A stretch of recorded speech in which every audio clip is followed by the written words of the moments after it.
We go round and round on this carousel. I can see the signs, baby, you can spell. Being with you is H-E-L-L. Don't let the door hit you on the way out. Ain't it funny how all the games played out? Like I don't know what you're doing when you stay out. Try to lock me down, I had to break out. Cause you lie, repeat, rewind, retweet, then act like those that you see on TV. Ha, what a crying shame, with a body on that frame and a half a brain, damn.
Good morning, good morning. How's everyone going today? Welcome to Path to Glory. Yepers. Wave A.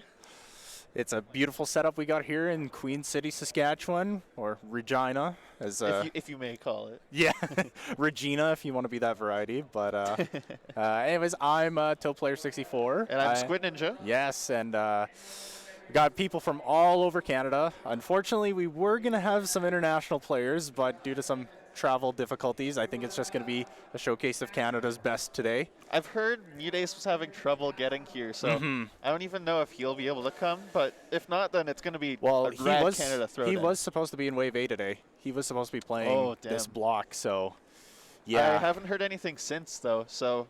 But, oh well, we wish him the best, and, you know, hopefully he gets here or gets back home safely, but. True. Anyways. First off, we got Ken4 versus Scrub, Peach versus Byleth.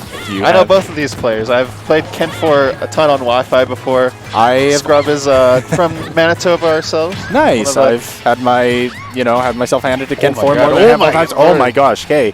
These players are out for blood already. And 20 seconds in, they're both at relatively high percentages. Peach is easily at kill position. Yeah. Oh gosh. Byleth hits like a truck, especially with that down B. Well, if you can pull it off, but that's an easily readable move. But unlike just that down air, yep. Just the back air is crazy strong. Like a back air there would have done it. Yeah, especially on PS2, it's not too wide like the Animal Crossing stages, but it's a pretty good neutral. To test the water. Ooh, good side B. He crouch canceled that would help him survive. Oh my god, that recovery's so broken. Goes super far. Oh, catches his float away with the dash attack. Ken4 takes the lead. Yep, there's 142 though. Let's see if you can get some rage damage on. If you can get a little bit of damage going first, like he is right now, you can improve that lead as he is. Yep. As we speak. The DI change. Yep, but you're at that percentage where you start to spike now. Yeah, you got to be careful. If you DI off stage, you're dead. Good DI. Speaking of which. Oh man, catches him with the side B. Absolutely. Not seeing too much turn-up pressure at ledge, but that's really hard with kind of Byleth's unpredictable tether options. Very, very much so. I'm not seeing a lot of turnips very much at all from Scrub. You usually see a lot of Peaches or Daisies. They like to pull their turnips, but absolutely. He's opting to go in. And pray for that that Hail Mary of a bomb or a Stitch or something. We all love to, we'd all love to get one of those every once in a while. You love to see it. You don't want to be on the receiving end. And great shield pressure. Yep. From a float canceled there into the back here, baiting out the grab. What Peach is known for, indeed. All right, 130 and counting, but here comes a string. Ooh, 40%. Nice. Scrub's going in. Dash attack catches him. Ooh, yeah, that forward air, even though it's sweet spotted, not get a kill from way over there. Incredibly scary situation. Ooh. He's trying so hard to fight his way out of the corner, but it doesn't. He found the hit work. though. All right. Another turn up pull. Still winnable for both parties. It's easily easy to gimp Byleth at this percent, but also easy to get a string started. Definitely so. We're trying to grab him with the upbeat. Pressuring with the fairs and bears. Oh, Ken4 with such patience and catching him again with the upbeats. Tried for the jab block, but missed it unfortunately. Again with the side B mix-up, pulling through. Dash attack catching. This is a very scary area for Scrub there. Safe recovery, nice. Now Ken4 is up an entire stock, but that rage that both characters have could be pivotal. Oh, catches him with the down smash. There we go. That was, that shield was getting pretty low, so it was either going to kill or shield break. So that was Scrub was looking very much pressured in the corner, like trying very hard to scrap his way out, but it just wasn't working. I think Byleth's one of those characters where you can't really do that. She's got the range to pressure you constantly. Yep. And, one wrong whiffed dash attack and you eat even more percent. You're back at ledge. Terrible situation. Especially if Peach catches you with that sweet spot of that fair, you get sent flying. With her speed, it's even harder because she doesn't have much burst speed to get out of the corner either. Yep. Well, I think it's safe to say after that first game, everyone's kind of tested the waters. I think they can make reads on each other's characters, so this second game should be very interesting. We'll see if Scrub's able to adapt a bit better to Ken4's great spacing, and maybe we can see a change of pace from last game. Now, definitely Smashville gives you a, closer area to fight. Oh my god. Barely living that. It's always a 50-50. If you're going to DI out, you get back aired, but if you DI in, you're going to get down aired.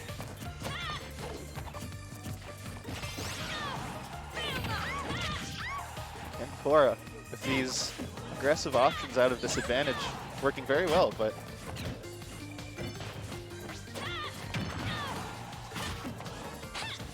Shield's looking a little low for Byleth, but I'm not too sure what shield break options Peach has besides Saturn, but don't really think that counts as too much of an option, but all right, heavy pressure with the Nair. Another incredibly scary situation. Fights his way out of the corner. Dash attack to win that stage back. Ooh, side B has a little bit of lag, but not too much to capitalize on with that back air. Last hit of that Nair, just pushing off. That's a scary place to be at ledge against Byleth, or Peach even for that matter. Absolutely. Oh, nice. Scrub catches him with the back air, takes the lead. Well done. Looks like we might already see a change of pace. Oh. Huge Peach combo incoming. An instant 0 to 40, that's gorgeous. 39. But that up air is going to finish it, make it back a little more even. Hoping for that down air starter. Scrub is moving right now. Yeah. I can see it. He's got a lot more confidence in his movement compared to definitely a big change from game one. It's at an event this big, it's easy for the nerves to kick in, and absolutely. But some players have that incredible comeback factor. Oh, absolutely. Many people that play at absolutely their best when it comes to playing from behind, and especially if their character kind of matches that sort of technique too. Because I feel like Byleth really benefits on Rage a little more than Peach, but I would say so. But Rage can really help Peach kill. Yep. But apparently she doesn't even need it. Apparently all you need is that forward air. And actually, a lot of these characters are going to assert dominance over the air a lot. I made a note. They do have a lot of aerial pressure. Because, even Sour Spot Fair like that is going to regain stage control and whatnot. Good back air out of shield. I'm quick in a combo. All right, heavy pressure by Ken4. And see, I like the weight there. Instead of rushing in like he was before, he instead opted to just wait there as Byleth dashed back, as Ken4 dashed back. Yep, don't get too predictable. And speaking of Ken4 dash attack, that will finish Scrub's second stock and make it a relatively even game. Definitely either player's game right now. Oh, absolutely. The adaptation from Scrub come into play. Oh, God. The Hail Mary. All in there. I mean, when you're up a game and, might as well. It's early in the day. True. Good air dodge read coming in the up smash from Scrub. And that down air gets you in disadvantage really easily, so easy thing to capitalize on. Using Peach up tilt. You don't see that move often these days. I actually just thought, why is that up smash very short? But exactly, it's very uncommon for that move to pop up. It's not as great as some of the other tools that Peach has, like that instant back air. Oh, catches him with the turn up. Nearly catches him again. He's able to recover. Oh, man. Ooh. Oh, wait. Catches him with the down tilt. He was reading the DI mix-up. We're looking. Oh. Regrab. This could be dangerous. Catches him with the up B. Not going to kill, but damage is damage. Peach has multiple kill throws. Oh, my God. Wait, this could be it. Yep. That'll take it. Beautiful. Rapid jab, incredibly negative on shield. So Scrub learned a few things from game one, and now we're looking at an even 1-1 for both players. I think the stage helped Scrub a lot, too. Absolutely. Picked Smashville, so Peach doesn't have to close nearly as much of a gap compared to PS2. Doesn't give Byleth nearly enough room to run around and space around her great up-close game. So I think it was a smart stage choice that even helped him pull out the game 2 win. Mm-hmm. Agreed.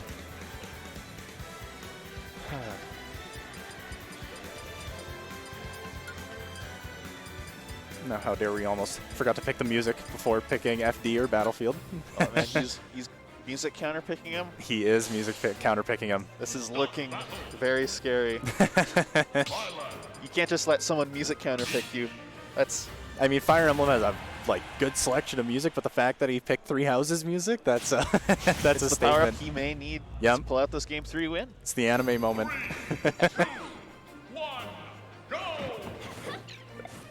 Catches him with the turnip. Tech in place. Got the turnip back. Side B's gonna nice get off me tool. Now winning neutral in this in the first stock, the final game is very crucial because that just determines the pace of the game. Whoever has the most momentum going into this game, I have a feeling will be able to most likely be able to take it. Absolutely. But meanwhile, looked like Scrub was getting most of the stage control, but now Ken4 has turned the tables. Still relatively even percents though, despite the trades between stage control. Oh, misses the down throw forward air. Said this puts a back air. I was gonna say it was a very interesting choice, I think, of Byleth doing forward throw, but who knows? I don't play Byleth. Maybe Ken4 is cooking something. There's some sort of true to do it around 80 to 90% Byleth has. True. You may have been opting for down throw back air, but I couldn't say. Hoping for that 2-frame with the forward smash. The nair. My guy Toad coming in clutch. Now just one stray hit from either of these players, and I think first stock can be said goodbye, but hanging on to that first stock, and it's a minute and a half into the game, is pretty impressive. Totally. Barely avoiding that forward air thing for it. Both players are playing very patiently, don't want to give too many openings. And the out of shield float cancel back air. Yeah, on that little end leg on that nair, but as that's one of Byleth's huge tools. Oh, and down tilt up air. I've seen that before, have you? Absolutely. Oh, okay. Going for a drag down. Oh, God. All Man. good. You guys into the stage. Ken4 is winning those 50-50s a lot, and that is very pivotal in this.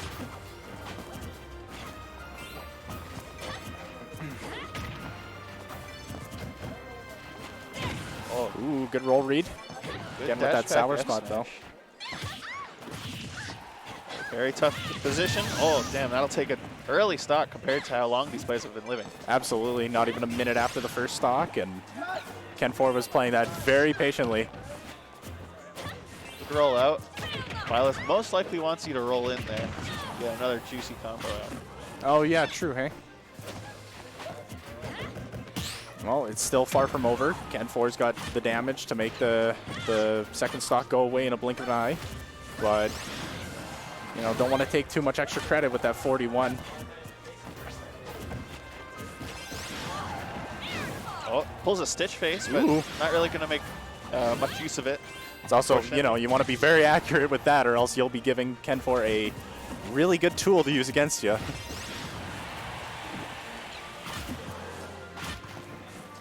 Pressure at the ledge. Nice stalling, but beautiful side. That parry, that was very pivotal. You went for it all with that down smash. Absolutely. Respect it. You're at the percent where you got to go for that type of thing, right? Last stock, last game scenario, right? See, the Hail Marys are coming out, but you don't want to get too impatient. Whips it. And hoping for another parry back air, but he just did a full hop, just barely missing him. That nair being incredibly tough to punish on shield. Oh, planted. Great down air. Gosh, I'm really liking Scrub's hard punishes on that nair. He's avoiding the cross up, and he's really capitalizing on that high end leg the move has. Oh, barely getting the dash tech out in time to avoid the down tilt, but oh my God, if he was just a bit earlier on that, he may have been able to get it. That was very close scenario, but that up tilt is going to do it. Ken4 barely taking it over Scrub. That was a pretty even set all throughout. Yeah, Scrub adapted very well after game 1. But in the end, I guess the music power-up worked for Ken 4. Yep. Absolutely. Very well done by both players. That was very well fought.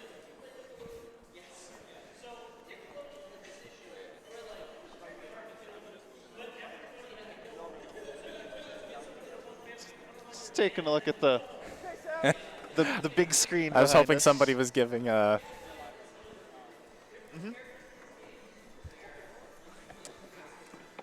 So, any idea who we have next? I don't know, but I was looking at a couple of the sets, and I think Riddles is in A, but I. Riddles is in A. He is in A? I believe so. Yeah.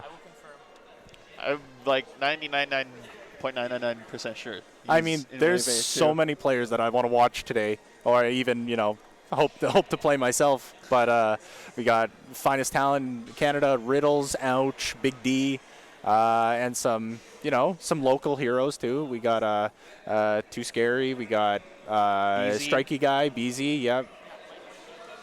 It looks like we're going to be seeing Ouch play today. Nice. Speak the devil, just the one I was hoping to see. Right on. Perfect. His Wolf is certainly a work of art, isn't it? His Wolf is a work of art too.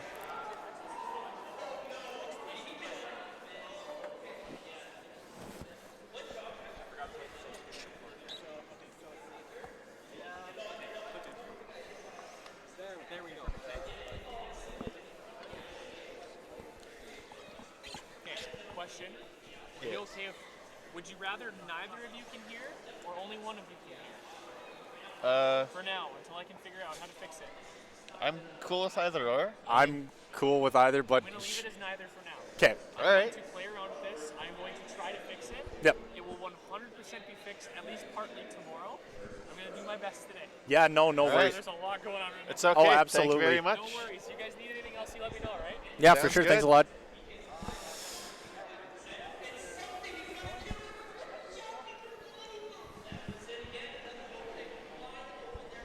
We're back. Ouch versus Zed, I believe. All right, Wolf versus Mario. You know, Wolf is hailed as one of the, you know, top characters in the game, but I think Mario is up there too. Totally. We had a great example of that. I forget the other tournament, but Krama, I believe. yes, Krama, that's his making name. the runs with Mario. Absolutely. So we know Mario can put in some work. So this is going to be a very scrappy fight, though. These two characters love their up close and personal approaches. Zed in kind of a bad spot right now. Good air dodge to ledge though. Absolutely. Lots of their combo starters are in the air though, but they both the characters are no slouches on the ground either. Hoping for that jab block. That up smash would have killed very early. Oh, great. Ooh, that cape stall was And amazing. Survives the up smash. Crazy. That was really good DI by Zayd. That's how it starts. Pulling out those forward airs. But Clean Ouch back is air pulling from out those back airs. Oh, gets the huge combo going. The air dodge read, dash attack. Tries to re-roll in, but oh my god. Ooh. I believe he wanted to end him with a shine back air. Is that true? I honestly have no idea. Sometimes it looks and feels true, and other times it's just like, no, there's no way. Either way, it's amazing to look at. And clearly it works, or else he wouldn't have gone for it. Yeah. Ooh. He obviously knows something I don't. Tries to go for the oh man. Oh, okay. Unfortunate. Yeah, from that Zed. that Wolf Flash has a very interesting hitbox. Really hard to gamble on, but down throw, dash Big attack. combo Yep. coming again from Ouch. That is Wolf's bread and butter. Yep. All right, Zayd is not out of this though. Oh. until You may until have Ouch jinxed does it a that. bit. That was the commentator's curse. Absolutely. All right, but again, that first game is just for the testing the waters. So It's true. It looked incredibly commanding by Ouch. A couple of unfortunate moments from Zed though. Getting clipped by the up B at like 90, trying to edge guard him. yep. But I mean, that was a pretty aggressive playstyle all throughout the game. So I think just Mario needs to back off, relax a little bit, and you know, distance himself from Wolf. That fireball should come in a lot of handy playing the keep away game. I do think so as well. A lot of Kurama's play. Oh, he's switching to Fox. Never mind. Interesting. Of course, he could still employ that patient play, but Oh, absolutely. this will be a lot more of an explosive match. Fox's kill power compared to Mario's, he's got the confirms. Absolutely. He's got the burst damage output in the movement. But Fox is put pretty heavy into disadvantage when he is up thrown like that. So I wonder if that's going to be coming out lots from Ouch. But of course, we're going to get that bread and butter dash, down throw dash attack. Ooh, the down tilt, the trade. Ooh, huge edge pressure. All right. Capitalizing back, getting that stage with that forward air. Pushing Ouch all the way to the other side. Could this be dead? No. This is the 2-frame. Gets the sweet spot back here. Does not miss that back air. Nope. Perfect. Very explosive start by Ouch into the first minute of this game. Ooh, did you see that mix-up with the... Yeah, that was a weird dash away. I wonder if, was that intentional? Either way, it faked me out, so... All right, that lingering nair. Again, the lingering... Right missing the tech. Good on Ouch for capitalizing on that missed tech. Forward air into that forward tilt. Ooh. Catches his neutral get up with the grab. Great patience from Ouch. There's a lot of options that Wolf can do if he gets a good read on you. I have a feeling he just wants to end this now. Yep. That Firefox trade. He's making it back though. Or something. Oh my god. Ooh. He is making it back though. Right, that was heavy offstage pressure by Ouch. And the fact is that he was at 130 at the time. And he did that, but that just shows you that it is pretty safe to go off with Wolf, who is not really, known as a off-stage pressure kind of guy due to his bad recoveries, but... It isn't even that bad. And I feel like most Wolves just don't utilize his nair in that way enough. Absolutely. Zed, taking a stock, but the dash attack, thank you very much. Will not get that that 3-stock lead, but he will get the JV2, right? Yeah. Better than getting 3-stocked, I guess. Really good stuff. I like the Fox counter pick. I actually think that was a way better option than the Mario, especially considering he did get a stock at the end there. I do. Just looked very commanding. I'm not sure. What else there is to say, I suppose. Good stuff to Ouch, good stuff to Zed. Good luck to both in bracket. Absolutely, but games like this is exactly what you're going to see at SKL. We're already getting into another set, I believe. Absolutely, never a dull moment. We've got a lot of games to play, lots of setups available, but everyone wants to, enjoy their time on stream. Heck yeah. Absolutely, go for the clips. Perfect. We do have a Pro Controller, which my preferred play style, but you GameCube guy? I use Pro Controller too. Nice.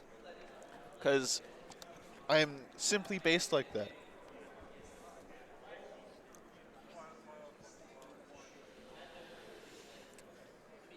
So let's see, who do we have up next? Thought that's a Chunky Kong for a second. I was like, what, he's here? Wow, Amek, who is, I believe, a Diddy Kong Yes, player? Amex from Saskatchewan. Very prominent PR Diddy Kong player. Right on. And as we've seen Diddy Kong pretty common competitively, that just goes to show that there People is will be potential with the prepared for the character. matchup. Yep, and Amac is very good at wheeling that. And do you know who This his will be opponent is? Amek versus Wowie to get out of pools. Nice. Wowie, I think, is the Luigi player. Luigi. Yeah, the top 32 seeding was released, and wow, I was like, Wowie is there, and then I noticed he was Luigi, and which is always nice to see. I do like the character. He's a funky little guy, I gotta say. But same for Diddy Kong. Yes, both have their gimmicks, which, and if they both have very good advantage states. Absolutely. So it will be the constant battle for neutral, I think, throughout this set. I think so too. In neutral, I don't think one or the other really has any advantages in the matchup. They both kind of want to play safe, throw out safe moves, whether it's banana or plunger or fireballs. My bad, guys. No worries. Yeah, all good. All right, but starting off, PS2. Has every set so far been on stream started off PS2? I think so. Yeah. Which I Personally, mean, I'm not a big fan of PS2. You can call me a PS2 hater, I suppose. I mean, it is again good for that, you know, the water testing, getting to know your opponent, and especially seeing a Luigi might need some learning because it's a very, very uncommon character. But notorious for that 0 to death though. But so far, AMAX he's putting on the pressure, 90%. Good dodgery with the monkey flip. That was very, very well done. Hoping to set something up with that banana. Just too far away for that forward tilt. Oh, but that invincible down B is going to be very handy as a get-off-me tool. Oh, damn. What did he? I Up thought tilt? that was Luigi that did up smash. Yeah. I could only assume it was up tilt from Diddy Kong that sent him that high. But, anyway. Down B, you're going to clip AMAC again. Oh, Ooh, the banana. also clips him. Gets him out of. Oh, yeah. Yep, The that pushback and the pullback from Luigi on the forward smash. Able to Kerpok shift out of the way of the up smash. that up Crazy. smash is one of the fastest startups in the game, but that lag is very noticeable. Oh, just misses the edge guard a bit, but gets the up smash. That Even second game? hit. Yep, back to even, back to square one. Although one grab. Both players are playing very patiently though. You know, not making too many commits, but when they do get an advantage, they for sure capitalize on it. Absolutely. The down tilt side B. Oh my god. is that Oh gonna my be it? gosh, the gimp. You didn't even try to. I didn't even see barrels come out. So did he have the stall still? I think I saw them just in that, just in the bubble, but I think he got him just as they came out, which that puts Diddy Kong into a lot of lag when he gets hit out of barrels. Yeah. But Really, really huge stock from Wowie. It's going to be pretty huge, but this is also a really terrible position for Luigi. Gets the misfire though. That's going to be an easy recovery every time. Keeps clipping him with these landing down. he's letting go of that shield button a little too early, and Wowie's capitalized on that more than a handful of times. Oh, down throw. Misses the down B. I thought he might have gone for The up B. a stock ender up B. Yep. But Yeah, but he didn't quite know where AMAC was going to be, which that down B does give a good range. Gets the forward smash read. Next kill is mid-stage at 70. That's crazy. AMAC was going for the cross-up, and Wowie predicted that. An amazing up smash, but still that unfortunate second stock. Was for going to AMAC. cost him a lot. Yep, it was very even very back and forth until that point, which, you know, I think AMAX learned to give Luigi a little more respect when he's off the ledge. So that down air was very well timed. Excellently timed.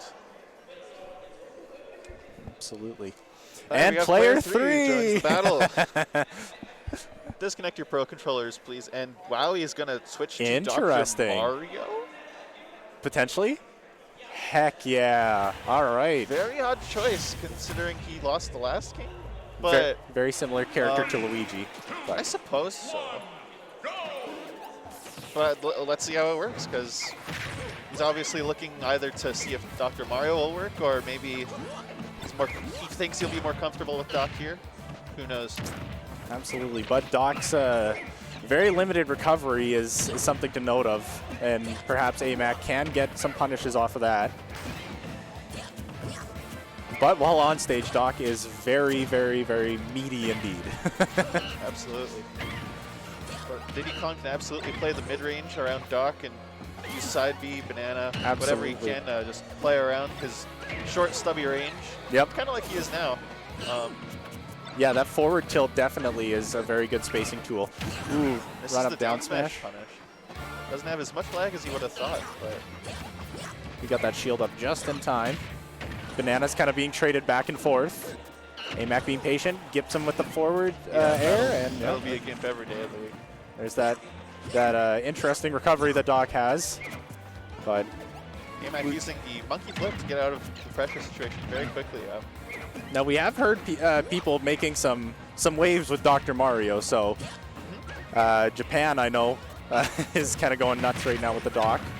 So he is a character to be feared a little bit. Oh, absolutely. Shouldn't underestimate him. Ooh.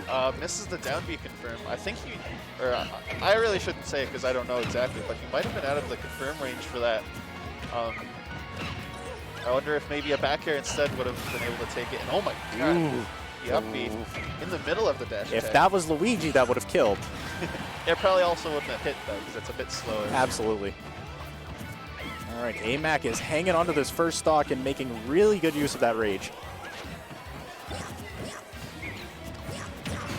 Ooh, He back air finds the pressure. back air, has a banana in hand, but Diddy Kong loves it when you have the banana in hand. Ooh, that dash attack covering landing though. Very, very well done by AMAC. Punishes the jump get up. Off stage, he has no. Oh, He caught the that'll do banana. it. He caught the banana. That he did. It's not about winning, it's about sending the message. Oh my god, that Nair ending up tripping Diddy Kong. Oh my gosh. He's scrapping with him right now. Ooh, I love that down air into that side B. With punishing the Nair at a disadvantage again with dash attack. Now AMAC just playing the patient long range game. And Ooh. the up air all the way up there. Is he gonna take Interesting. it? And it did trade with Doc's down air though, but that was enough knockback, I guess. AMAC just knowing that he was looking a little desperate, wanting an aggressive way out. You think we're going to go get back to the something Luigi? started, but you just didn't let him have it. So, Doc, very interesting choice. Yeah. Not exactly sure why he tried that. Maybe he wants to warm him up for a later bracket, but we're going to see a switch back to Luigi. I think the strategy was seeing that AMAC got hard punished for going off stage, trying to edge camp Luigi. I think he was relying on that, creating a little bit of fear. Maybe the Dr. Mario, he wasn't expecting that much pressure, but AMAC proving him wrong and, getting the 2-0 victory over him. I could totally see that, but we're going back to Luigi Diddy Kong, and you'll see that we go to Smashville, which I believe will be Wowie's counterpick, which is very good for Luigi, easily able to close the gap. Low ceiling too, right? I don't know. I feel like all the time it's like either Smashville feels very tall, very wide, and oh my god. Low ceiling, I think. Yep, upbeat. yep. That's exactly what I was leading into. Yeah, that up B killed at God. He has the banana 80, in I hand. think. Luigi does have, he has a first stage of Rage, I think. I forget when that exactly kicks in, but that It's like up about B. here now, but it's not really much to make a difference. Although one confirmance to up B probably would be able to do it. And AMAC continuing to get hit by these landing down Bs. He's Smashville counterpick, actually another factor that goes into it. Ooh, beautiful back great air. edge guard by AMAC. There's not a lot of room for Diddy Kong to run around on. And that's primarily what he does. He wants to get that distance, throw the banana, build into something like that. He's off stage again. But he has no jump now, and he goes for the down air. Gets Beautiful. it. Huge lead now. This has been an explosive game 3, though. Absolutely. All right, that dash attack leading into something. Ooh, the platform chase. Air dodge. That forward tilt. The forward tilt. Hoping for the 2-frame with that down tilt. Yep. Oh, he's looking a little desperate with the up B, but doesn't get with. Went for the Hail Mary. Ooh. Wow, he getting clipped by pressuring the with down some down tilts. tilts of his own, yeah. Banana tapping him on the head, adding a little extra damage. Clips him with the forward air. Good trade. Still has stage control. That Very lingering last few hitbox. frames there. Waits out the down B, gets a charge smash attack in there. Oh my god. Oh he my went gosh. All the way out there. Just That to end was high risk, very great reward. AMAC taking it over Wowie. That was an amazing set. him. Very great stuff from both players. I seen way more edge guards from AMAC than the first 2 games. Yes. So I have a feeling he was saving those. Maybe he realized that the first game might have been a lost cause. Used Yes. it just to gather a bit more data about Wowie.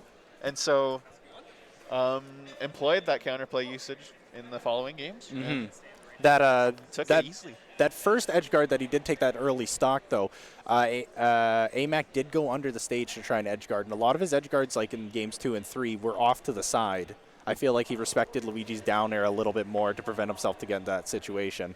Totally. Very smart. because once, at least most characters, once they're like vertical to the stage, it's pretty hard to edge guard them. You can't run off forward air, run off nair. Some characters, it's a bit tough to catch them, and you don't really want to get clipped by Luigi, or like put yourself at ledge versus Luigi. You just don't want to give up advantage. Absolutely.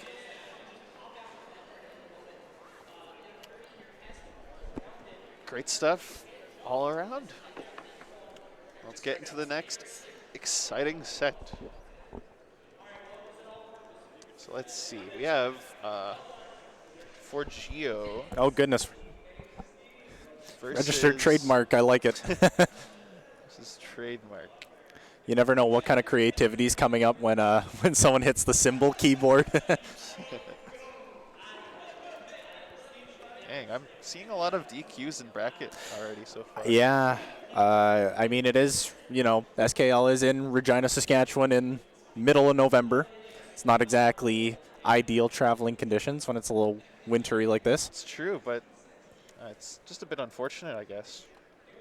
But let's go. I mean, for those who did end up making it, we got a 50,000 pot bonus for top 16. It's Largest true. Canada's ever had. Very appealing. And we've got a little bit of Two confusion going amiibos on. and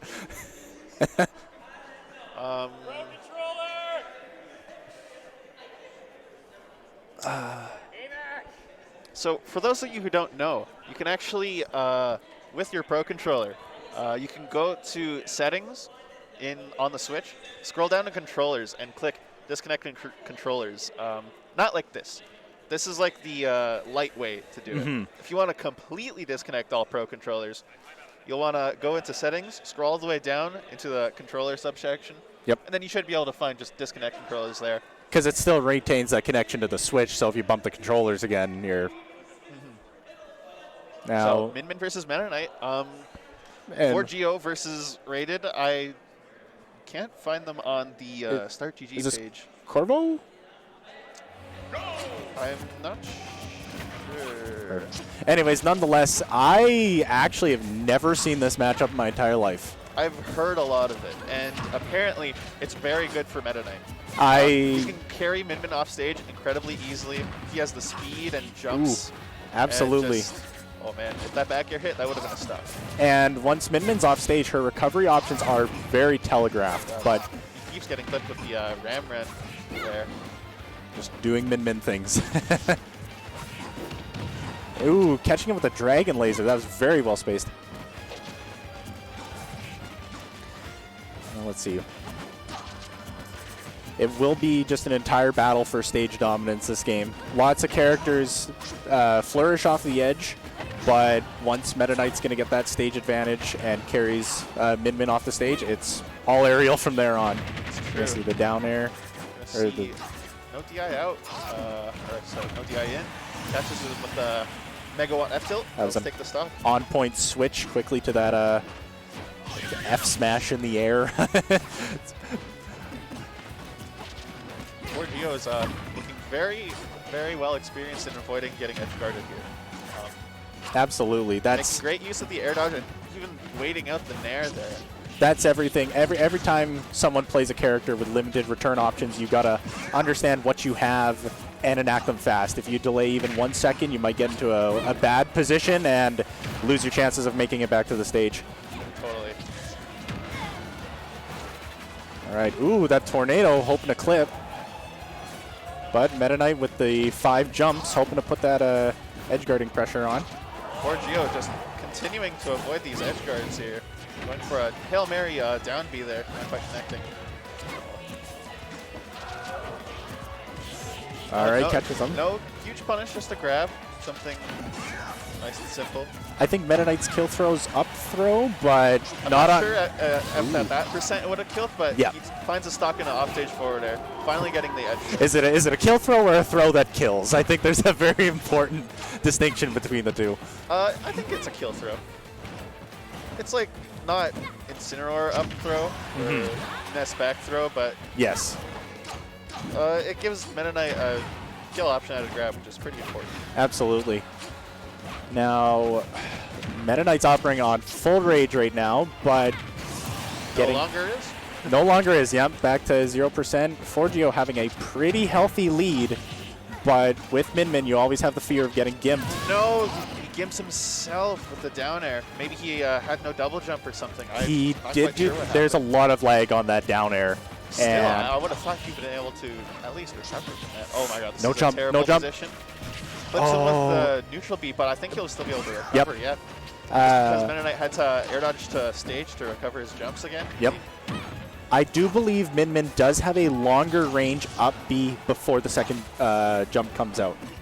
Really? Yes, so burning that second jump is kind of a last resort. But when you're up in that position, it is a very good option, or else Meta Knight is heavily going to capitalize on that awful angle for Min. Catches the up B. Yeah, clips him with the dash tech up B. Oh, that'll be it. That's easily going to be it. Yep. He double jump from ledge, gets clipped with an air. A little bit of an aggressive play, but it doesn't pay off, and Rated is going to take game 1. Yep, but that unfortunate SD. I think you know, that was a huge momentum shifter. He probably wasn't thinking, or he let his mind get to him, I suppose. Yeah, again, game 1, an event this big, nerves are kicking in a little bit. And Absolutely. I'm not exactly sure which round this is, but we're well into bracket at this point. So, yes. the trying to take hold of your nerves while also trying to grasp top 64, it's a little bit difficult. Absolutely, especially with that juicy 50K for top 16. Everyone here is wanting a piece of that for sure. And we're going right back to PS2, Meta Knight versus Min again. I mean, to be fair, the stage wasn't really advantageous for either character, like so much that it was skewed. It was a pretty even back and forth throughout. So it's a good choice to come back to this. Pretty balanced. Forgio feeling pretty comfortable with this. 55% the first 10 seconds. That's Not too bad, but also just as Min can deal damage, Meta Knight can also edgeguard her very well. absolutely, especially on that lower percents. Meta Knight can combo into a lot more things. Oh, and saves his jump, or saves their jump very, very well. He's been catching a lot of those jumps with the Catches him with the ooh, laser off stage, the bit of a aggressive recovery, I suppose. very well spaced. Guy's in on the down throw. Oh, almost clips him with the back air there too. Does that spike? The back air? No, the down air. Is Oh. that like Zero Suit where it's just It you're doesn't kind of gone? spike all the way down. It spikes Okay. at the beginning. But also, I think he was at 0, so he really had nothing to fear. Absolutely. But he has this to fear right now. But it's Meta Knight. He is Meta Knight light. is incredibly light. He's going to live that, though. Neutral get up, gets countered with the old 1-2. Almost clips him with the up B, but not quite. And- With the megawatt forward tilt there. A lot of pressure. Min is staying pretty grounded because, you know, Meta Knight eventually has to come down. It's true. Oh my god. Ooh. Barely whips the back air from him. Doesn't throw out another arm. Very good mix-up, honestly. Because Forgio has been throwing out a lot of secondary arms. Yep. That DI, though, living at 149 until getting clipped by that. Takes it, and Yep. Another quick 45 from Min. Oh my. This game Forgio. looks to be running away from Rated a bit. Yep. He's making good use of that counter pick and learning a lot from game 1.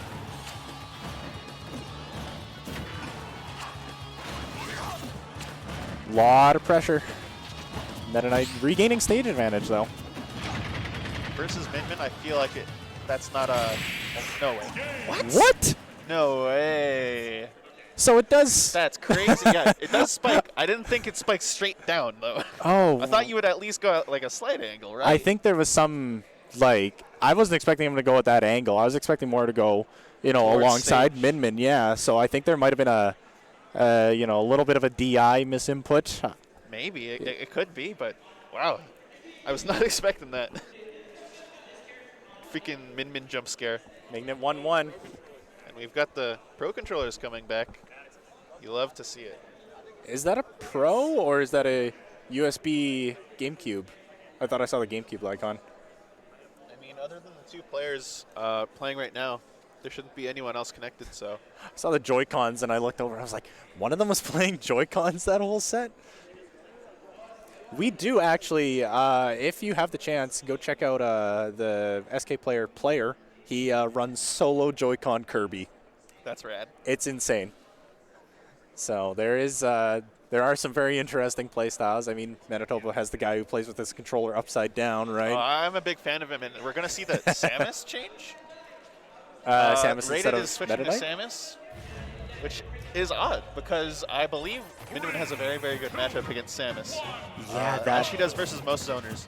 That But up smash reflect is very fast coming out. So I don't even think it's that. It's like, sure, you have to be aware of that, but just being able to throw out Ram constantly versus Samus and clip someone with the forward air, but you're not quite going to be able to recover edge guard again. But Yeah. like I was saying, what's it called? Being able to just like constantly pressure Samus while she's trying to charge her charge shot, do her thing. It's not even mostly about the reflector. It's just about being able to abuse her disadvantage. Gets funky backward hitbox. Absolutely. Edge guard. And I also think a lot of like Samus's side Bs, the super and the homing missile, I think forward smash and forward tilt just negate that completely. Oh, and the Ram F tilt to laser. That Gonna was take it as an edge guard. That was gorgeous. Very well done by Forgio. Oh, Catching him with the the delayed forward air. That's- Gonna catch him, but it drops, unfortunately. Samus forward air broken. Fix it. Falling Nair, I like it. Doing that bomb pressure. Oh no, what happened? No Guess- jump? I would No, assume so. He was Probably on thought there. he could jump to delay it to avoid another bomb, but Maybe just out of tether range. Either yeah, way, oh man, that catches his jump too, and yeah, that'll easily be it. There's unless no you can do coming some back from that. amazing bomb camping. Although that might have actually saved them if it weren't for the fact that Ram is just very Wonder if good the in that magnet regard. Magnet hands were in range or not. Yeah, okay. Healthy stock lead. Rated kind of going in right now. Yeah, definitely gonna try to go for an edge guard, but Forgio is more than ready for it. Absolutely. That early gimp is going to be a huge turnaround factor. Rated just going incredibly aggressive right now, which you absolutely have to do, but I mean, trapping Minman very well. He's taken 0%, so it's a sound strategy so far. Back and forth with that back air and nair. Ripped that charge shot, charge. Taking a swift 50%. Gets back to ledge quick, but if Rated had got clipped by any of the arms, it would have been spelled doom. I don't think the charge shot was on full power because forward tilt clanking with it, that's an interesting interaction. Clips him with the back air, going to be able to take it now. Forgio might be tempted to throw out an up smash to reflect that, but just because he could afford it, I suppose. Afford whipping the up smash. Yeah. But now, not so much. I would not recommend it. Almost had the potential for a tech chase scenario there, but the up B. Forgio chasing him too. Dash attack. Well, Rated catches him with the up air. Going to see a down air from Forgio. He had no jump. Throws him off stage again. This is huge. Oh, Oop. barely whips the forward air, Amazing but drift. gets another Oh. forward air, and edge guards take the set. That was, wow. That was great. That drift was amazing, and that coverage was excellent. The drift from Forgio, perfect. The coverage from Rated, excellent. I'd say that was a pretty good set. That was really good. Good stuff to both players. I mean, Forgio had such a lead over him for a little bit, but He yeah, just that kept going in, and Forgio couldn't really get out of disadvantage quick enough to avoid Samus's shenanigans. So do you think the counter pick to Samus worked out a little bit? I suppose. I guess It did win him the set after all, it's but true. He did also take him to Kalos. Rated took Forgio to Kalos, which Good I point. believe helped a lot. Samus is really good on FD type stages where you can't yes. really land on platforms to help you out of disadvantage, and Mm-hmm. she can live absurdly long there, as long as she can recover, of course. Yeah. But I think it was both a stage and character counter pick. Either way, it worked out in the end, and now we're on to the next set, it looks like. Perfect. Let's go Ken. Oh, there's Ken 4 again. Let's go Ken 4.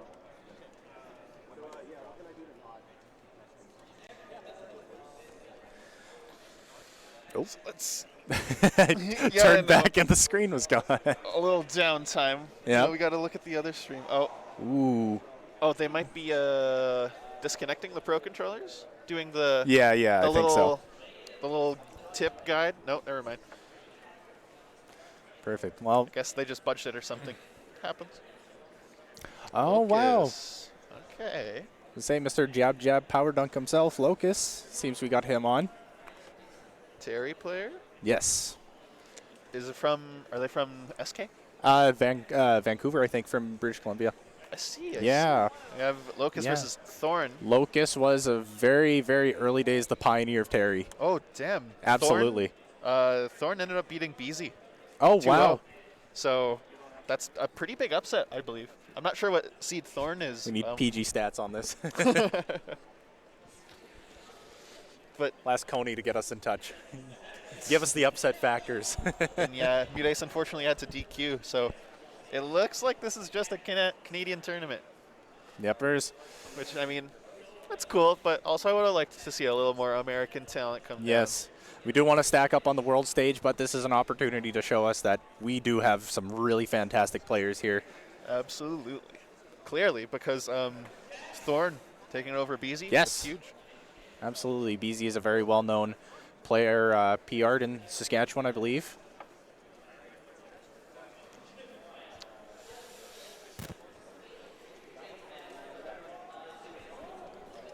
Ken 4, I think, takes it over Jazzy Jazz. Look at that stage. It is beautiful.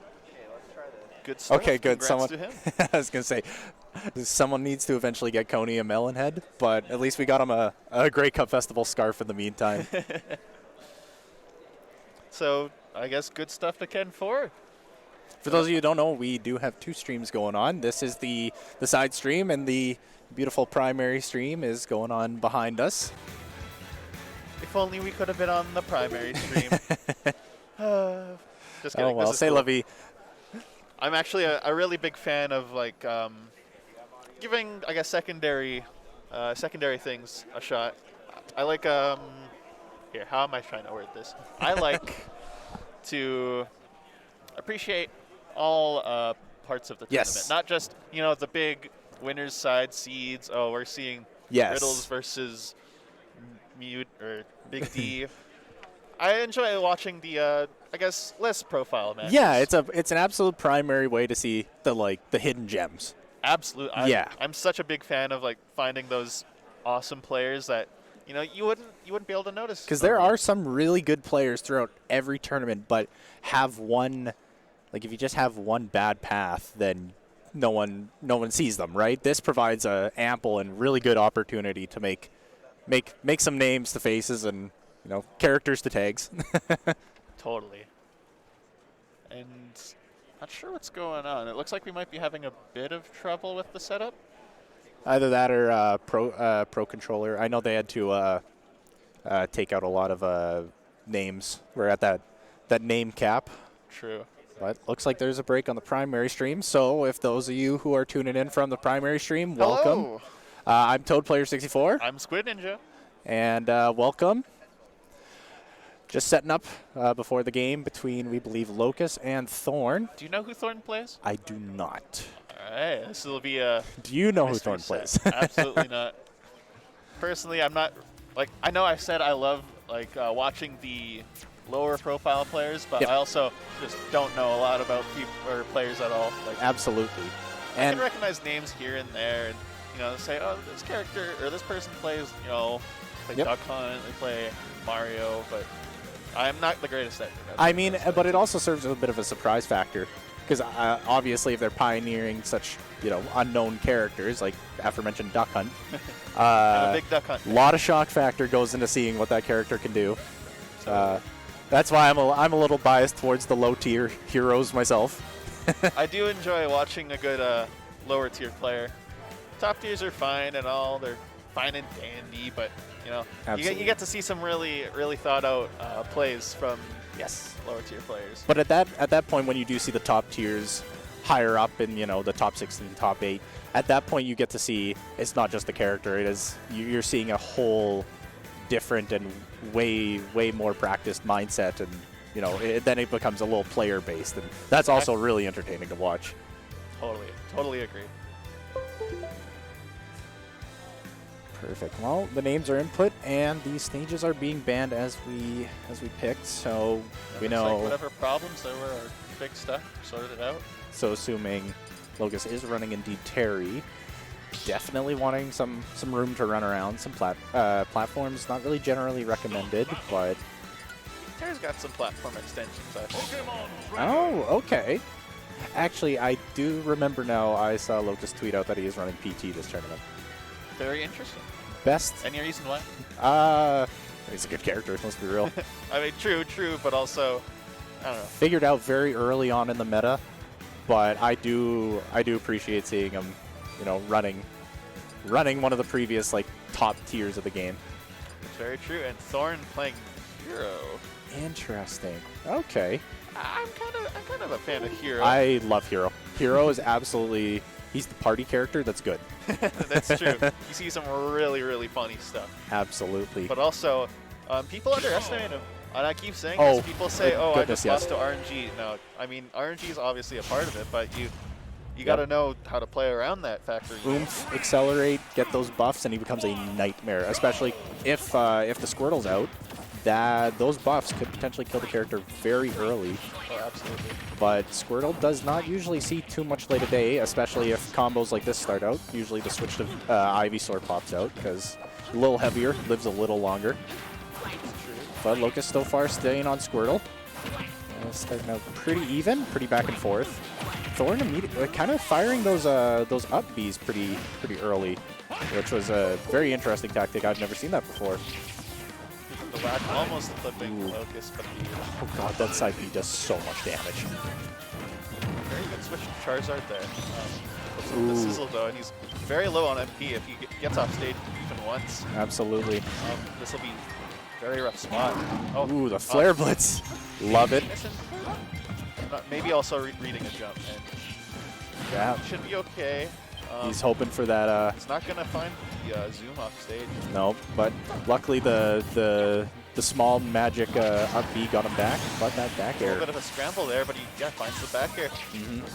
He did have that oomph on, so that definitely did help. Definitely, and yeah, catching out that jump in. What did that trade with? To jump up there. Oh god. Up there from Ivysaur forward.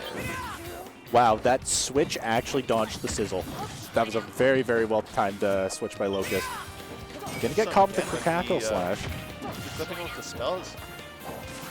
Oh my god. Almost whacks him. Almost nooses him too. Yeah, going into that back air, doing Squirtle things, get that easy 0 to 30. I thought he hit Kamikaze for a second. Oh my god, he's taking his time. Intimidating him super hard right now. Sitting there reading Pride and Prejudice. Oh, that bounce is going to be very annoying for Ivysaur's Razor Leaf. It's alright. I mean, Razor Leaf's not a huge problem. Ivysaur loves to throw. Oh no, accidentally throws it out of the way. Gets the precision, but like that. He's going to get up throw. Psych up throw. Tried and true. That is such a good combination. He has no mana. So ample time for Charizard to counter, but a lot of that early damage Charizard can get is with that Flame Breath, but the bounce was going to cover that option. You see the DI in. Locust, I believe, could have comboed off of that, but you don't see any combo here. Now you're going to get the Fire Gimp, yep. Yeah. And Charizard does have, I think it's a frame 6 up smash or something crazy, so that is one of his best out of shield options is to just shield up smash. And especially at this percent, it could kill very easily. Or the border. Cross up border. This is actually really scary to be on Squirtle as. If you get clipped by one oomph or a magic burst. Oh yeah, hey. If you get clipped by Oh, I thought I had to say That's okay. I wonder, does withdraw, not that it's a overly viable option for Squirtle, but I wonder if that's, Hit some with it. Like I said, yeah, stay on Squirtle too long, you get hit by a strong attack. Thorn takes it. That was very patient, though, by Hero. Just reading that. I was saying if bounce is active, does withdraw get reflected? It's not a projectile, I don't think. True. Is it? Surely it should. Like, I know Flare Blitz is a projectile technically, right? True, I guess, like hey? some stupid thing like that. When you become the projectile, it's no longer a projectile. But, I don't know, I don't think Squirtle Withdraw would get reflected that way. I mean, I can't reflect it with Mewtwo side B, so... Oh, true. And Locust going to Ken. Looks like the PT wasn't quite working out for him. Nice. Going the tried and true FGC characters.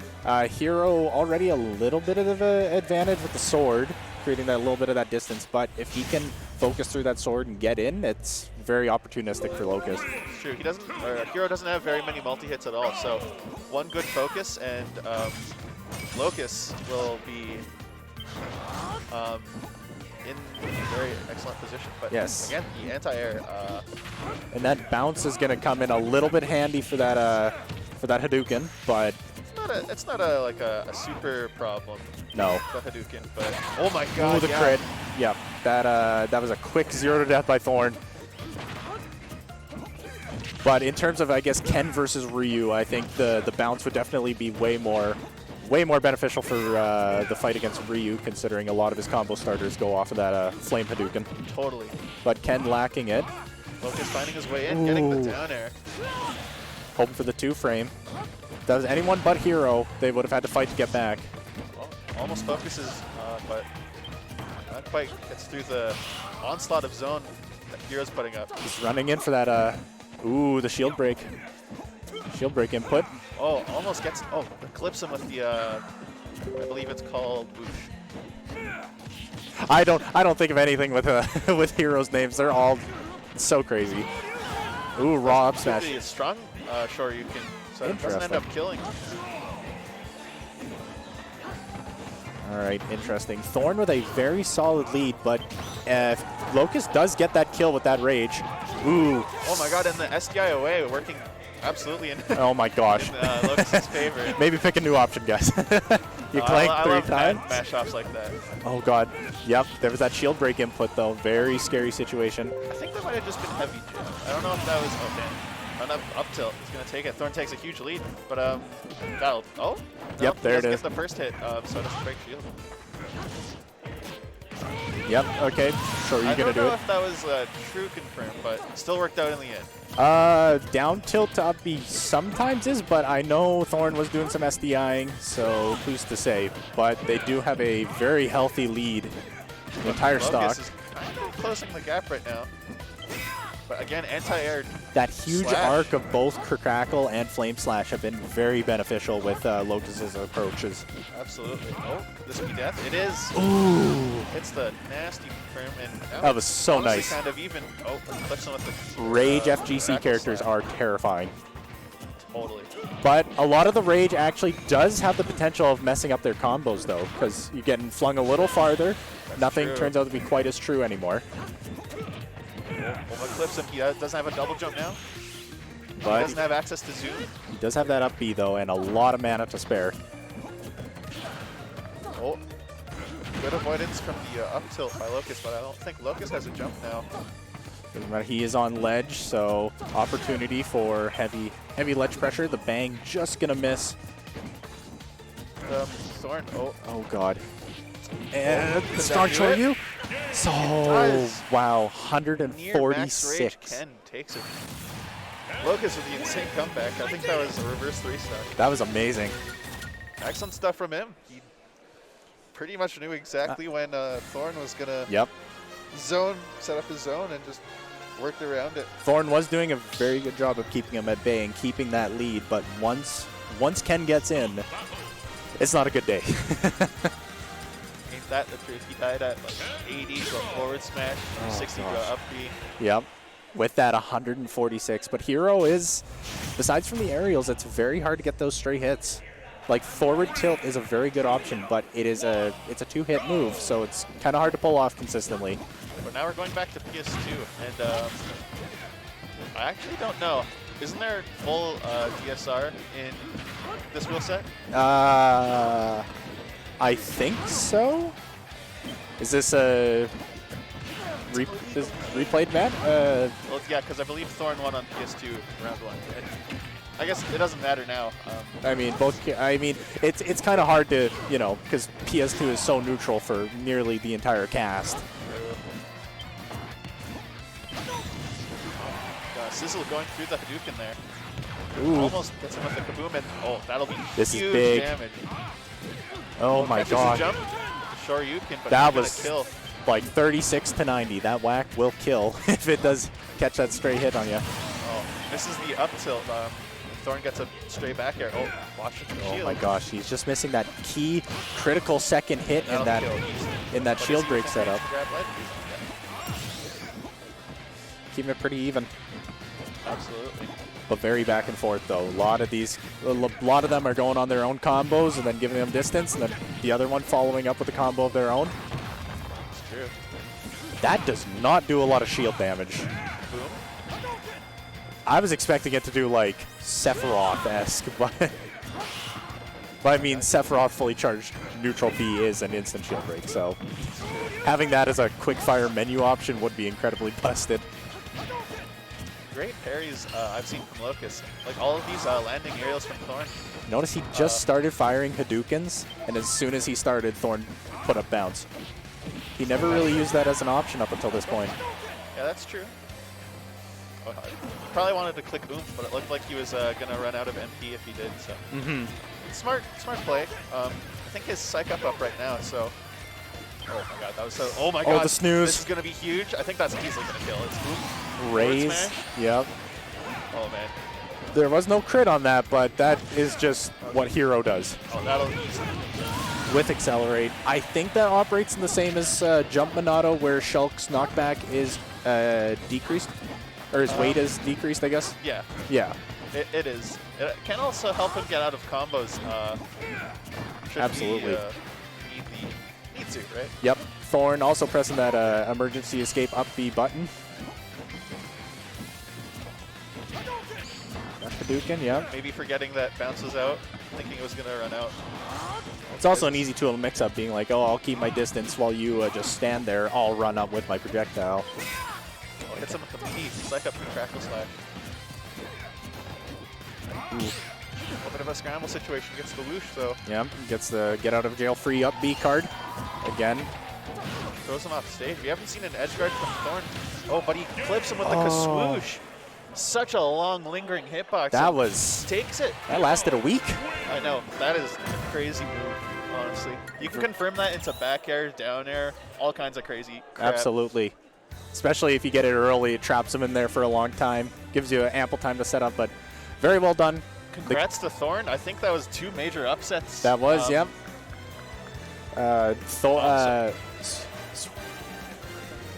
What's up? Oh, yeah, for sure. Sounds good. Okay. Perfect. Awesome. Well, just got notified we're going to take a little bit of a break, but you can switch over to the primary screen because I still think there are some matches going on there. But we will see you guys in a moment. Yeah.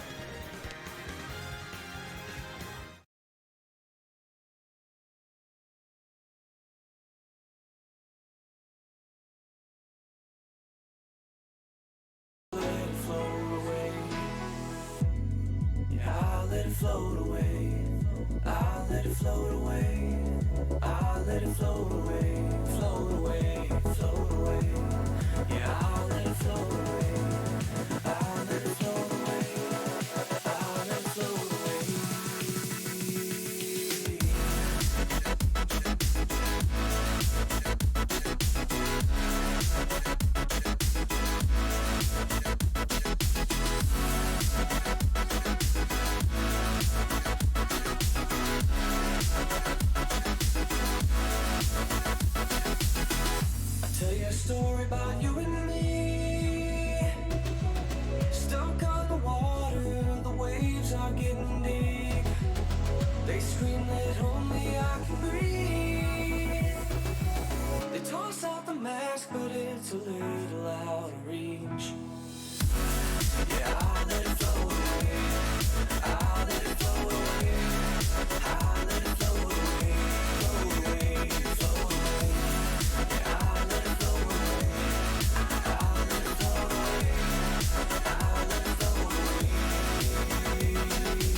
decision to be made.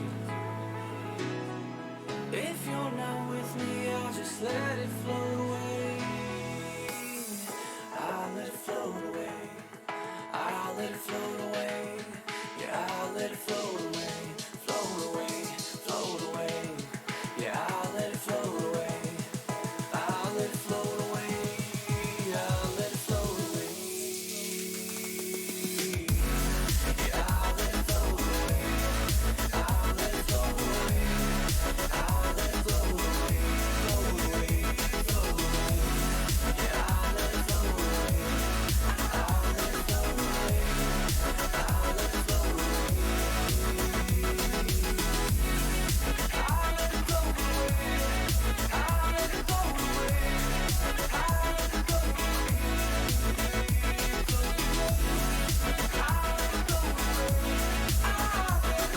away.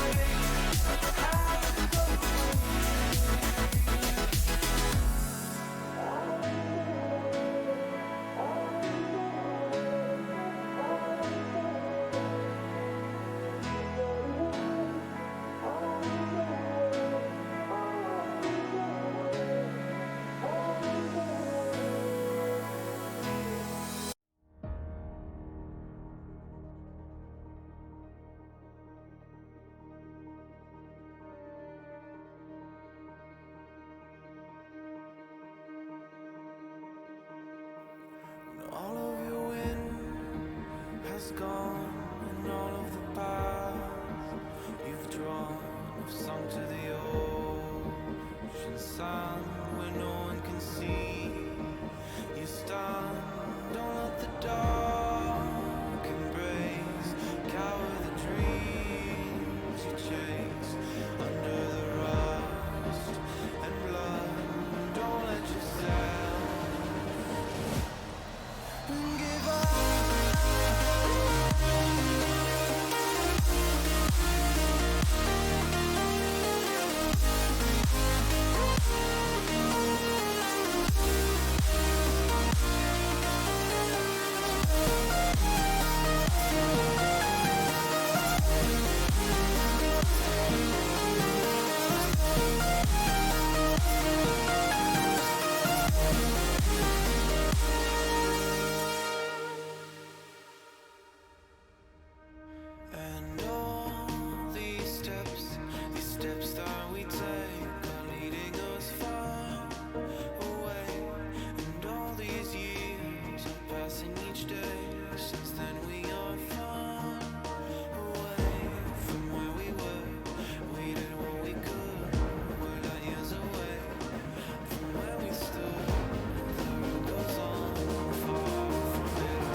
In a time when lawmen were outlaws, a thief, a cutthroat, and a bounty hunter face an enemy of a new kind.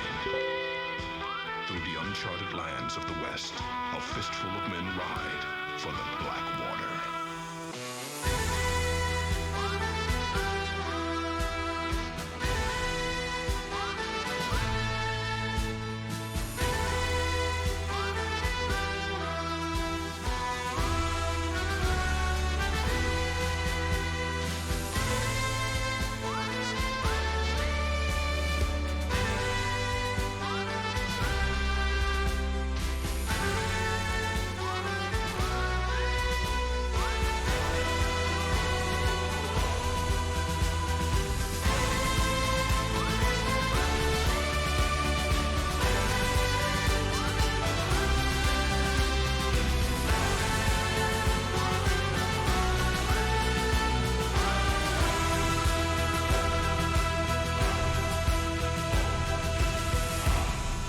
Tonight, an unsettling tone lingers in the air. The sound makes the horses shriek in fear. From above, piercing thunder roars. The earth has visitors. This is the sound of the machine.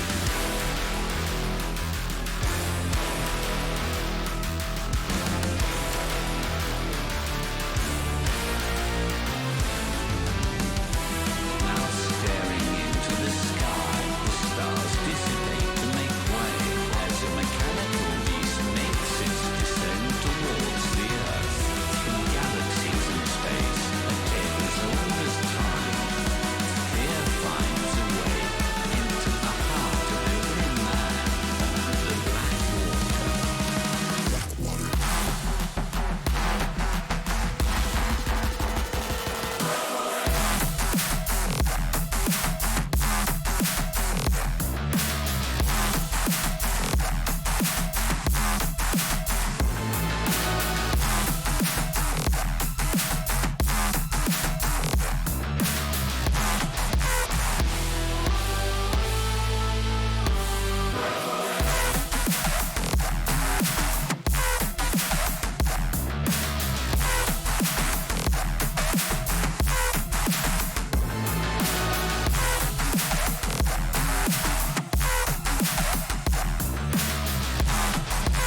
When we had that feeling, the stars were our ceiling. Past the edge of town, cause we had nothing else to do. Dreaming in full color, loving like no other. No wasted days when I was wasting them with you. I was wasting them when you were showing me, showing me, showing me fake love that I couldn't see was true. Left me with these memories, memories, memories. Now I'm missing somebody I knew, and I know it wasn't you. Why'd you have to fool me like that? Caught me into, and tell me that you love me, keep me dancing, and whisper that you want me so bad. Got me thinking that we could last forever. I blink and you're gone. Why'd you have to fool me like that?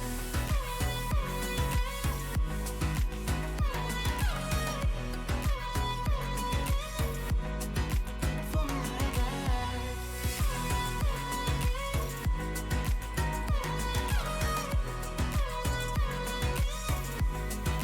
Going round in circles, tripping over hurdles, looking for the answer in the spots we used to go to.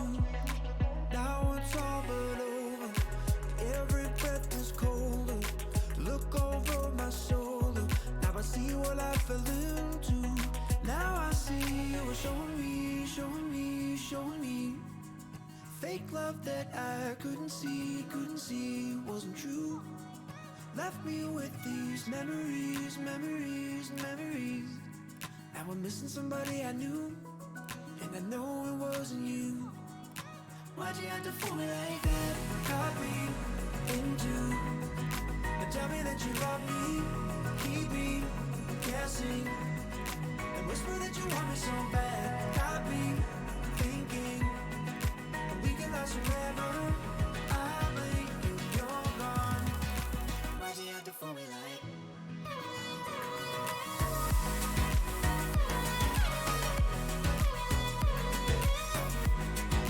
Fool me like that.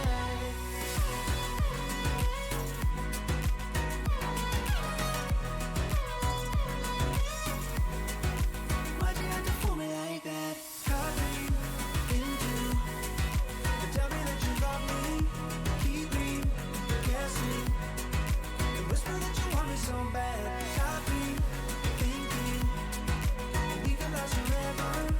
I blink and you're gone. Why'd you have to fool me like that?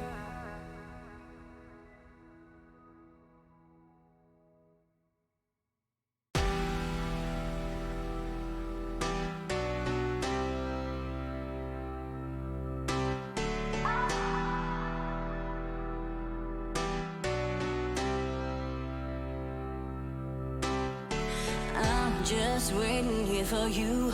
I just want your presence. You got me feeling blue.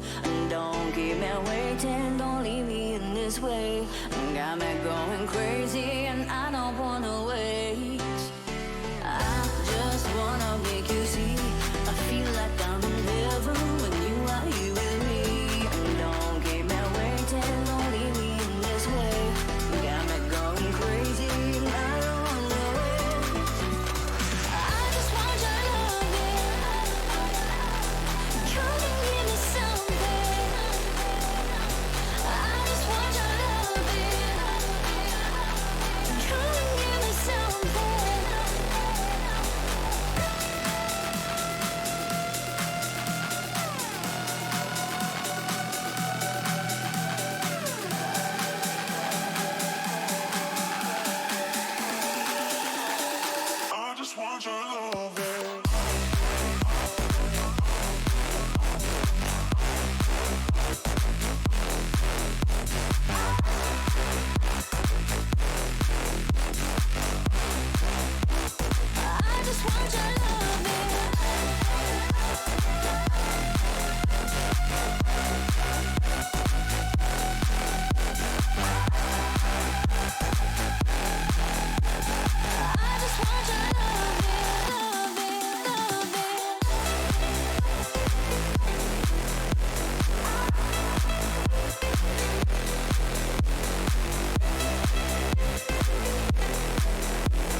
want your presence, you got me feeling blue. And don't keep me waiting, don't leave me in this way.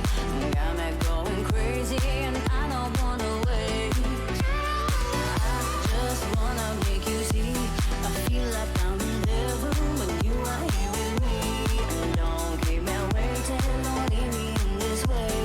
Got me going crazy and I don't wanna wait. I just want your loving. Come and give me something. I just want your loving. Come and give me something.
Endless sun as the days go on forever.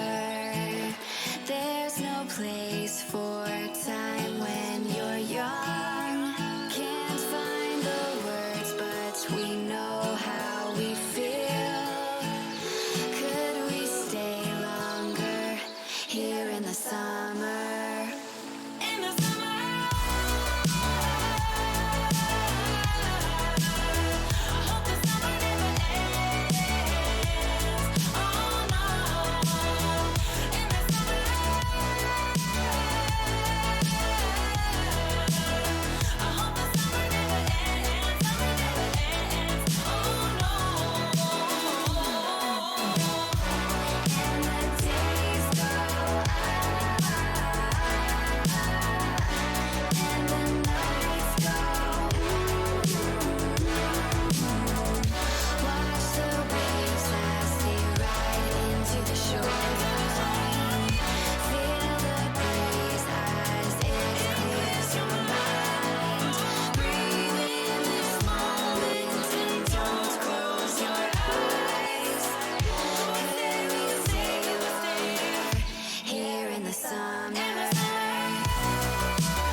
Spill the secrets you've been keeping. Life cuts deep. Let me help pick up the pieces. You're not alone, I'm by your side. Don't you know I walk through fire with you. I walk through fire. No matter what, I'll make it right. Don't you know I walk through fire with you. I walk through fire. I'm not an angel, I'm not a saint. I've been a closed book full of mistakes. But when you're broken, when you're in pain, I walk through fire with you.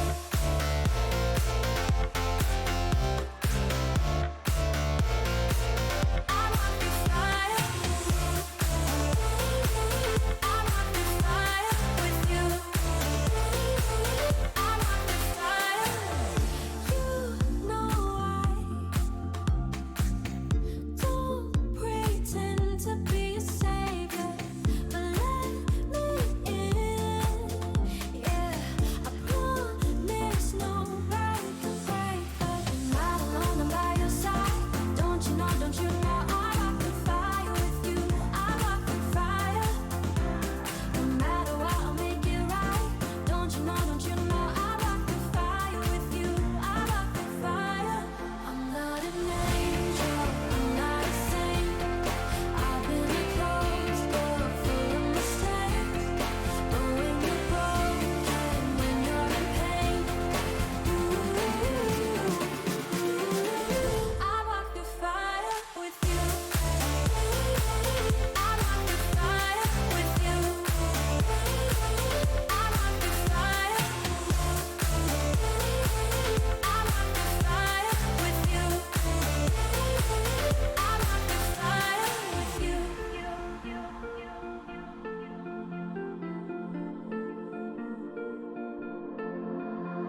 You're not alone, I'm by your side. Don't you know I walk through fire with you.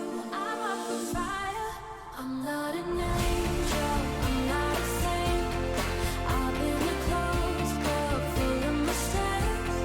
But when you're broken, when you're in pain, I walk through fire with you. I walk through fire with you. I walk through fire. I walk through fire with you. I walk through fire with you.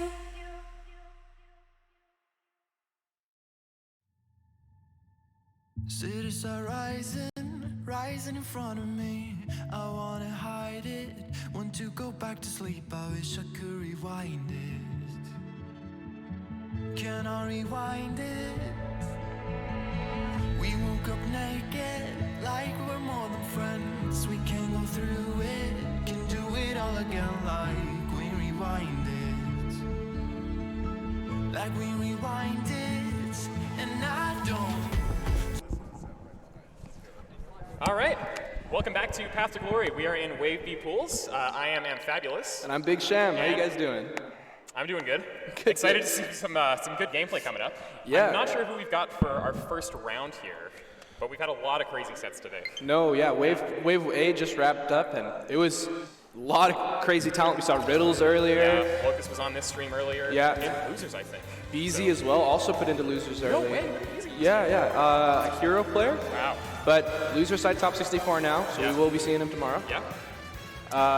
Yeah. No, it's been really good so far, and Wave B has no shortage of good players either. Yeah. All kinds of talent here. I mean, it's a shame that a lot of the international talent DQ'd, but Yeah. all of Canada's killers are here, so if you're looking to watch some good Canadian Smash content, we certainly have that for you. We got Pyraxi on stream. Yeah. Okay, this is a player that I actually know of, Captain Falcon player, if I recall. Yep. Yes. From Regina or Saskatoon? Saskatoon. Right, okay. Kind of an old school Captain Falcon legend of Smash 4. Yes, I played him in Smash 4 several times, actually. He's got a lot of sauce. Yeah. The mix is real for sure. Yeah. This is the hub right now for Canadian Ultimate. Yep. Canada making a push for maybe second best country in Ultimate? I would say so. You know, between Riddles, Big D, Ouch. Yeah, I mean- Black Twins, we've got a lot of killers here. Oh, I agree. BC and Ontario, I mean, are two strongest regions, I'd say. Oh yeah, definitely. Not to say that the Prairies don't have some killers themselves. not at We got some young, some up and coming talent that we might just see making it to top 64. Yeah, lots of exciting content coming up for sure. Yeah. I mean, I know Exodia is in bracket 2. Yeah. Probably the best player in Alberta, so look out for that. I'm trying to figure out only on Fox. I am not sure who is playing. Oh, that's Regina or a Saskatchewan player with tag Family Guy. Family Guy. Yeah, Family Guy only on Fox. Oh. And he plays Fox. Fox. Yeah, The double meaning there. and Steve. There's no Steve on Family Guy. That's No. true. There's one on America? No, I'm not going to do that. But a really fast up-and-comer just this year started making Saskatchewan top 8s kind of out of nowhere. Not bad. Another player with some sauce. So this is an SK versus SK matchup. Yeah, bit of a team kill, but I mean, it is a Saskatchewan event, so there's going to be a lot of that. No, that's fair. Yeah. These guys, both kind of known for having some mix in the tank. You know, willing to dig deep for weird and strange neutral interactions. So I think this will be really interesting to see what they're like on stage. Yeah, lots of gameplay for sure. I think. It's PS2, of course. Yeah, I think Pyraxy is playing Kazuya in this game. Really? Yeah. So if we see Kazuya Steve, that would be. Oh, actually, we see the Falcon. Yeah. I wonder if it might be a matchup. But I know he has it. He has a Kazuya. Okay. So yeah. Well, maybe later in the set. Yeah. It might be a matchup thing. I don't know. I can't imagine that Falcon Steve is particularly good either. But I guess we'll see here. Getting into game 1. Yeah. Pokemon Stadium 2. And we know Kazuya Steve, one of the most heated matchups in the current metagame. Absolutely. It's like 0 to death back to back. But Falcon has no shortage of 0 to death potential himself. I actually like this pick from Pyraxy here. As Falcon, you kind of want to either burst Steve or get on top of Steve. And I don't know how Steve would really react to kind of a double jumping Falcon on top of them. Well, I mean, the up tilt and the up air seem like they would be really good anti-air options. We've been seeing a little bit of that from Family Guy here. Yeah. Nice back air. Not to mention that really long-lasting up smash as well. Tell me about it, man. Nice down smash on the tech chase. And I think Steve can really excel here on the ledge against Falcon, who does have some limited options. Yeah. To get up ledge for sure. See a little bit of mining here, a little bit of... I wonder if that up smash was intentional. Probably trying to read a jump in over the platform. Yeah, like just trying to overwhelm. I get that Pyraxy does tend to kind of rush down at certain points in the game. Yeah. It's good at flipping the switch from playing a slower, safer game to a rush down right away. Yeah. On the back foot right now, though. So we'll probably... Oh, that Putting might them hurt. way down there, 145. Yeah. Not much you can do if you get neutral get up right into that thing. Family Guy's kind of got all the resources he needs right now Yep. to kind of manage here. He doesn't have diamond tools though right now. Yeah, Pyraxy's been doing a great job at keeping him away from the crafting table. Yeah, that Nair just hitting right on the back of Falcon Sipbox. Got him in the corner here, but just not capitalizing enough. He's going to need to take the stock. Oh, bad GI in the back there is gonna Yeah. be a nice pickup from Pyraxy. Keeping it close. Yeah, oh, it's nice and close.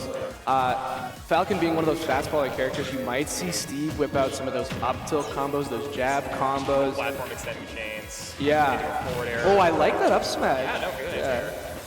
Oh, I like that option. It looks like he was intentionally trying to extend the hitbox on back air by hitting the block. Pyraxy got the shield out of time, but that would have been really good. I mean, obviously that diamond back air is something else entirely. Yeah. Going for that that down smash on the platform. Yeah. If you destroy the platform with down smash, Steve has basically no lag at all. Yeah, it just cancels it completely. Yeah. No end lag. And that Falcon up smash is such a massive move. A Yeah. great anti-air for him as well. Until up smash is going to do it though. Family Guy looking pretty clean right now. Getting lots more resources. But I think that diamond pickaxe actually just broke there. So that will limit the options a little. Pyraxy though is dealing pretty well with the Steve stuff. And as I say that, Yeah, no, a little that's- string from Family Guy, that's- it's not even over. That's not the spot you want to be in, especially not as Falcon. Yeah. Nice downer. Can you get? Could maybe, oh. Thought up air was coming up there. Yeah. For sure, but Okay, here he is in the corner. He's doing that Falcon kick a lot. It's putting him off stage. yeah, maybe getting a little bit desperate to chase Steve down from the corner. Just get any hit on, but that back air should do it. Yep. Yeah. Okay. Well, And now- if we round up, he's at 69. Yeah, that would be great. Yeah. Now it's kind of up to Pyraxy to see what's in the tank. Like, Family Guy doesn't have to approach. He kind of needs to mine a little bit. Yeah. He's only got 2 iron tools in the mix here. Now Lots of 3. stone, though. And the stone is really nice for building barriers, obviously more durable than the dirt and the wood. Yeah. And that's one of those big matchup checks with Steve. You know, like, you need to be aware of what actual blocks he's building with, because the moves that you can use to destroy them will change. Yeah. Depending on what deals enough damage kind of thing. He's got him in the corner here. That back air so Yeah, scary. he That just was- baited out the Falcon kick with the F smash. Really clean from Family Guy here. He had a game plan and stuck to it the entire game. And even though Pyraxy had moments of being able to read through what Family Guy was doing, overall, the game plan held true. And yeah, Family Guy takes game 1 there pretty convincingly. Yeah, lots of baiting the Falcon to jump in, using Steve's amazing anti-airs. I mean, just between up tilt and up air alone, like, he can convert and kill so many characters off of those moves. Yeah. I think easily some of the best aerials in the game. Well, I guess up tilt's not an aerial, but you know what I mean. I think now we get into a really interesting part of the set where both of these players definitely have secondaries. And now we see maybe Pyraxy doesn't feel the same way about the Steve matchup that he did going into this. We could see Steve Kazuya, maybe an FD counter pick. Yeah. You never know what's going to happen. I mean, I feel like as the meta has developed in this game, solo mating is becoming less and less common. Definitely. Yeah. I mean, I know personally, just being someone who plays mostly only Samus. Yeah. It's been hard for me to kind of adjust to a lot of the new meta developments. Just thinking about things as a Samus player. So picking up new characters is a good way to get around that. Yeah. Learn more about the game. And it's becoming much more of the meta as time progresses. One offensive option Yeah. as a player is to counterpick game 2 and Absolutely. switch. Make your opponent learn a new matchup in the middle of the set. That's a hard thing to deal with. It's like we were going to go to Omega Palutamus Temple, but someone denied it. Somebody denied it. Yeah. All right. FD, we're actually getting the same matchup. See, I would have been tempted to see the Kazuya come out there, but I thought it would be coming out on FD. Yeah. This isn't Falcon's best stage. Yeah, but you actually did see Family Guy getting a lot of catches on those PS2 platforms. Yes. I could see Pyraxy maybe just trying to eliminate a little bit of the unsurities and just sticking with what he knows. Yeah, that's fair. That's fair. You can get rid of the platform. It limits a lot of Steve's anti-air potential. Okay, getting in with these jabs forward air. Nice counter from Pyraxy. Yeah, it's just a scrap right now. Both players are still kind of feeling each other out. Yeah. Pyraxy not giving Family Guy any chance to set up platforms or build. Keeping him in the corner here, which is kind of the opposite of what we saw first game. Yeah. Side B need the classic in this game. That buff was truly scary for people who played against Falcon. It's such an amazing combo move now. The armor on that move is insane. Yeah. No, it's frustrating to deal with when you feel that Falcon is just trying to go fast, and then there's a dash back side B, and it's all of a sudden that tempo completely changes. Yeah, you got to be ready for that kind of thing. But Pyraxy almost had a big opening in there with that down there. He definitely saw the up smash coming. Nice. Okay. Oh, he does go for the tech chase though. Yeah. This is what you were talking about, where he's really slowing it down now. I can see it. Yeah. I can see it. Oh. He knew the was coming. Yeah. Didn't want to commit to putting himself off stage and having to up B. Yeah, it can be a little bit risky against Falcon. Yeah, I feel like Steve with down tilt and down smash, if Falcon has to recover low, I actually don't think we've really seen Pyraxy recover low that many times this set. Which is good. I mean, like you said, Steve is really good at covering the low recovery against Falcon. Yeah, no, that would be scary. What a scoop! He got scooped big time. I thought he was grabbing ledge for sure. Yeah. That might have even been a 2 frame. So we have Family Guy down a whole stock and change here. Yeah, he's gonna have to make something happen, and this could be what he's looking for. Nice back air. Pyraxy's disadvantage, but he gets the ledge. Empty counter pick working out so far. Yeah. Can he keep Steve in the air? No. That was a 0 to 69% combo there. No kidding. Oh my god. Messed up the side there. Or up B rather. Unsafe dash attack. Yeah, and I think Pyraxy's kind of getting antsy to get this game over. Yeah. And with the stock, he has room to mess around, but he is getting hit around quite a bit here. Yeah, I think, like you said, getting a little bit too antsy. He's got to stick with the slow gameplay. Up there, It brought him to a great lead so far. There you go. Family Guy's brought it back with that side B to back air. And again, I don't know about that charge F smash. Going for a raw. Family Guy's just kind of catching Pyraxy holding W here, and it's not working out for him right now. There's that anvil, and now he has to recover low. Another anvil. Nice tech, but that. Oh, actually that fade back. Pyraxy with the fade. God, this is such a scramble now. Yeah. Pyraxy was winning this entire game.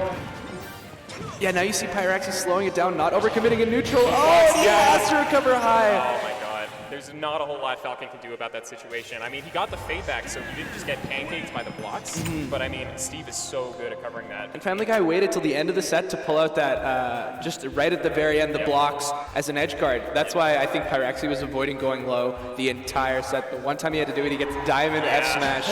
Oh my god. It's one of those things where it's like the Steve keeps it in the back pocket and you kind of forget about it. Yeah. So you're like, all right, there's no pressure to not mix it going low now. Like, I'll be safe. But no, Family Guy's super ready to pick that up.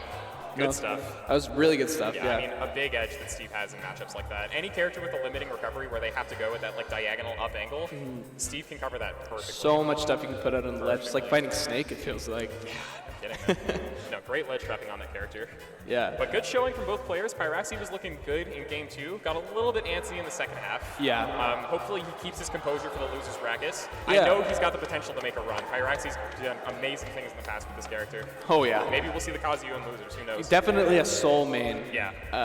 Yeah, he's one of those characters that really feels the Falcon. I mean, I think that's just a thing with Captain Falcon players in general. They're all very, very heart-based players. Oh, yeah. I mean, that's something Big D talks about a lot, is whether you're a mind, soul, or a heart player. Yeah. Yeah. Big D, I mean, that's why his in-game tag is heart. He plays with heart. Yeah, he plays with heart. And I think a lot of Falcon players are the same way. I think you could even see it too if you ask like, what kind of player is Big D? Definitely a heart player. Yeah. Yeah. Yeah. I mean, conversely, thinking about another BC player like Ouch, definitely like a spirit player. Yeah. Yeah. Totally. Just get Yeah. into a flow state.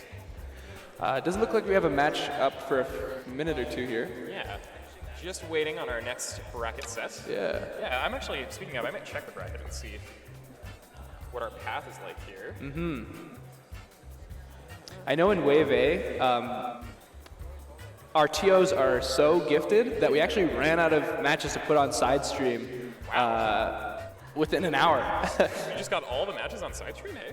Yeah. Our TOs are just very talented here. SKL is a great organizing company. Always a fantastically run event for sure. Yeah. So looking at what we got here for Wave B1, I think is where we're at. Yeah, B1 and B2. B1 and B2, okay, so it looks like that was a B2 pool set. Yeah. Because I think they chuck some of the B1s on the mainstream. On the mainstream, for sure. But let's see if we can figure out for you guys what our next bracket set is going to be. Hopefully we'll get something fairly soon here.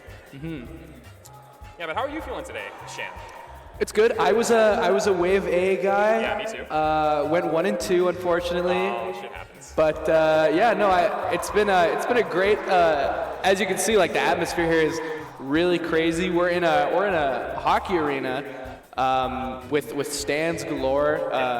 The level of production of this event is insane. This We've was got a huge jumbotron behind us, as you can probably see. Yeah. A big event to run. Yeah, big showing. Partnered with a Grey Cup, of course. That's where the prize money is coming from. Yeah. For those who don't know, Grey Cup, kind of the Super Bowl of Canada. Yes. It's a big deal, and this entire event center is just packed with football fans. Yeah, no kidding. Yeah. And of course, the Grey Cup Festival is going to be on Monday. A lot of us are sticking around for that, I know. Yeah. Oh, it's going to be a lot of fun. Yeah, it should be a fun time. And though it's cold here in Regina, it's starting to warm up tomorrow. Yes. We're looking more like not freezing temperatures. Could actually be a great time. Yeah. Yeah. It will be nice to just be able to get outside and enjoy. Yeah, I mean, yeah. Especially for an outdoor arena, which I think the Grey Cup is happening in an outdoor arena. Yeah. How did you do in Wave A? Good. I made it out. Nice. I won my 2 sets. Got in yesterday with my Calgary homie Hero. Just excited to be here. Like, I'm excited to be at an event of this scale again. Yeah. It's been a really long time. I mean, I'm from Alberta. The Alberta scene, especially in Calgary, was a little bit dead for a while. Yeah. Yeah. We've got some weekly starting up again, but we were really lacking in like monthly events for a while. Yeah. We're just bigger things. Not a lot of motivation in that scene right now, to be honest, which is kind of a shame. Yeah. But we do our best to keep ourselves going. The Saskatchewan scene is kind of reinventing itself a little bit too, with our famous TO Paul Bellerive moving away. Paul Bell. Oh. Is that Quexy? Yeah, Quex. Where's he moving to? He lives in Winnipeg now. I didn't know that. Yeah. I So saw him here. I would have had no idea. yeah, he's going through a new thing. BZ, of course, pivoting to melee. Yes, of course.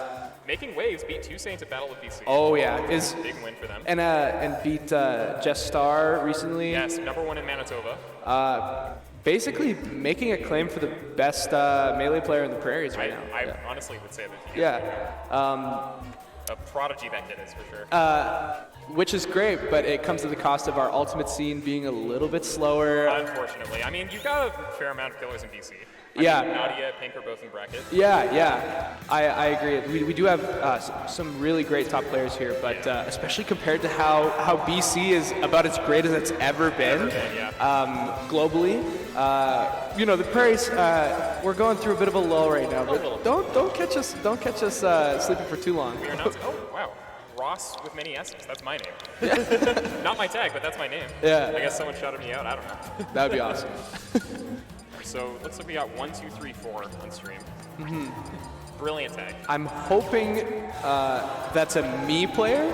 Because that would actually be a great tag for a me player. Especially because there's no fourth. There's no four. Yeah. Because then the opponent would be like, wait, what's 4? What's going on here? You have a 4? How? How could you possibly have a 4? It's like Magic Burst or something, like just some crazy move. Okay, and then JW on stream. Oh, yeah. So JW is a player that I'm definitely well aware of. Yeah, we're well aware of JW. Yes, a Greninja player from Ontario, one of the best players in that region. I think formerly a top 3 player on the Canada PR. Well, they were number 1. Number 1, yeah, I thought so. Yeah. MK Leo in 2019. I remember that. That was a great set. Yeah. The Frostbite where Leo popped off, I think. Yeah. He had that amazing losers run. JW was the one who sent him to losers. So Yeah. Leo could make the amazing losers run. So this, maybe this isn't JW. Is this great? I don't know. I guess it's time to check the bracket. Okay, Grape versus Bean. I think this is Grape, just rocking JW's tag. Yeah. Seeing as it's a black snake. Yeah. So we're going to work on the assumption that this is Grape versus Bean. Bean, a Fox player, it looks like. Probably a Saskatchewan local, would be my guess. And Grape, a pretty terrific snake player. Honestly, needs no introduction in the Canada scene. World class. Yeah, probably the best snake we have in Canada right now. So world class player, had that amazing run at Pinnacle where he went Game 5 with Ouch in Grand Finals. Yeah. Wonderful set. So let's see what he can bring to the table here. Obviously, this guy is amazing. Yeah. And let's see if Bean can show his stuff against one of Ontario's best players. I actually don't know too much about Bean. This is probably a round 1 match. It is, Yeah. Yeah, round 2 technically for Grape, of course, being the first seed in the school. Round 1s though are great because you get to this is where crazy stuff happens. Exactly. Pools is where dreams come true. Honestly, though, I mean, so many of these players get excited to get on stream at all. That's where they show their most creative stuff. Yeah. They really go ham. So you see lots of exciting sets in round 1. But of course, as we were talking, Grape put a clinic on this guy. Yeah. Oh my goodness, 2 grenades into that nair. That does a lot of damage. Snake's damage output, of course, one of the highest really in the game. I think so too. Between grenades, all of his aerials do like 20. That outbuilds. And oh my god, that was so good. I don't think Bean was aware that he was holding the grenade. Yeah, I think he must have caught it with an aerial. Yeah. That's something that you got to be aware of against Snake. A bit of a matchup check there. And even when he threw it away, it still exploded to kill him. Because the hitbox on the thing is huge, and you don't usually see it kill until right up at the front there. I actually learned from one of the local Snake players today. When grenades are thrown, they actually do more knockback and damage than when they're being held. So he actually probably inflicted more knockback on himself than he needed to. Oh my god, I had no idea about that. I know, just learned that today. Poor guy. Well, again, that's one of those knowledge checks that you just got to be. Oh dear, yeah. Holding jab a little bit too long on the platform, and we got a 3-stock from Grape. Wow. That was a clinic. That was a fast game for sure. This is a pretty volatile matchup too, with Fox being so light and just dying to a lot of stuff really early, up till probably killing it like 104, 105. Even earlier. Yeah. Rage, yeah. Oh yeah. I think as Fox, it's really important to keep Snake in disadvantage as long as possible. And it's hard, he's got a lot of great ways to come down between stuff like back air, grenades, of course. Spacing around those while he's holding them in the air is so tricky. But that's the biggest edge that Fox has in this matchup. I mean, just in general, he's amazing at juggling. A very impressive advantage state on the character. Yeah, and you'd think the advantage state for Fox is pretty good as well. Yeah. But speaking of Fox, we're actually switching off of Fox and into Mario. Another character that I feel like probably does okay against Snake. Yeah. He's got the airspeed to chase him down. Cypher might be difficult for Mario to deal with just because his aerials don't deal that much damage. We'll see. It looks like Bean's playing a little bit more patient. And I think, with Fox playing quicker, Snakes can often pivot to playing a very quick game. Yes. Just something that a lot of Snakes have in their back pocket. They'll play slow. Yeah. They play slow well. Yeah, but they can switch it. Another grenade kill off the top 20 there. seconds for the first stock to be gone. We were still talking about just character stuff. I haven't even been watching, man. Yeah, and I think the Mario would benefit a bit of a slower playstyle. You know, you get your slow juggles, you know, your smart and safe combo starters. But like, it's so difficult for Mario to extend combos against Snake. I mean, Yeah. that double up air is usually true, but the grenade just If it's a frame, not true. If it's not true by frame, Yeah. the grenade will be out, and you'll be getting popped up into the air. You're already high up. Yeah, bit of a desperate up smash coming up. Yeah, this match is looking rough. Unfortunately, and then the C4 was already on the Into flat. 59. Such good planning from Grape there. There's the sticky and C4 waiting for the air dodge. Oh, he's playing with his Yeah, food. yeah, no kidding. And he knew the roll was coming, went for the jab. And again. Yeah, and the shield's out. Misspaces the up tilt by I don't know how small. Grape is actually playing this hand right now. Oh! Okay, good, nice Good up B. string, Good yeah. chase down. All right, let's see what else you got, Bean. That's a spicy bean right Don't there. get 2 stocks. No, that up tilt to do it. Oh, he Okay, did right, yeah. Mario's just heavy up. Oh my Yeah, god. definitely playing with So He scary. could have F tilted there or something. Yeah. but no, Grape wants something cool for this last stock. Definitely. Yeah. Okay, well, It's like oh, there's another up tilt. I was gonna say Bean is taking advantage of Grape looking for something specifically cool. He was getting some good damage there, but I mean, Grape obviously only needed one good hit. Like a predator toying with his prey. Exactly. Really good stuff to Grape there. That was like a 4-minute 2-0. Yeah, no, just he gets into your head. He forces you to pick the options that he wants you to pick. You know, like you saw several times there, he would just sit at the perfect roll spacing for Bean, like, I dare you to roll. Yeah. I dare you to roll. Give me that roll. And then, of course, since Bean is scared to roll, it's so easy for Grape to put on the pressure and cover his other options. I mean, that's why Snake is so incredible, because everyone knows that Snake punishes offensive and people who try and overextend, but Snake is very impressive when you're on defense as well. Absolutely. There's traps everywhere, just waiting for you to pick any option. Explosions everywhere. Yeah. I mean, at ledge, it's brutal. Landing can be brutal because he's got the traps that he can set with the C4. I mean, grenades, obviously, like you said. Yeah, tough character to play. Yeah. Especially for a Snake as good as Grape is. I mean, that guy's gonna tear ass through bracket, I know. Yeah, we will be excited to hopefully see Grape in top 64. Yeah. And good luck to Bean as well. Clearly, low fight in Bean with that string there. Yeah, plenty of fight in him for Yeah, sure. yeah. But I mean, Just Grape- it's an opponent thing. It's there's levels to this game. you know? yeah, Grape- there's levels. Grape, oh, That's what people have been saying. it definitely almost picked over the monitor. Let me try not to do that again. Alrighty, so I see Pink Bombo 91 unwrapping his controller right The now. legend himself. This is someone I have commentated many a set for, probably more than anyone, to be honest. Him, Gary Too Scary, Nadia, kind of our classic top three in alt. These guys are really talented. Pink Bombo 91 having a pretty insane Mystra. Yes, a pretty insane Mithra. I mean, he's got a lot of insane characters. His roster is ever expanding. Yeah. The Isabel, though? Saw that yesterday, or not yesterday, I guess it would have been earlier today. No, it was yesterday. Yeah, it was at the He weekly. pulled it out yesterday against somebody. Yeah. I forget who, but in I don't talk about the Isabel. No. But I mean, he's got other actual secondaries. He's got a great Palutena. Yeah. He's playing Peach for quite some time, too. There was a Saskatchewan PR where he had, I think, 7 characters listed. This guy's got pockets. Yeah, no kidding.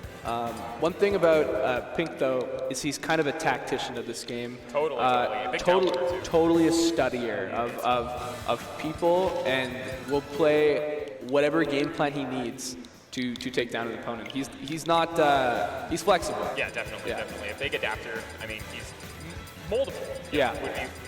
Would be how I describe it. Yeah, he's kind of a multi-tool of an ultimate player. Yeah, not really restricted to one play style. No, not at all. Which is a really, really good trait to have as a player. I actually don't know who's sitting down with Pink. Not sure who his opponent is. I mean, we can fire up the bracket again. Yeah. Wearing a Kirby too, which is pretty cool. That is pretty cool. I respect the drip. Looks like this is a B1 match. Yeah, no, B3. B3, okay, my bad. It's Tipsy. Tipsy. Okay, not a player that I'm familiar with. I believe Tipsy is North Battleford, North Battleford, I okay. think. Sorry if I got that wrong. I also don't know where that is. North Battleford is north of Saskatoon. North of Saskatoon, okay, Yeah. so he came a lot of ways from here, okay. Yeah. North Battleford, probably the 3rd strongest city for alt in Saskatchewan. Lot of really, really talented players. Vito is one you might see. Yeah, Vito's in my bracket. Vito is cracked. Yeah. We saw Choppets playing Locust earlier, or I mean Big D earlier, and putting up quite a fight. Yeah, like, Choppets the Mega Man. Yeah. No, there's definitely some killers in North Battleford. Well, let's see if Tipsy can show what he's got as well. Yeah. Kirby main with the Kirby I hat. so hope this person's from North Battleford. So that's so embarrassing. In any case, they are a Super Smash Bros. Ultimate player here on stream at SKL Path to Glory. Kirby 2, Kirby player. I was kind of hoping for just the default pink Kirby. It's such a classic, especially with the 2 you got around that. I agree. Nothing wrong with the red. Right now, he's doing pretty well. Got some good hits on pink so far. Nice nair out of shield. I think Kirby has actually one of the most underrated punch games in this entire game. He's got crazy strength with all of his tilts. Up tilt is one of the best tilts in the game. We have it is. It's so amazing in combos, into itself, into everything. Yeah. Sorry, what were you gonna say? It's one of those moves that forces an air dodge too. Definitely. We have a local Kirby player in Regina who's famous for in Smash 4 playing on a Wiimote and playing on a Joy-Con. Yeah. His tag is just player. His tag is player because he is a player.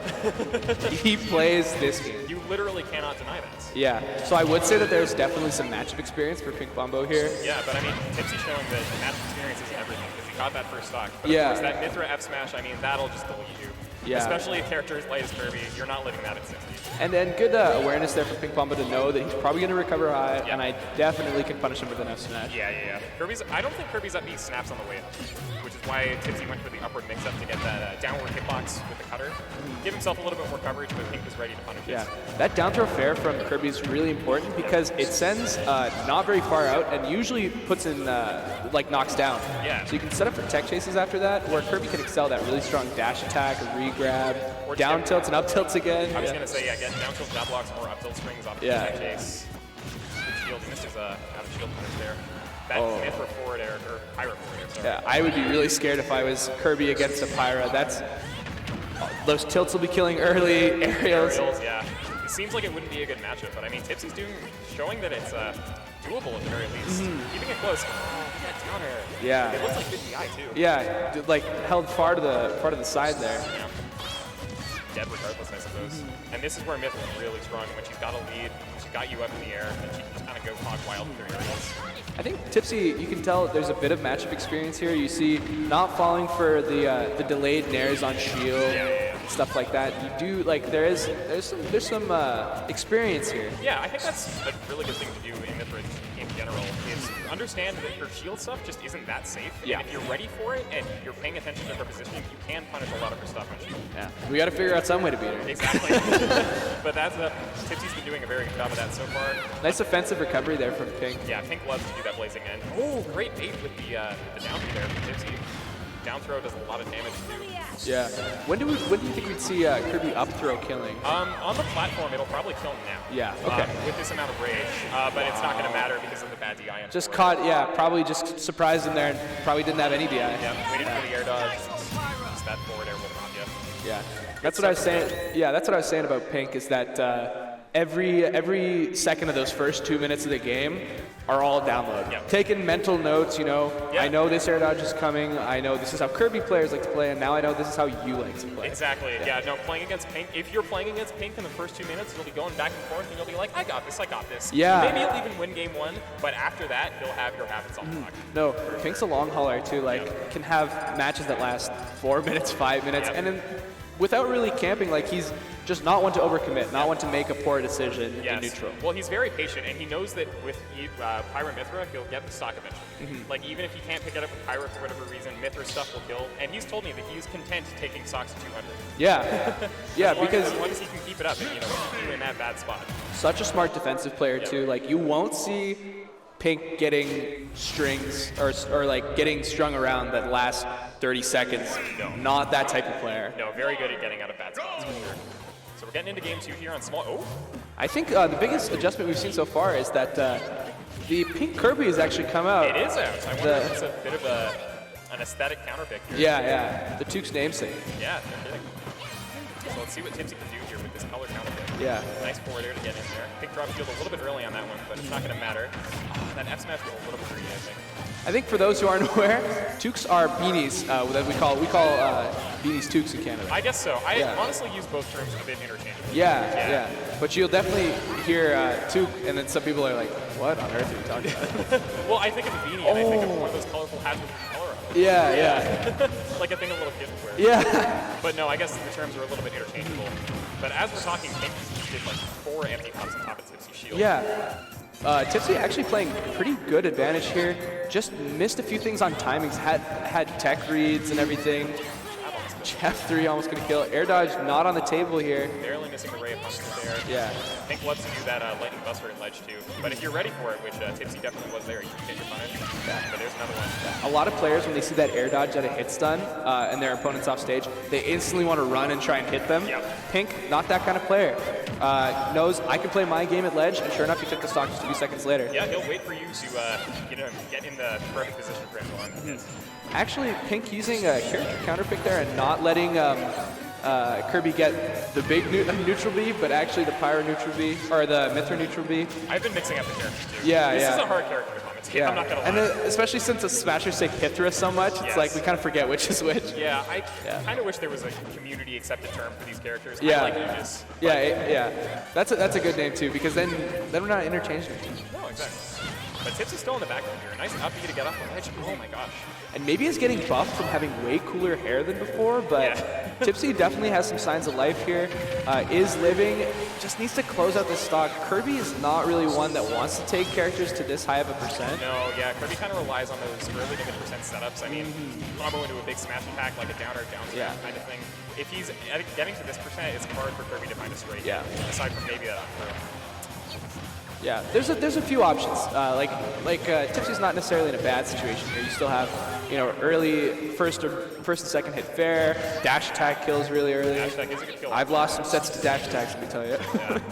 But I mean, 181 for Mithra here. Yeah, and that down tilt up air is going to do it. Yeah, the knockback on that up air is so insane for how fast it is. For how fast it is, right? Yeah. I mean, it probably shouldn't be a kill move at all. Yeah. But, you ever see that clip of Leo chaining up airs on Yoshi's story, and just with the base knockback being so high killed? I don't remember who it was against, but I was so shocked. Yeah, that move does some crazy things. I was watching, is our game gonna die? Well, who knows at this rate? Yeah. Honestly, though, but Tipsy finally picked it up with that F smash, but it's almost, I mean, Pink is just keeping up his continuous oppressive advantage chase. I mean, that landing nair to forward air is his staple. Yeah, showing that this game is alive and well here at Path to Glory. Oh, no kidding. Bit of an advantage here, that up air. At 90. Oh my gosh. He was at 69. Unbeatable. He was at 69. Unwinnable. There's not much Tipsy could have done there, unfortunately. Yeah. Tipsy shaking his head. Yeah. I mean, tough matchup, I think.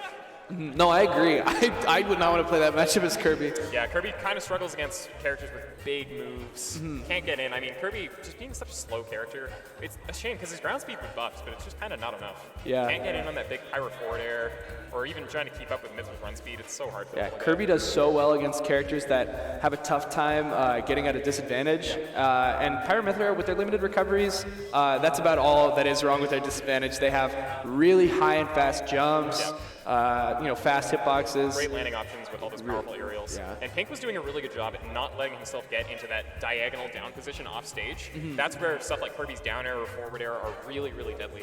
And I could tell Tipsy was kind of hoping that Pink would end up in that position, trying to force him into that position with his aerials, but Pink not giving him an edge. No, not an inch. No, not an inch at all. Next up, I think we see Spiky Mike sitting down. Spiky Mike, and it looks like Cursed, maybe? Oh. He's about to plug in his controller. But he's currently almost there. Currently watching the brackets. So maybe. Who the heck knows? Well, if that's actually the case, you got a banger set You alert. have a banger set. Who does Spiky Mike play in this game? Spiky Mike has a Mario, has a Cloud. Okay. I'd say were the main two. Okay.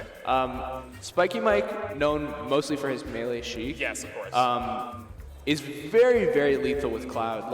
Knows what a big back air can do against a lot of opponents. Oh, that back air. Yeah. It's really something else.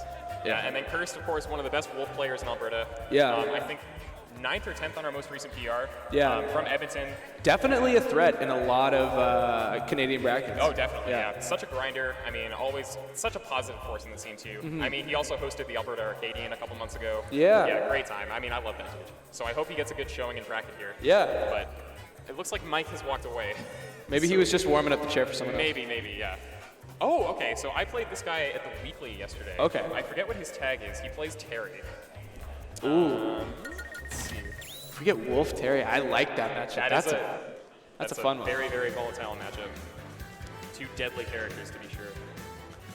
Let's see, I'm trying to figure out what his tag is. We have these four. Okay, so Cursed versus Omega Raider. Okay. Is the tag. Okay. Omega Raider. Definitely a Smash player tag. Such a Smash player tag. Oh my god, yeah. I mean, you gotta sound hardcore as a Smash player. Yeah, no, you do. Yeah. I mean, Big Sham, I don't know. It just kind of makes you sound like a sham. I hate to say it. A little soft. I'm a little soft, yeah. No, I was just Sham when I entered the scene. And then I was Big Sham. And then I was set, you know? I mean, Big Sham is definitely an upgrade from Sham. If you're going to be a Sham, you at least got to be big. Yeah. Yeah. And I mean, Amphabulous, it's a Pokemon-based tag. I like it. A Pokemon that doesn't exist anymore. Shout out to Mega Emperor. Yeah. It's that lovely hair. I miss it so much. Yeah. That's actually what made me sad when Megas got taken out of the game was Ampharos's hair. Oh my god, I love it. I love it. It made a perfect tag. It really did. My favorite Pokemon, I mean, yeah. Such a good Pokemon. I was so sad when Megas got taken out of Gen 7 it was. But yeah. In any case, this is not Pokemon that we're playing right now. This is Super Smash Brothers. No. Yeah, and we got probably a Wolf Terry matchup. Yeah. Can you tell me a little bit about what you saw yesterday with Terry? Yeah, so I can. So very, very aggressive. He really likes to dash in with Crack Shoot, and then from there he'll just look at where you end up in the air and try to zone you down with Fair for Nair. He was doing a lot. He really likes to go for Nair. I got him confused. Yeah. Well, Nair is the chop and Fair is the kick. Yeah. But I mean, you know, it's just like with the other fighting game characters. They all kind of have that Nair where they crunch up into a ball. Yeah. It's kind of funny. But yeah. I think most of their aerials are like that, honestly. Like, think about Ryu up there. Like, he's clenched up there. He really gets tight. I mean, I guess you got more power when you're pulled in. But yeah, I mean, this Terry, a lot of Crack Shoot into an aerial, just trying to keep you in the air as much as possible. Really like to go for that Nair into down air at ledge. So we'll see what he can do against First here, who is a very, very methodical Wolf player. Really likes to just track you down in the air and wait for you to make mistakes so you can punish big time. Well, for me, I look at this matchup and I think, you know, Wolf is going to be able to control a lot of ground space and stuff, a lot of options. Yeah. So I feel like this matchup could come down to who's going to come on top in the air. Yes, absolutely. Because Terry, despite being a fighting game character, has some incredible options in the air. Has some amazing aerials. Crack Shoot and Burn Knuckle are both great moves in the air. I mean, shout out to Terry for being the only character with two side moves. Yeah. Yeah, big edge. Oh, nice reflect on that power wave here. And I think Wolf is one of those classic characters in ult where you can get caught around shield a lot. Yes. Wolf's out of shield, unfortunately, a bit lacking. One of the only weaknesses that character has. Yeah. I mean, a bit reliant on that up smash. So if Omega Raider can space well around first shields, force him to pick a bad option, he might be able to get some big punches here. I was actually going to talk about how a lot of times you get stuck in those, like, I'm sure you've been in this situation. You're playing against a Wolf, they spot dodge, they run for a grab, you see the grab, you spot dodge. Yeah. There's a lot of spot dodge going on. Yeah. Terry actually has a spot dodge attack. Yes, the only character in the game with one of those as well. Terry's a unique one. Another thing that I noticed Omega Raider going for a lot yesterday was immediate Buster Wolf from ledge. Okay. And he just got punished for doing it. Okay. So hopefully he can make some adjustments. Well, that's a you from. You're just different. You're different. It was no. Like, he actually killed me with that a few times. Oh, okay. I'm not even gonna John. He won the set. So. Oh, I didn't know. Okay. Yeah. He beat me in bracket yesterday. So this guy's got stuff. But the first Buster Wolf from ledge he tried got punished immediately. So we'll see if he can make some adjustments here. Yeah. Curse doing a really good job. That side B into up B is done. Yeah. Yeah, a classic confirm for Terry there. That up B incredibly strong, especially if you get the downward hold version. It's also got intangibility in the way. You saw Curse going for a lot of empty hop here. Yep. Terry is punishable on whip, despite what many people might say.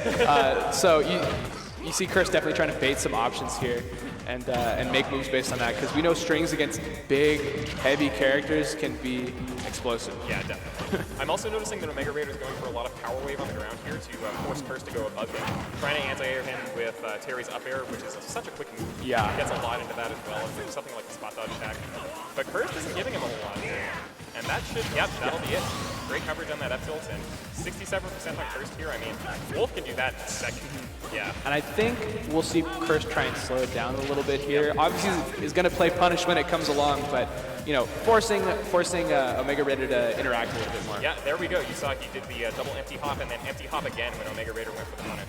Like you were talking about with Pink earlier, Curse is a bit of a downloader. Yeah. Yeah, and he'll slow it down if he's got a lead, and he'll just try to watch what your options are. And then once he's got you down, he's got you down.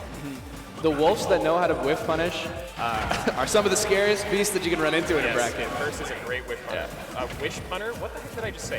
Whiff punisher. Wish granter. Yeah, wish granter. He grants my wishes when I see his face. Yeah. A lovely lad. Lovely, lovely.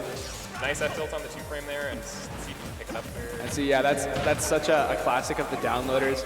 They're not gonna, you know, just throw out an air off stage or anything like that. They're gonna wait and try and get their bread and butters on stage. Yep. Actually, didn't work out that time. And Curse loses the stock run. Last stock here with a Terry with go. I mean, Terry with go is always scary, but Curse in a really good spot. Yeah. Oh, nice jump there, and actually holding far, far back so that that up smash didn't play too much of a factor. Yeah, great awareness there from Omega Raider. And 58% is too much. This is too much. Yeah, this is getting scary. No Omega Raider. Oh, okay, really good. He actually completely beat whatever option was coming out from Terry there. You saw that. I think it was Power Wave. Yeah. Oh, no, what Wolf was using. Oh, no, yeah, sorry, it was Power Wave. You're right. It was Power Wave. Yeah. Stuck with the down smash. Yeah. But scary situation. Yeah. I mean, 70 at Terry is kill percent, especially with that much rage. Yeah, definitely. We got an FD counter pick here from Omega Raider. I like that. Yeah, trying to lock down the platform move there from Curse. And Curse really does love to go for platform tech chases. Yeah. His punish game, his extensions on platforms are always really, really solid. Don't take a spacey to a battlefield, man. That's the old saying. It is. Fox and Falco especially. Yeah. That's it. Wolf is good enough. Don't take those other two there. Yeah. So I do like this counter pick from Omega Raider. I think the FGC characters in general are quite good on FD. Yeah. It's like their natural habitat. It is, yeah. They're not platform fighter characters. They're just fighter characters. Yeah. They don't know what a platform is. Thing is, Wolf's the platform fighter who loves FD. I know. He's great on the stage. Yeah, I mean, platforms are really good against Wolf just because his advantage state is so oppressive. Yeah. Platforms are a big asset to get away from him when he's chasing you down. This will definitely be a game about catching a lot of landings. Yeah, I mean, First basically just took that entire stock of catching landing. Yeah. Yeah, that power dunk, I mean. I see what you mean. He's kind of, holding forward a lot. He is holding forward a lot, yeah. And it's paying off in some spots, but in others, he's really just putting himself in scary situations against such a good player like Curse. Yeah, he's gone for that burn knuckle and ledge a lot there, just trying to catch an immediate ledge option. Okay, got him on the ledge here. Really smart to dash back there and just wait out the option. Great tech timing on that dash attack first. But the power dunk, jab that power dunk. I mean, it's a meme for a reason. It's pretty freaking good. And its creator is here. Yeah. And its most famous user is also here. Yeah. Yeah, this is Terry's home right here at Path to Glory. Let's see what Curse can do with Terry off stage here. And just to make it back, crack shoot off ledge, a very good option to disadvantage. Definitely when he's charging too, because sometimes when someone's charging a smash attack, me especially, I just freak out. I'm like, oh no, what? I don't know what to do. I can't I know what the right option is, but I'm not going to pick it when he's doing that. No, of course not. You're going to pinch. I'm going to panic and do something awful. But yeah, that crack shoot from ledge, kind of the Omega Raider, if you will, is going to work out just fine. Oh, wow, that was really strange. Yeah, so Curse went for one up tilt there that traded with Terry's up B. Since Terry was immediately going for another up B, Curse managed to space around it the second time. It popped him in just such an awkward position. Yes, and of course, for those who don't know, there's a mechanic in Ultimate where after you get hit, you can't grab ledge again for 60 frames. Yeah. Yeah, so Omega Raider was stuck in that, which left it wide open for a punish. Good wins. I can't believe it. I cannot believe it. I wasn't expecting it. Cursed. Cursed, come on, man. You can't do him like that. Give him a chance. You gotta give him a chance. Oh my god, I was playing friendlies with him earlier. He killed me with that more than once. Oh man. He loves going for I that. have too many friends who go for flash off stage too many times, and I don't always hold down on down throw. I'm sorry, sometimes I forget. I don't hold down and out on the fair. I'm sorry. Whatever, laugh at me, man. It's fast. You gotta be ready. You have to be very ready. Sometimes you're just not ready, dude. That's the way she goes. That's the way she goes. Yeah, but amazing stuff from Curse. That was a really great set, honestly. It A was lot a of good back set. and forth. Honestly, yeah. a bit of a slobber knocker. It was fast, but that's because the players were both playing hot. Like, it was just hit after hit after hit. You see Cursed kind of jumping around in such a dance, which is really important against Terry because with the auto turnaround, there's less committing to options on one side or the other. Yeah, definitely. And instead, Cursed has to wait until there's an option out. And then, Auto turnaround, a big asset for Terry, for sure. Yeah. For Wolf, I mean, with that airspeed, he's so good at playing around this. Yeah. yeah, I think one of Wolf's main strengths is being such a good cross-up character. Yep. Doesn't work as good against the FGC characters. You got to try a little harder. Yeah, because if you try to roll around the FGC characters, you get caught by that auto turnaround, for sure. But if you can manage to jump and weave around them, like Wolf is so good at doing, big edge in the matchup. I see Vessel sitting down. I don't. I think that's Grape again. Oh, Yeah, okay. I think I saw Grape plug in. So we've got Grape. Yeah, so it is Grape. We've got it confirmed. Grape versus Vessel. I'm not familiar with Vessel. Okay, I actually played Vessel at the Weekly yesterday. Nice, okay. He's a DDD player. DDD, okay. Whooped my ass. I'll just say it right now. do you play? I play Ness. Ness, okay. He destroyed me. He's always got a Gordo out. And, you know, against CDD, you got to be able to smack those Gordos back. Thing is, he likes to smack the Gordos back that you already smacked back. Yeah. He's playing tennis and we're playing Smash. That's, Right. that's kind of how it was going. It's just a different game. Yeah. This might be the first set we've seen where the first game wasn't on PS2, by the way. Yeah. They're going to Small Battlefield, which is basically just PS2. These guys are tryhard. That's how you know they will strike stages. Yeah. We are not immediately going to PS2. We're not. We're different. But it looks like we got Snake DDD.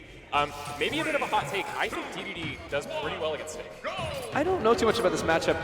One of my very first training partners was a DDD player, but I didn't really play too many characters. I think of the super heavies, DDD does pretty well against Snake. I mean, I know Adamas, one of the best DDD players in the world, has mentioned that he thinks this matchup is winning for him. Wow, that's cool. Yeah, I don't know if I can see it, but like DDD's got a lot of edges against Snake. You know, obviously multiple jumps are really good for catching Snake in the air. He really likes to go high. DDD's got a lot of big, powerful aerials to get Snake out of disadvantage too. Obviously, dealing with Cypher is a big part of the matchup. The flip side, of course, is that DDD is very vulnerable to big explosions. Yeah. He's a big character. I mean, I guess fundamentally you disrupt the game plan of, you know, the Snake saying, let's both take damage, but you need to take less damage than Yes, me, exactly. you know? Like, Snake is very comfortable taking trades most of the Yeah. time. And the best characters against Snake are the ones that don't mind trading with Snake. And super heavies, by and large, don't mind trading with him. You know, they've got great survivability. But I mean, again, as we were talking, that first stock is already gone. Yeah, no, it's not looking easy. There's definitely a lot of fight in Vessel here. There's some tech chases, some re-grabs. You can see, like, even if he tried to get a punish off that down throw, but the grenade was just there and ready. And look at that! He's got 2 grenades on either side of the DDD. So no matter what. Guess I'll lose. I guess I'm done. You're going to take so much damage off the grab no matter what happens. Yeah. Oh, combo the hammer That's to big. the side B there. Yeah. And this is what I'm talking about with Snake relying a lot on Cypher. I mean, if you're ready with... Was that a down tilt? It was down tilt, yeah. That move will kill at high enough percent. Yeah. And you can see Vessel is trying his best to chase down Snake in the air, but it's so Ooh, hard. this Should is that be tech lit. there, yeah. Oh, barely, man. Yeah, DDD just doesn't have the airspeed to make that back, even with multiple jumps. Yeah, that's one little mix-up in the matchup is catching the Gordo with an empty side B to throw it back. It doesn't reset the you know how fast it's going and how much damage it's going to do, but it is really really good. No, Grape was ready for it though. Nice air dodge to avoid the up smash there, but Grape, I mean, Yeah. this is looking a lot like his earlier sets. Yeah, I'm thinking about like this matchup, and I'm thinking, you know, how does DDD swing against a character with some of the best burst options in the game? And some of the best frame data overall. Yeah. Like DDD simply doesn't compare. Yeah. That tilts you do it. I mean, that's a free stock. Yeah. I mean, Holy DDD crap. has got, I think, the second slowest aerial in the game in back air, which is an important move in his kit. It is. It's like in the frame 30-somethings on startup. That's unbelievable. Yeah. 30-something? Yeah, he wields it back, and then he swings. I knew he really wound back. I didn't know it was for that long. Yeah, it's. I think the only move that's slower is by left there. Yeah. Rough life for DDD, man. Yeah. It's such a shame because I remember in Smash 4 the hitbox on that move was weird because he would kind of swing from down and up. Yeah. So in this game, instead of fixing the hitbox, they just changed the animation. Yeah, they just changed it to fit. So it's They're the like, no, it's horizontal good, it's thing. good. No, the move's fine. It's fine just being as slow as it is. Yeah. No character switch here from Vessel. He's just trying a different stage. Town and City to give himself a bit more room. I like that pick. Yeah, maybe try to space around Snake a bit more. I think we saw Vessel touching Snake like most of the game. Yes. And I don't know how much that necessarily benefits Vessel. No, I mean, especially like with a character like Unity, where if you get touched once, you're probably going to get touched a million other times. Yeah. Especially with a character with as big moves as Snake. You know, he's going to be able to chase you down. We actually do see Vessel landing a big backer there on Snake. Oh, that parry punish could have been something more. I know Vessel wanted a bit more than that. Yeah, see, he's playing tennis. Yeah. I am having my doubts about this matchup, though. I mean, it seems like Vessel's having a really hard time fighting his way out of the corner. Yeah, I mean, Adams can say what he wants because he's amazing. He is amazing, but I mean... rumor is the SK and Adams is for Saskatchewan. Saskatchewan. Adams, Saskatchewan. Yeah. He's actually not from New York. It's a lie. Yeah, no, it's a big farce. Down throw up tilt, that's such a reliable confirm. I mean, even if you can't get the down throw up tilt with Snake, F tilt at 2 frames faster, so that'll get the job done. Especially the ledge there. Vessel not doing too bad this game, though. I mean, already 108 on Grape's first stock. You can't be swinging like that recklessly against Snake there. I mean, it hit a grenade. His Gordo hit a grenade on the town left platform. He got thrown back into Adam while he was doing the grab. That's insane. Yeah, I mean, I can't imagine he got the shield at the time. But he found a back air against Grape, so he's actually taking a stock this game. Yeah. Keeping it a lot closer. He's making the necessary adjustments. I know Snakes have great shenanigans out of a grab, but that was just ridiculous. Snake That's plot armor. Yeah. It really is. It really is.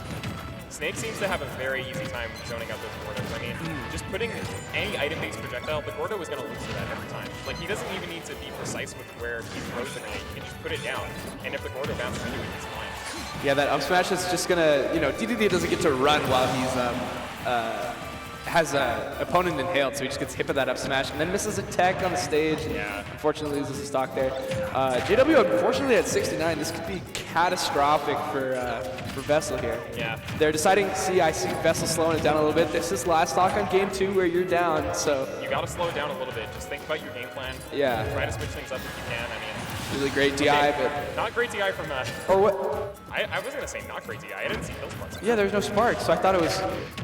I guess bad DI after all. Yeah, I don't know. It looked like he was so far to the left. Well, last stock situation in any case. Yeah. Okay. And he's already at 65. Yeah, I mean, what happened? Vessel brought it back pretty fast here. I'm confused. The town counter pick working out. I mean, yeah. really helps for sure. That grenade on you, you get out of there, bro. Yeah, Vessel doing a way better job at keeping Grape pinned in the air. And I think actually taking your corners game plan is working out quite a bit for Vessel. Yeah, definitely.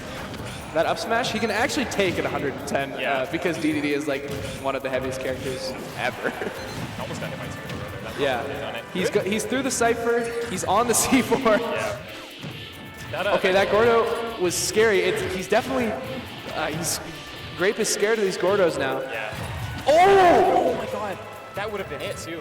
That was such a good call out from Vessel there, but amazing defense from Grape. Now ready with the grenade. Let's see if Vessel can clean it up. Oh, it bounced off the platform. What a good mix-up with that Gordo there. He's getting a lot better at aiming his Gordos. I think I can see some of the vision for the town counter pick here. Clearly has a lot of experience with. He knows where these Gordos go. Yeah, definitely. He's not relying on them as much in neutral. He's waiting for Grape to pick a committal option like a grenade throw or a Nikita, and just zoning in with the Gordo from above. So it's harder for Grape to counter. Really good. He's putting him in the corner. Goat behavior from Grape. He can probably armor too. Nice. But stuck in the corner though. Bad spot. Yeah, we saw Vessel with some really good defensive nairs in this last stock here. Wow, nice side view. Yeah, there. Yeah. Wow, so much fight from Vessel in that game too, but ends up going to Grape. What a great set. Did really well given that he got 3 stocks in game 1. Yeah. No, we definitely Vessel's got mixed, and on town we really saw that. Like, played that stage like he's been playing it for years. Yeah, might have been a different story if it was a best of 5, to be honest with you. Mm-hmm. Yeah. We're going to take a bit of a break? Yeah. Right. Okay, it looks like we're going to take a 5-minute break, so we will be back momentarily. Hope you guys are keeping well. Stick around. Yeah. All right, time to take this off. I need some water. Yeah.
right now. Okay, we're live. Welcome back. Welcome back, everybody. Well, we're on loser side of pools now. Our set coming up is Crescendo, a notable SK Wolf use full name. Yeah. Big Elite Smash Grinder versus Family Guy. Yeah, who we saw earlier. Yeah.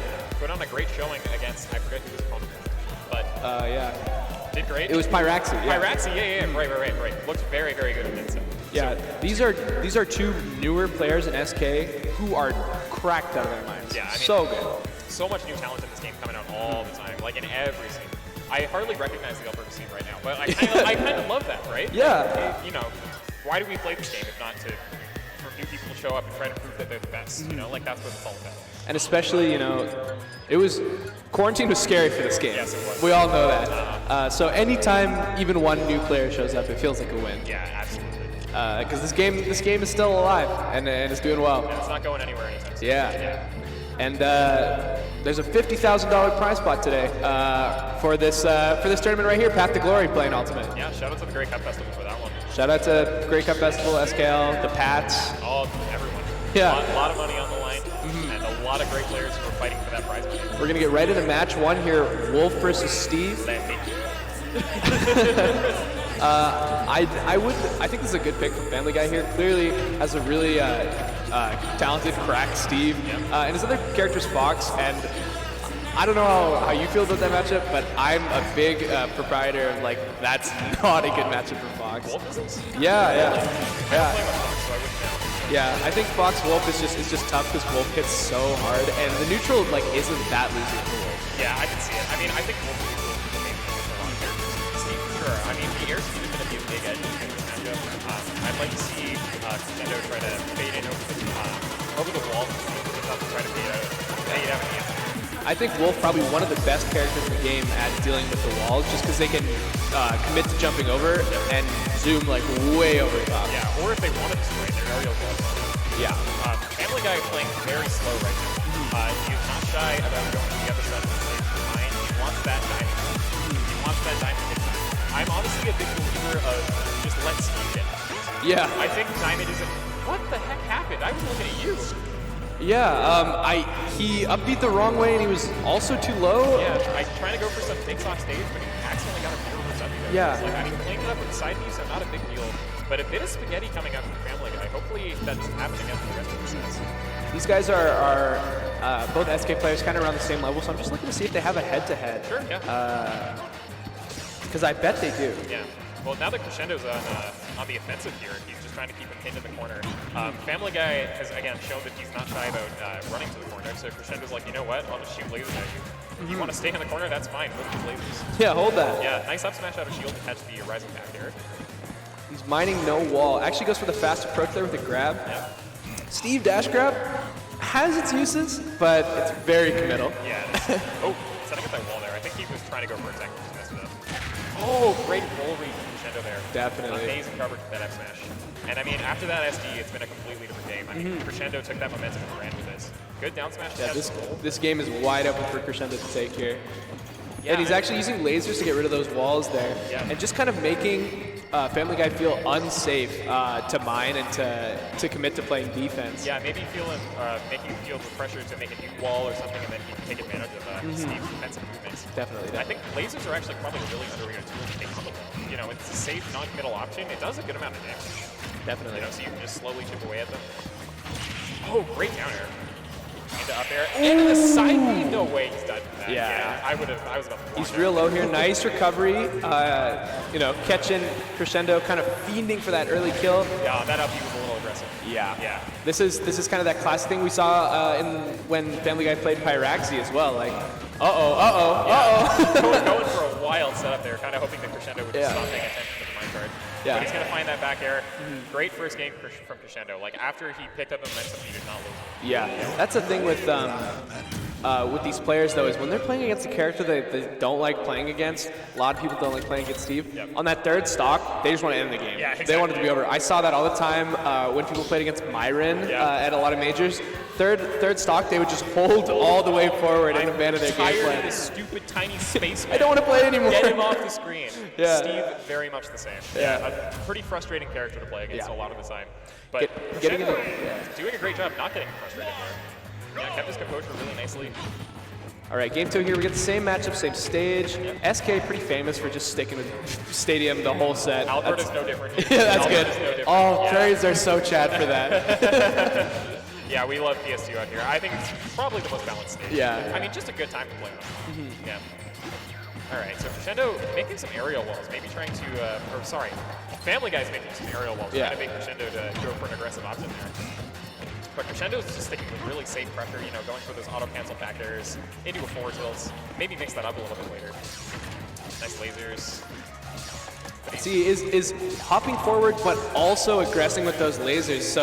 So as to say, don't keep building walls. I'm breaking them down, and I'm coming right over them in just a second. Yeah, and the nice thing is that since he's jumping forward and shooting lasers, it leaves him lots of opportunity to mix up to actually like keep going forward with an aerial or a grab instead of fading back to laser again. We actually saw Crash do an extremely offensive just flash in the middle of the stage. Probably supposed to be a laser. He might have another one from Family Guy. Wow, that's And unfortunate. I think Crash threw a taunt there too. Yeah. Yeah, I mean, you gotta let him know, get in their head and stuff. Ooh, the last hit there he just jumped into. Unfortunate. Forward But air was not the option there, Yeah. I gotta say. kind of a second life for Family Guy though after that SD. Yeah, I mean, I would hate to see him do that again, especially after that first game. It kind of Yeah. swung the momentum completely away. I think from him. he stopped the bleeding here, hopefully. Yeah, he is up in percent now. Definitely not looking to do that again. He's getting a little bit antsy with his grabs. I Yeah. guess Steve gets a lot out of grabs, but even still. Oh, and he's going to get a lot from that. Getting him all the way up to 64 when the percent was even just a second ago. Yep. That Guys. flash was so committal. Can he get anything off this grab? Oh, landing laser. That's always, you feel so bad when you just get hit with a random laser when they're landing. Yeah, the bayonet hitbox always Yeah, really yeah. tilts me too. A little bit slow on the two-frame with that down smash, but got the offensive there. I don't know about that one, dude. This game is spiraling way out of control, These guys guys. are going Reeling in. You're making SK not look so good. Come on. These guys are going for some wild options. Yeah, I think these guys do have some history. Yeah. I wasn't able to see on my phone, but you know, they're guys who you'll often see in losers eights. Like they're there fighting for their And lives. they're going for those mesh and sending options. Yeah. I mean, I don't know if these guys have a rivalry. They have something to say They to have each other. something to- Yeah. Oh, and now we got Diamond online for Family Guy here, Did he which just beat Minecart with a laser? I didn't even know. that must have been a mistake. Yeah. I don't know, maybe a glitch or something. Jesus Christ. Yeah, see, that was a backwards one there, but he was able to grab the ledge. I was so worried. Uh-oh. He's intentionally going for that backwards jump. He just missed the spacing. Yeah. In any case. Now we're at percent where that back air is getting a little scary from Steve. No, I mean, both characters back there are scary. Yeah. Let's be real. I mean, this has been a dead even game. Their percent's the same. They've been SDing the same. Exactly. Landing here, Crescendo, nice forward air. Let's see if he can keep him on the platform. I wonder if that was supposed to be. Yeah, I thought so. Yeah. And now, yeah, he's threatening with his back to him, and it catches him out of shield. Untechable on the stone. Oh my goodness. I actually thought he was living that because the stone was there, but Yeah. picked it up from Family Guy It there. was probably just holding directly to the right there, and maybe if he held down, he might have missed the block, or maybe would have. Hit the bottom of the block and like bounced down and up. Yeah. And everything. It might have lived, but you never know. How would you know? You wouldn't. I mean, Yeah. the blocks that Steve can place, like they change the game so much. Yeah. I mean, it's basically like you're creating actual legit walls and Yeah. ceilings, caves of life as they're called. You know? Caves of Life, yeah. Yeah. Yeah, no, that defense is a Riddles or a Big D defense. You know, like that's on a whole other level. But we actually have a character switch here to Fox. Yeah. Maybe not feeling too great about Steve, given that he SD'd a couple times. Yeah. That game was kind of close. Crescendo SD'd too. Yeah, but you know, that is that offensive option that I was talking about, where now he has to, you know, play a different matchup that he really wasn't expecting. Yep. Game 3. Exactly. And it's after a win too, that he decided to switch, Yeah, and that's not very common. Not many people will opt to switch characters after winning a game. because So- it's usually not that good. But he's like, I don't know if I deserve that game. I think he's got the download on me. Exactly. Like, Like maybe not worried. Maybe worried about whether or not Crescendo's just gonna shut Steve down game 3. So never this hurts will- to mix it up. yeah, this will be a game of punish for Family Guy because we know Crash has punish. We know Crash has neutral. We know Family Guy is neutral, but we got to see that punish come out of that Fox. Yeah, the punish was there with the Steve. Yeah. Not quite seeing with Fox. Because otherwise, these games with Fox not in the lead really can spiral out of control. Oh, definitely, especially against a character like Wolf. Yeah. Great. Oh my God, that's already a lot of damage. Okay, he's got the back air here. He's gonna need a ledge option. Cover. I think that was supposed to be S smash. Yeah. A bit of spaghetti coming out. He's missed a few smash Just attacks. rips an up smash in the Yeah. middle of the stage. Oh, no punish there, but I've noticed Fox players with their if they can't get a guaranteed setup into up smash, a lot of them will get a little bit antsy just throwing it out like that. Add a shield too. Yeah, add a shield. It doesn't even matter what side of shield they're on, they just throw it out. Maybe the back hit will slip away or something. Well, they're waiting for any opportunities. Yeah. Unfortunately, Fox doesn't have a lot of reliable kill moves, I want to say. Aside from up smash and back air, you don't see him get kills with a lot of other options. We saw Family Guy get that grab there while up smash was coming out, and another clank there, but up smash will do it. Two Third. spot dodges, an up smash from Fox that got clanked, and then finally an up smash from Wolf. This is SK Ultimate, baby. 3 stocks to 1 for Nintendo here, looking really good against this Fox. Yeah. Like I said, this matchup is tough for Fox because you have to hit so hard when you connect. Yeah, and I mean, the big difference with Wolf is that he actually has reliable kill options and just kind of throw out. Like, Wolf can get kills off of straight hits, Fox kind of can't. Yeah. So. And that's the thing, too, is that, you have to make Wolf look like the fast faller, the comboable fast faller that he is. Exactly. If you're not getting those big punishes, then Wolf is just going to run away with you.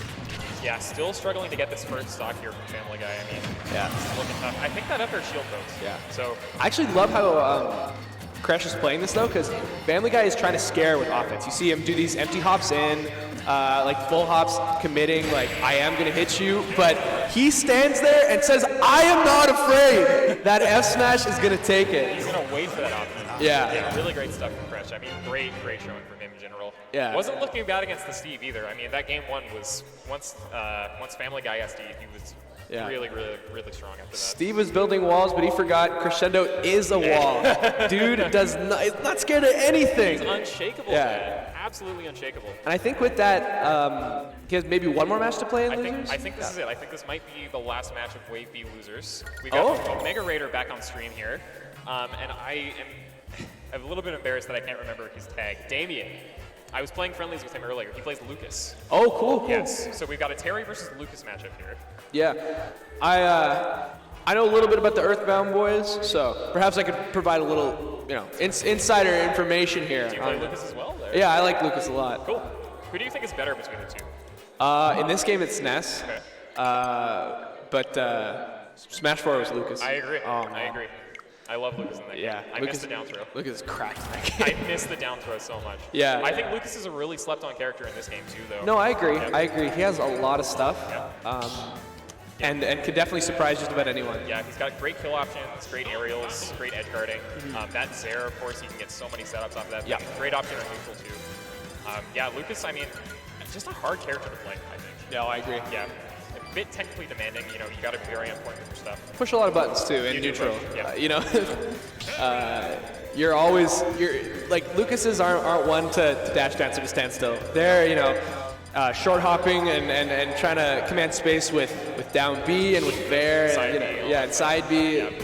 Side B probably going to be a big edge in this matchup too, I think. We'll see how it goes. I think we're going to PS2 for game 1. Yeah. Wouldn't surprise me. Yeah, there you go. Against Terry, I think like a little bit of an aerial side B could really stuff.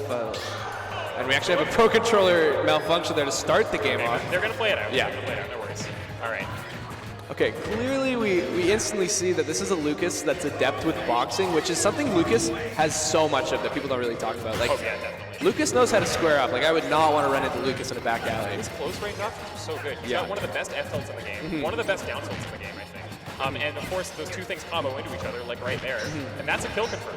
Yeah, and then when you talk about Zaire and jab, Side B, a lot of great options for UFA for sure. Yeah, like he won't mess around too much. Dude will hit hard. Yeah, he just hits so hard. You kind of don't think about it until you start playing against him. He's just a little guy. Also, is so good at a grab as well. Yes, for it's sure. ridiculous. And good off stage too. I mean, between PK Freeze and PK Thunder, Lucas has so many options. Both just stuck off stage. Yeah, and with the PK Thunder too, like with the PK Thunder as well. Yes.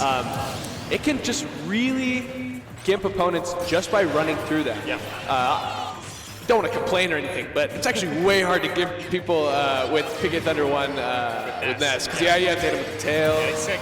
Just the ball itself sends up. Yeah, or no, it actually sends towards where the ball came from. Oh, okay. Yeah. Okay. That I didn't know. I didn't know specifically how the hitbox works. Yeah, but then if you're getting hit from below, it'll send up. This is not going to spike, obviously. I got you. Oh, nice down a bit from Omega Raider. Back to a mostly even game. Yeah. Omega Raider's still going through these power waves, trying to force Lucas to jump in. I like how Omega Raider's playing neutral right now. A lot of dash stance, getting him to commit to an option so that he can anti-air. I don't know about that grab. I think Damien was just waiting for a tech plays from Omega Raider. It's one of those things where it's like his tech is almost a better option there to avoid the punish. Yeah. Yeah. Oh, there you go, that up B. Yeah. And he got the punish on the power dunk. Here we go. I like the onstage crack shoots that just close space with Lucas, because a lot of times while the Lucases are dancing around, they don't expect a really fast burst option like crack shoot. There's not 100 burst options that are going to be like that, right? No.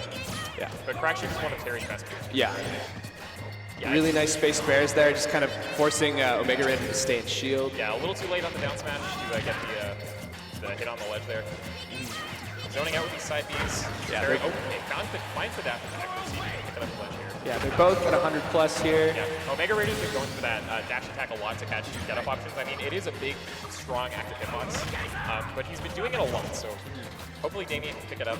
This is such a tough spot for the Lucas player. Sorry, I forgot. Oh, Damien, right. Damien, yes. Because you come down and Terry is just a few % over 100. So tilting because he has options to so many incredible options and early kill setups. Yeah, we saw the power guys rolling hit 46 at Lucas. He's probably going to kill it this percent. Yeah, and being as heavy as he is, you're not that close to killing him yet, unfortunately, if you're not edge guarding him. Exactly, and Terry actually has a pretty good recovery. Yeah. His options are hard to stuff. That power geyser, holy Oh crap. my god. And that's what I was saying. I think Damien was ready for the dash attack, and he's like, I'm going to Zera to interrupt it, and got the mix up there with that. Yeah, that was a tight game, and yeah, you just really put yourself in a tough situation when you have to take 2 stocks off of Terry, and he already has go. Yeah. not a good spot for anyone, really. Yeah, Omega Raider looking really nice that game. No character counter pick, but we are going to a bigger stage. Not surprising. I mean, I think most zoning characters like Lucas just like having the extra room to run around, to get away from the opponents, especially someone like Terry who's so deadly up close and really good at closing that distance with moves like crouch. Yeah, and Lucas is able to zone so effectively because aerial PK Fire pushes him backwards and into a bit of a safer position. Right. And on a stage with a long bottom platform, you have lots of opportunity to camp effectively, but air dodge down is almost always death. Yeah, that was kind of funny. He actually bonked into the ground with up B and then did it immediately again. Yeah, but that's actually the only option you can do there when you bonk into the ground, is up B again. Because otherwise you're stuck in, like, Free fall, completely free fall, yeah. Ooh, stuffing out power dunk, or not power wave. Yeah. With that forward air.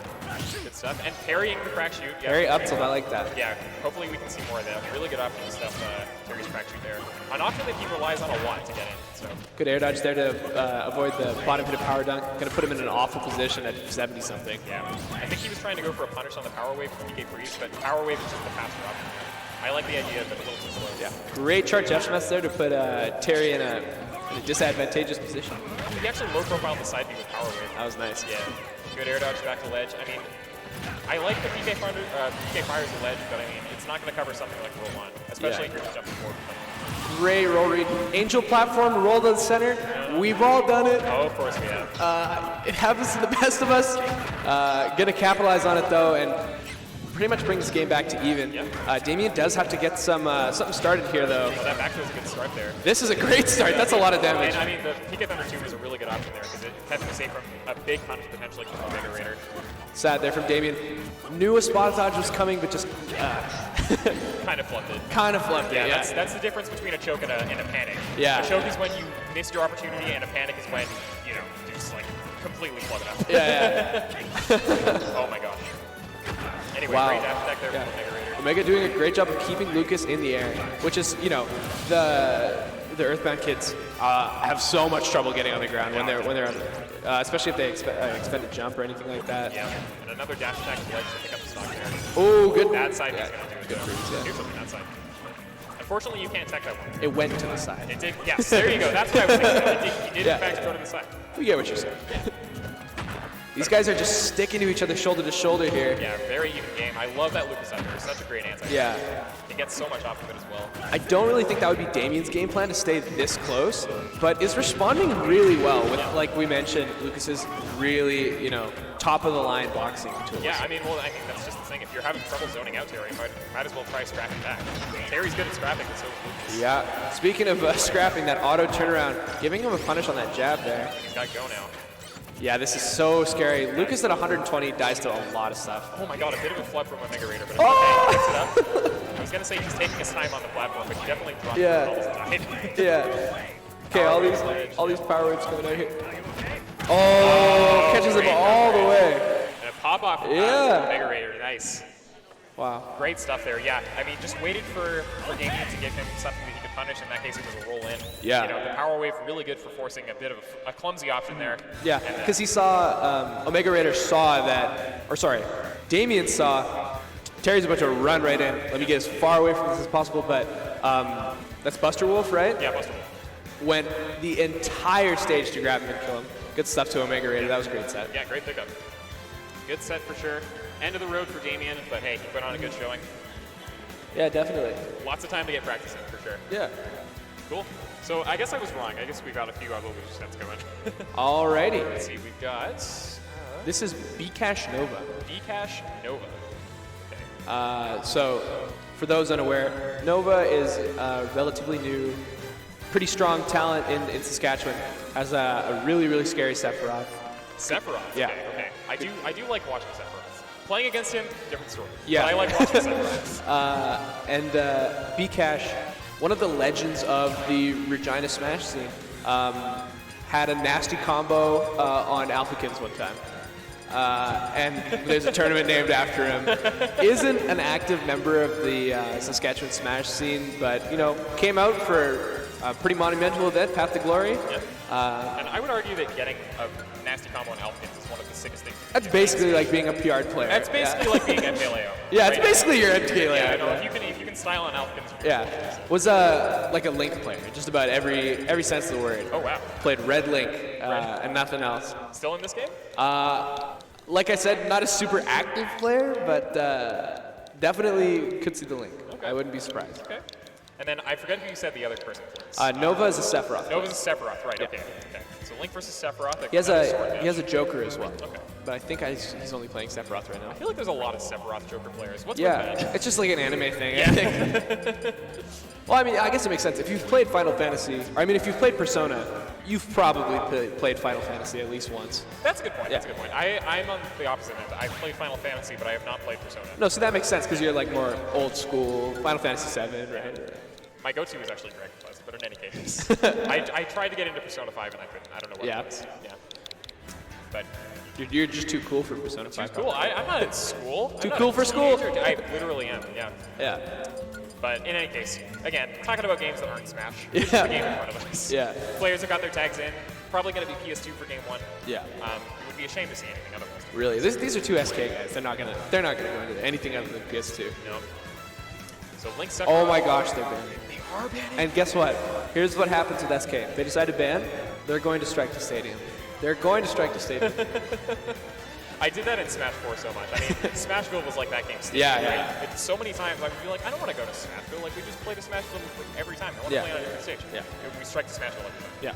No, that's classic. People would often ask to strike against me because I played Ness in Smash 4, who had like if you got a forward throw on the platform, Dead you on know, zero. so people like, let's not go, let's not do Smashville, but we'd always end up going Smashville. Of course. Even if it's not game 1, you'll end up there. Yeah.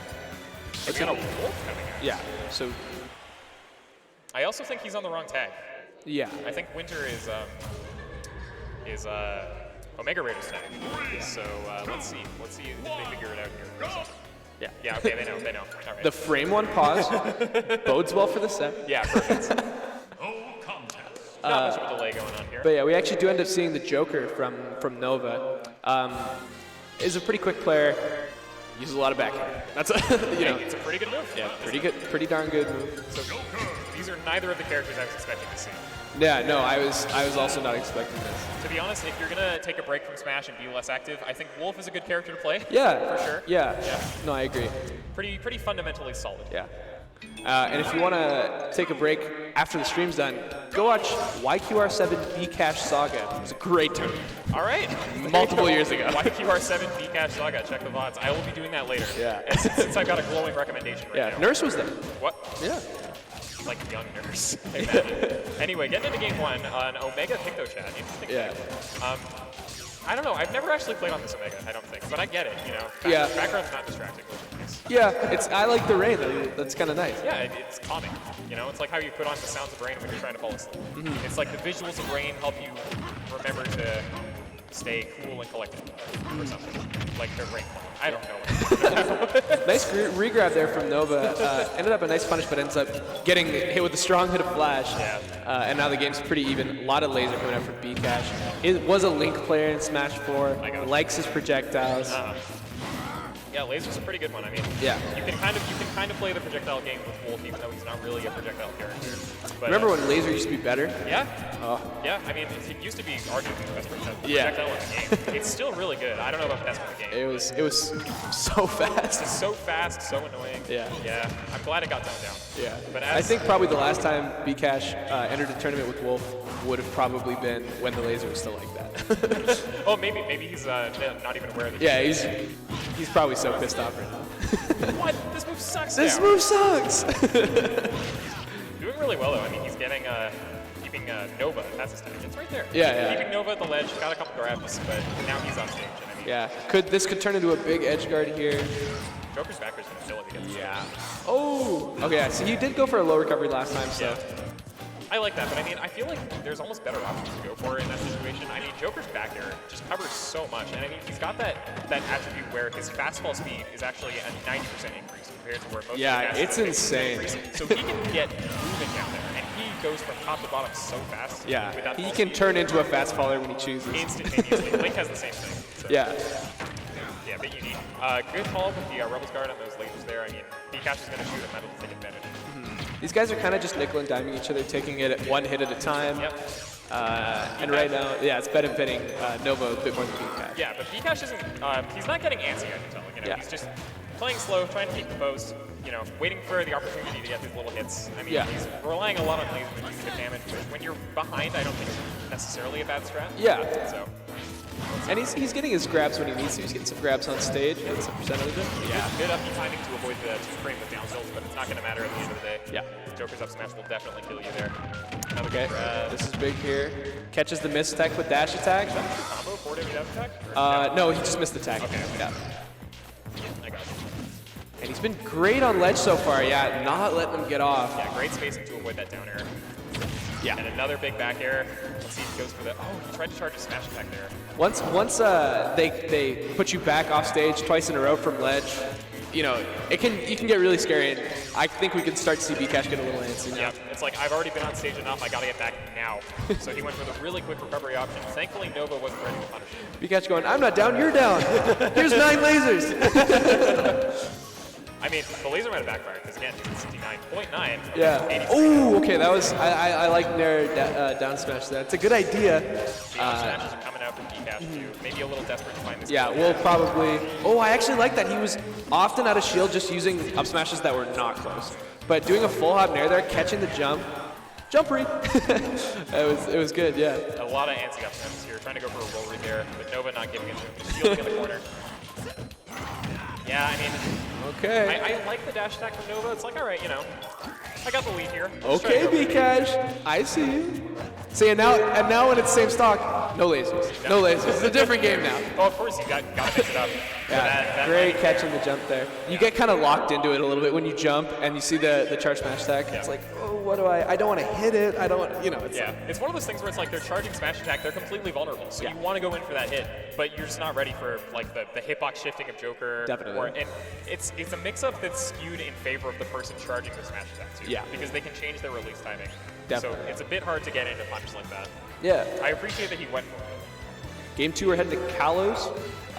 Definitely a stage I like for Wolf. Those who don't know, BZ's Wolf, famous on this Yes, stage. very, Beat very Strike, beat, you know, like lots of great players. Yep. No, I mean, before BZ switched to predominantly playing melee, probably the best Wolf we have in the prairies, I think. Yeah, there's a really strong Wolf who played a lot around players' defensive options. Yeah, definitely. Young Link coming out from Bcash. Okay. Yeah, just Link with faster projectiles. Yeah. So I understand the young Link here. Yeah. Makes sense to me. This is classic. I didn't know Young Link's long middle left. That's actually a lot of damage. You actually see Bcash go for 2 grabs in a row there. That's because he wanted to check that it's still working. Oh, okay, okay. If he whiffs one, he goes, really? He tries again, he's like, yeah, I guess I did grab. Maybe the hook shot's getting a little rusty. Controller check or something like that. Okay. And move check for Link, you know, like. Nice up smash to catch the landing there. Okay, I don't know about the running grab. That's not an option I see too much from Young Link. He's a grabber. Bcash is a grabber. That might be a little bit better with Wolf than Young Link. Yeah. They start to use his This is a trench warfare that we're about to engage in here. Oh, definitely. Bcash is going to be throwing stuff. I mean, his sword is basically a trench thing.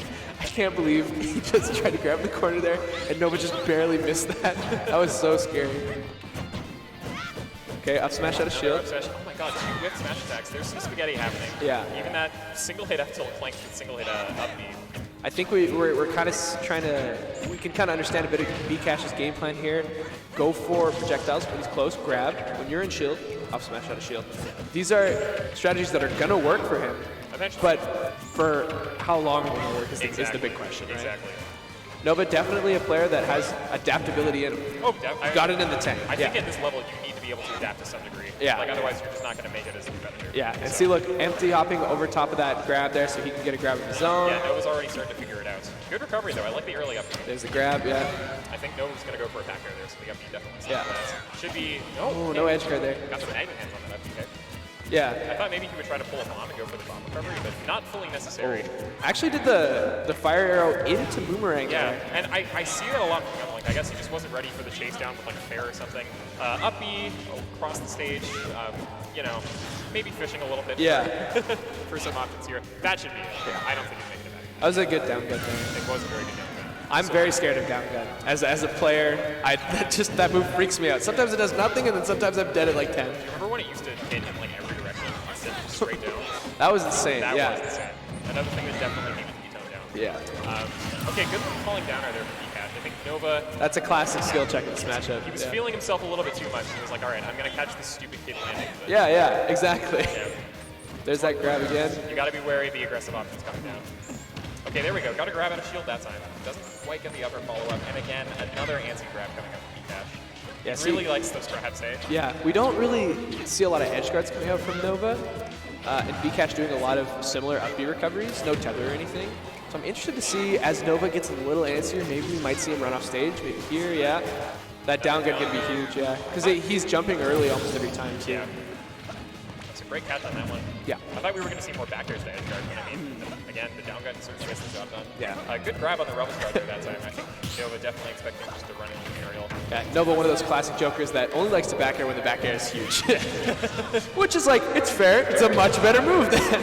His back air is already huge. Have you seen that? I know. I've been hit by that back air. Oh my god. But you know, there's a type of joker who only likes to use the big back air. Downer up smash, and definitely a good position here, but gonna commit to those downers on each time and said, you have to avoid this, you have to punish this. Yeah, otherwise you know. That's what Bcash is saying. Like, I'm gonna do it, so like work around it or else, right? Oh, the grabs for Bcash are not working out. Yeah. Nova definitely sees them coming.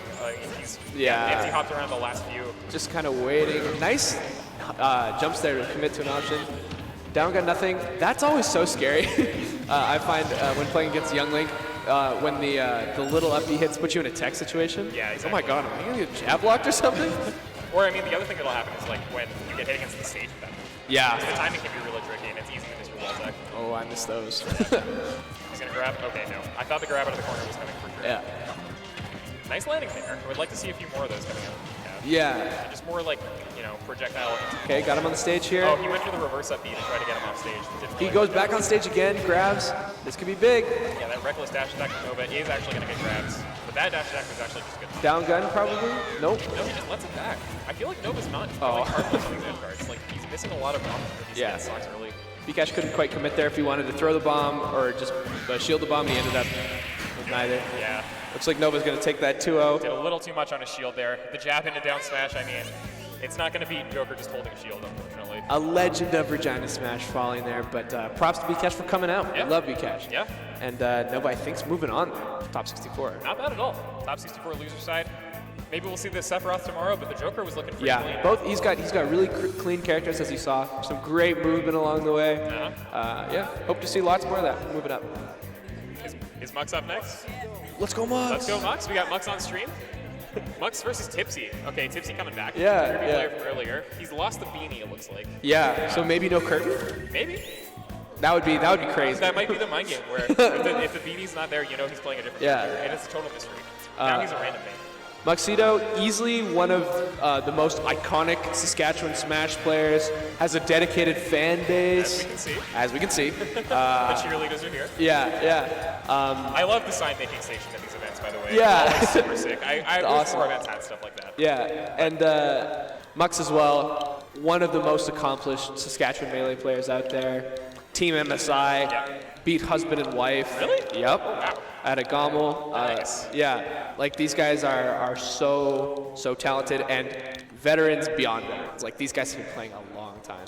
Fan of Attack on Titan Season 2. Season 2, Episode 2 as well. E2? What episode is that? I don't know. He definitely puts in an episode. I'm struggling to remember. Episode 4? He can't figure it out. He's trying to remember which episode he likes. ID. Episode 6. Episode 6, okay. So is each match a new episode? Was he 5 earlier? I think that's maybe just a theory that I'll put out there for you guys to Maybe decide. he just really likes Attack on Titan Season 2, Episode 6. I don't remember that episode. I have seen it, but I don't remember it. Yeah. I'm sure it was a banger. Not a bad anime. Not a bad anime at all. Yeah. Some would say it's pretty good. Some might say it's pretty good, yeah. Yeah. So we're probably going to see Kirby Cloud here, if I had to guess. Mux has depth in his Cloud a lot, and you'll see him change his playstyle completely on the fly often because he, he's not really an ult player that much, but really knows, like I said, how to capitalize on a big back air. Yeah, has a really strong punish game with Cloud and will often push farther than he needs to, but can really end some stocks early. Well, yeah, I mean, even if you're not an ult player, if you're just a fundamentally sound Smash player, Yeah. like the Smash fundamentals do translate for the most part. Yeah, I mean, especially in ult. Yeah, I Yeah. mean, BZ we saw has been making amazing waves in Melee after being an awesome ult player for such a long time. Yeah, So, yeah. the skills are transferable. I'm sure we'll see that from Mux coming out. Yeah. And then we'll see what Tipsy can bring to the table, too. I mean, the Kirby was looking good against Pink Bombo earlier. Yeah. See if he can get some... It was putting up a fight. Yeah, I think this would be a great match. I hope so, too.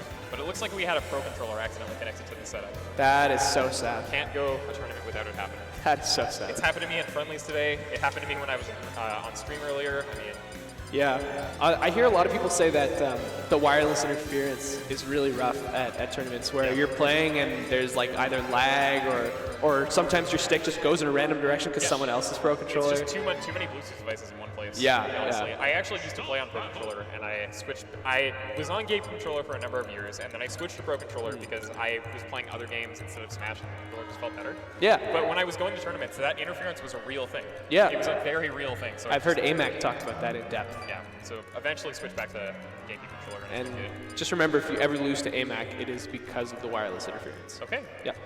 I mean, just anyone in general. If I lose to him, it's because Oh, no, sorry. I his mean, controller was fucked up. I said that wrong. If AMAC loses, it's not because he was getting outplayed. Okay. Yeah. Okay.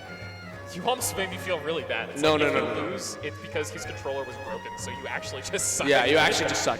No. He's very adamant about that being the only reason he loses. No, I believe it. I believe it. I mean, look up our head-to-head. I mean, John Fournier. Oh, used to play on gamepad. Oh, Did he really? Yeah, he did. Wii U? Yeah, we banned it eventually, but No way. because only one person could have one per setup. Exactly. Yeah. Yeah. Not a very conducive controller for trying to set up. That's so funny. I had no idea anyone actually used that thing. Yeah. I use it when I first started playing too. Well, but I mean, when you first start playing, it's like, okay, you don't know what the.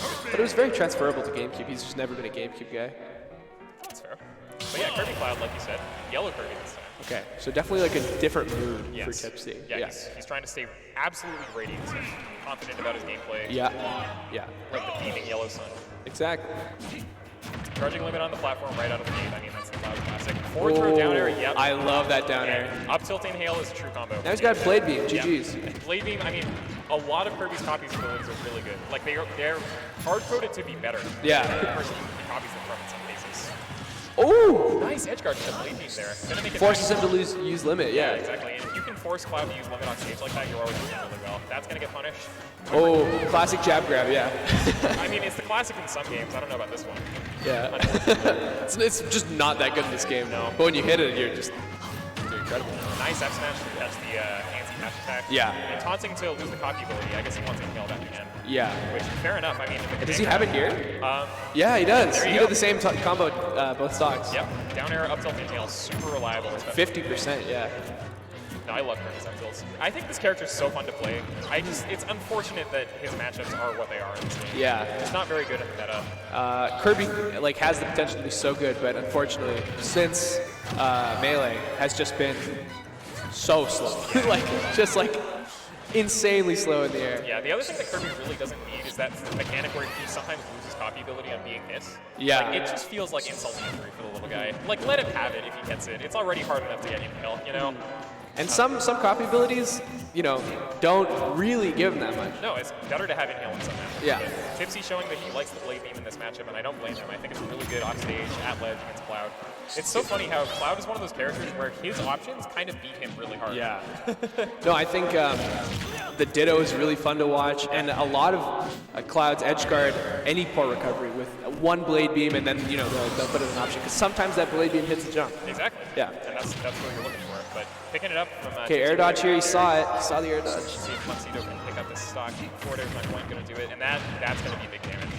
Opting for forward air that time instead of down air. Oh, and he doesn't get the inhale because he wasn't facing or turned around for the up tilt. Yeah, he got the strong hit of up tilt. You want the weak hit if you're going to combo with that. Okay, that back air is going to do it. A bit of a misplay on that inhale, I'm going to say. But it doesn't matter. I mean, a 2-stock lead here. Kirby with the lead is actually really scary to play. And Mux just lost the limit there just with a trade. Yeah. Cloud kind of, whoa.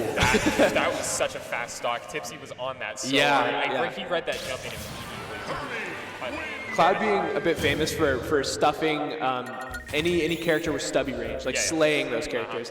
But when you're up close, shoulder to shoulder, Cloud can struggle. And with great boxing options like Kirby's up tilt and down tilt, it can be a scary matchup fast. That's, I can understand that where Mux went wrong there, because where the game plan falters was when Tipsy was right there. Yes. We're actually going to see a character switch though, Mux flipping over to Diddy Kong, another very practiced character of his. I think he's trying to scrap with Kirby a little more, because like you said, where Tipsy really got the edge is when he was right up against Muxedo. Yeah. And Cloud, as good as he is at keeping people at bay with that back air, he can kind of struggle if people get up close to him. Yeah, he doesn't have great, just get upping options.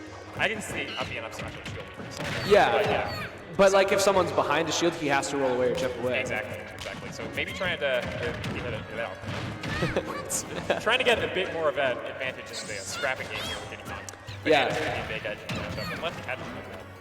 And I think especially when you have Diddy Kong down tilt online, there's a lot of potential to end scraps early and start taking stocks. Mux is really good on capitalizing on Banana too. Knows when to throw for the most part. I was, should have held off on saying that, but oftentimes has just really smart throws. And being such a Smash veteran, he will kind of get better at reading when he needs to throw based on how long the set goes. As the set goes on. Yeah. Another good download for sure. Let's see if we can get off his down. I'm just saying, if this goes to game 3, I would be scared. Yeah. What's he doing? He's oh my god, that was actually such a mind game. Tipsy had the same reaction I did. What the hell are you doing? I'm going to come in and hit you. No, you're not. You're going to get banana F smash, buddy. For those who don't know, Mux plays on a Smashbox. Oh. And so is actually just pressing down and right over and over there. The things you can do with a Smashbox. Yeah, truly new technology. Yeah.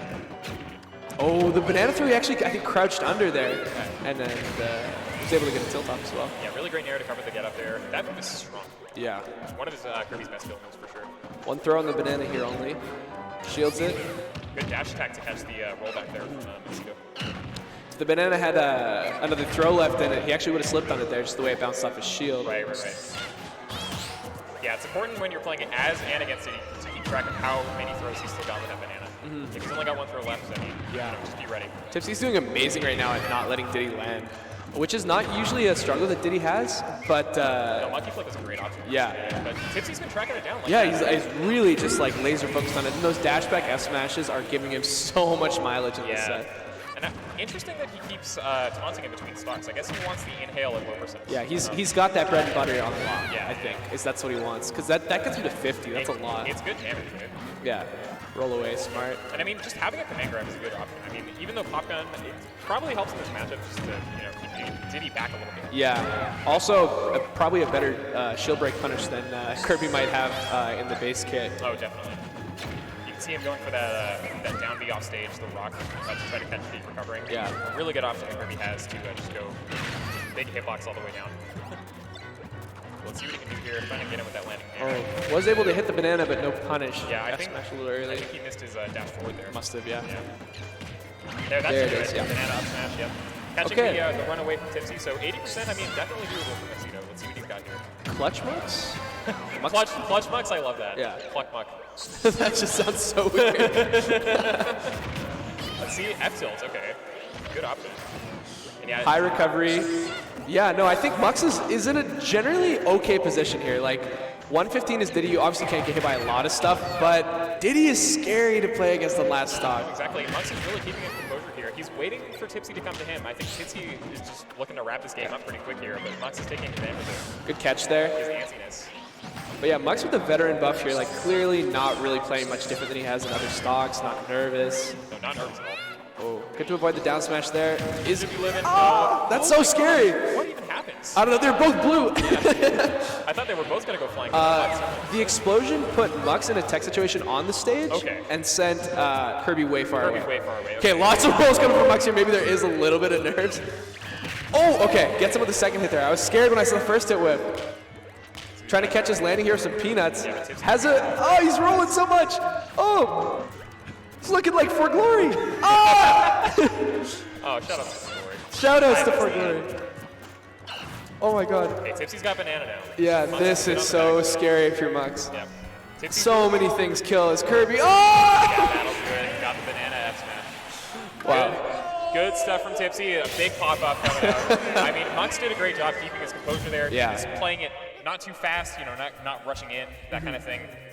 Letting Tipsy come to him a lot. And I mean, he was doing really well at that. But Tipsy, he knew that he just needed the one big hit, waited for his opportunity, and he got it. So overall, that was a game of Tipsy's punish for sure. Yeah. He did not drop a lot of stuff. Definitely.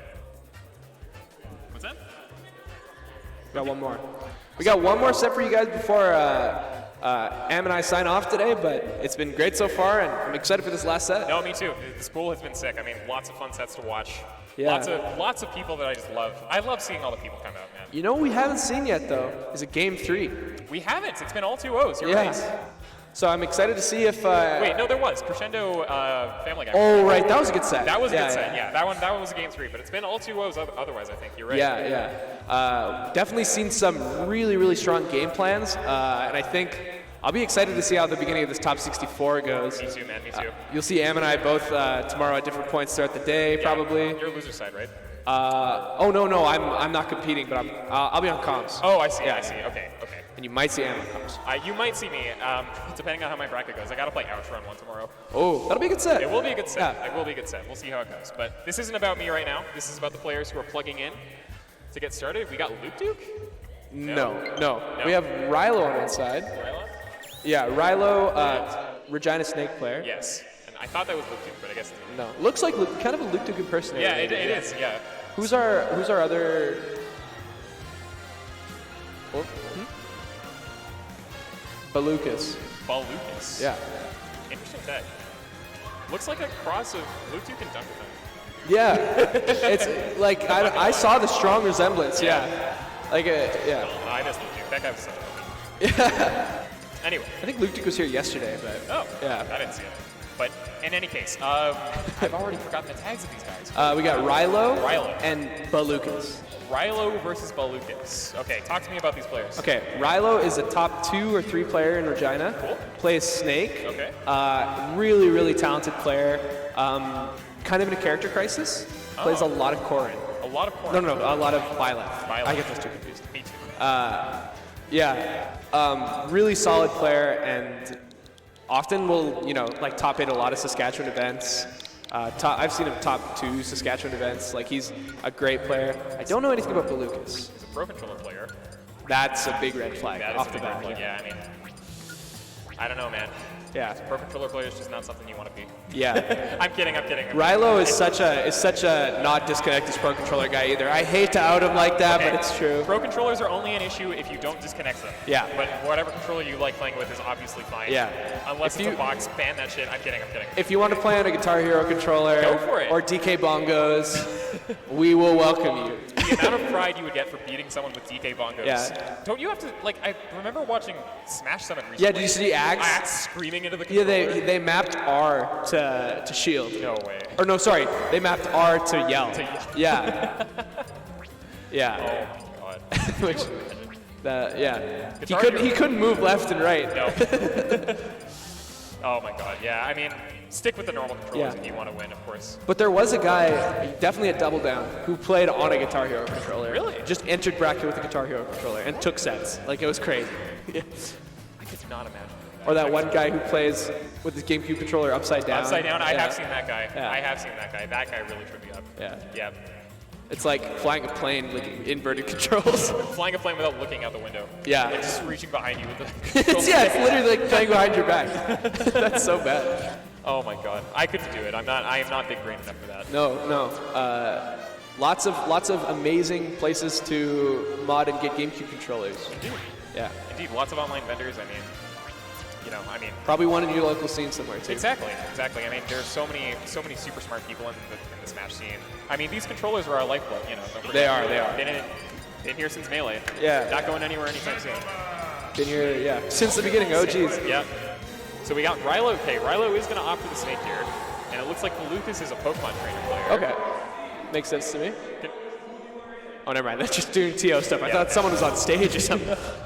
Probably going to see a lot of Ivysaur in this matchup. Yeah. I think Ivysaur of the three does the best against Snake. I mean, being able to not have to go in against Snake is a big deal. Yeah. So Razor Leaf is obviously really good for putting Snake in a bad position that you can capitalize. Up air, great when you're trying to get Snake at disadvantage. Yeah. And there's the switch to Ivy. I knew it was coming eventually. Yeah. I actually think Squirtle does okay in this matchup. Yeah. However, way scarier than being Squirtle, which is already a scary character to play. Like, so volatile, could die anytime. At any time. I was gonna say, I mean, I feel like with Squirtle, you're in danger of just. You're a kill percent of like 30. You're a kill percent of like 30, and I mean, so much of what Squirtle does is aerial on your shield, or near your shield. And Snake is really good at punishing If that. he's holding a grenade, bad news for Lucas. So I'm not surprised to see the Ivy come out, just trying to zone him in with, or zone him out / get in using Razor Leaf. Try to force him to do some bad options. Missed his ledge jump there. Gonna have to make it back for Charizard. Yeah. And nice jump to avoid the C4 there. Yeah, and see, I don't know if this matchup is terrible. I wouldn't really love to play it. No, me neither. But I could see, spending 20 seconds to get back to Ivysaur. Like, you could manage. Yeah, exactly. I think Charizard definitely, has the stuff to beat Snake. Big, powerful aerials obviously are an asset. Oh, tried to go for the up shield, but messed up. You can see Rilo going back and forth, like, what side are you going to land on? Yeah. I'm waiting. The nice thing about Snake's up tilt, it's fast enough that you can react. And see, he waited until he got hit one time with Squirtle and said, okay, now it's time to swim. Yeah, back to Ivy. Trying to get in with those forward airs, but I mean, Snake, if you're reckless with your approaches, Snake. Oh! I think he tried to parry that, which is a ballsy move. Sheesh. Ballsy move to parry that F smash. Yeah. While it's a really slow smash attack overall, of course, but after it's fully charged, the release is so fast. It's only a couple frames. Yeah, and I think he was late too. Yeah. Because I think it poked. I don't think he even dropped shield. Really? Okay. Yeah. All right. Okay, like Going that. for the down smash. All Yeah. right. Back row. Let's see if he can clean up. Rilo has a lot of he'll play for a lot of gambits, like high risk, high reward kind of stuff. Lucas going for downer at ledge with Charizard. I mean, I don't know. You've got another character in your kit who's got a really good downer at ledge. Yeah, and you can see him trying to force options too. Yeah. That's a three stock. What can you do as Charizard in that situation? Under 100 3-stock. Yeah. You've got C4 right at the ledge there. He's coming in with Nikita. You're such a big body. Like, you're gonna get hit by something. Yeah, and that wasn't even the interaction where Charizard hits something and then kind of like reels back. That was him actually getting hit like a detonated Cypher, and he took knockback from it. Yeah, exactly. Or traded knockback, because he got sent down to the ledge, which was weird. Great stuff from Rilo. I wonder if there's a bit of matchupping experience from Lucas here. Yeah. It looks like he's having a bit of a hard time weaving his way in, getting hit by a lot of grenades. Yeah, no, Rylo's definitely like a checkpoint in the Regina Smash scene. The gatekeeper. Yeah, he's a gatekeeper, totally. Because he will just skill check you for 6 minutes and then shake your hand. Right? Yeah, like he's always checking stuff on your shield, slowing it down, jabbing your shield, like seeing what you're gonna do and responding to you. Yeah. He will catch you lacking. That's kind of the Rylo. Snake a great character for that. He forces so many defensive options for people. Still gonna lead with Squirtle here with Belucas. Still gonna lead. See if he can get 1 or 2 hits, because a string could be really good, but can't really get hit in the process of starting with it. Exactly, and that's really the risk you're taking with Squirtle. Obviously, if you can get that early damage against Snake, it's a big deal. You know, being able to play ahead against Snake is really important. I think Snake kind of struggles with these behind a lot of the game, but I don't know, man. It's so hard for Squirtle to get in, and you got to really take advantage of your opportunities. Otherwise, you're going to get trounced by Grenade or those big aerials. Yeah, and I think Smashville, kind of the home and native land of Ivysaur. Oh, yeah. So good on the stage. That down air, you know, you have nowhere to hide from that down air. Yeah, I mean, Razor Leaf covers like half the stage. Yeah. So good at sharking people with up air on that platform. Yeah, Ivysaur just really good at sharking in general. Yeah. Has the multi-hits, the strong hits. Caught a landing with a big F smash there. Rylo's insane! A bit of an ill-advised Razor Leaf. Yeah, we have 3 incredible snakes in this bracket right now. In the form of Too Scary, Grape, and Rylo. And Rylo, of course. Rylo not quite on the same caliber as the other 2, but oh my gosh, did he hit hard. If he, like, don't let him get going. No, he's going right now. He's going! He's struggling. And he knows he needs to get back to that Ivysaur. Okay. Good side B. I like that to get out of that. Yeah, just let me switch, please. Finally finds a forward air there. Let's see if he can pick up his edge guard. Oh, that was an up air for sure, right? I think it must have just been a misinput, like trying to drift so far that he couldn't get up there. Okay, great release early on that up B. And Rylo on the ledge. Uh-oh. Vita, yep. Instant, and then the down smash to cover the get up. Yeah, this is a tough spot for Yeah. Lucas. Yeah, not a whole lot you can I don't know. Yeah, mixing up, you know, your space that you take up with Ivysaur up B is strange. Like I would. That's tricky. A really tricky spot for Lucas. Yeah. Tether recoveries are a little bit limiting in that regard. Yeah. Something that I've seen a lot of IVs do is they'll tether early while they're still above the ledge and then press down to do the tether cancel so that they get a little bit of forward momentum to help them recover. And I think that kind of thing is really good against Snake, but Yeah. I don't know if Lucas has that in his arsenal. Yeah. Ivysaur with a back throw, and then of course Rylo just gonna take to the skies. He's getting way out of there. Oh, it's the Snake Classic. He goes way up. This is the most damage he's done all set. So he's playing it safe. Actually takes a trade there for damage. Now 83 on that last stock. Not out of the woods by any means for Rylo. I mean, but Lucas can make some stuff happen here. Ivy's got big damage potential. Switching to Charizard to make it back. Yeah, I like that really. All the way across. Yeah, because hitting shield just really does not do anything good for Charizard. Okay, back to a back air. Let's see what he can do here. Yeah, he's going to get hit with that Cypher. I think maybe he just didn't know. Yeah, well, it's hard to time it like that. I mean, the Cypher's just going to stop you a lot of the time. Like I said, maybe... Ooh, wow. Actually caught his B reverse there really well and tracked it. Yep. Up tilt anti-air too. Really good. Such a big move. Yeah, and Belucas, no, he got the Nair 1 into up tilts. Which just not really putting out hitboxes there on that right side to stop him, and it ended up biting him. 2-0 for Rylo, and that's our last set. Yeah, I mean, not a bad showing from Belucas. Obviously, game 1 was a 3-stock, but he picked it up again game 2. Yeah. It makes you wonder what it would have been like if it was best of 5, right? Yeah. If he had that much more time to adapt. Makes you wonder what it would have been like if Rylo killed himself more than once. Exactly. Yeah. He had some really good moments there, Belucas. Yeah. Throughout the game. Just couldn't string it all together for one game. Yeah, it's a tough showing, but he's out at 65th, and he'll get lots of good practice in, I'm sure. Yeah. But I think that's it for us. Yeah. Our last set of the block. No, it's been great commentating. It was a pleasure, man. Nice to meet you. Yeah, you nice as well. to commentate with you. Yeah, and thanks for tuning in, guys. You're watching Path to Glory, sickest event in Canada for a while, I'd say. Yeah. Stick around. Lots more great Ultimate coming. Wave C, Wave D coming up right away.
sleepless nights.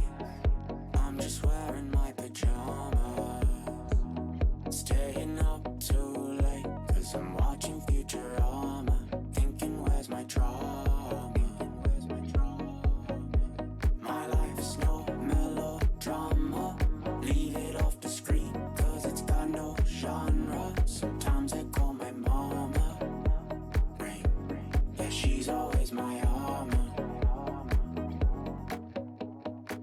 I want to fly away, far from my mistakes. My baggage has too much weight, hey, hey. So my bed is where I stay. Tell the clock that I say hey.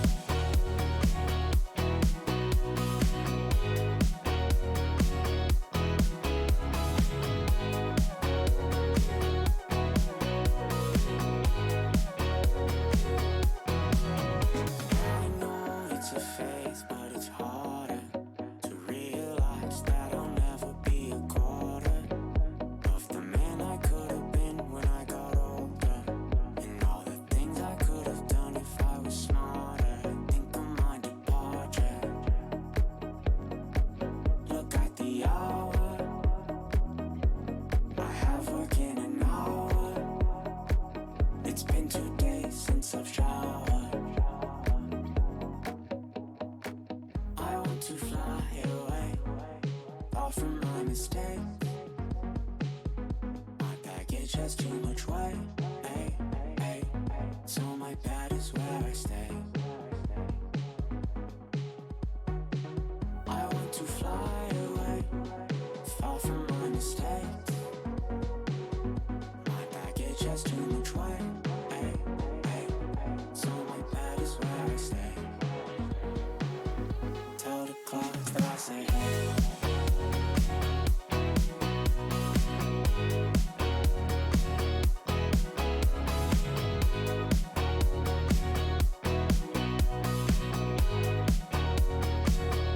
Tell the clock that I say hey.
Remember how you made me feel.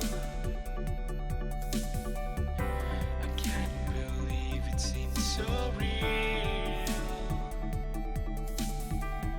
So now I find that you are gone.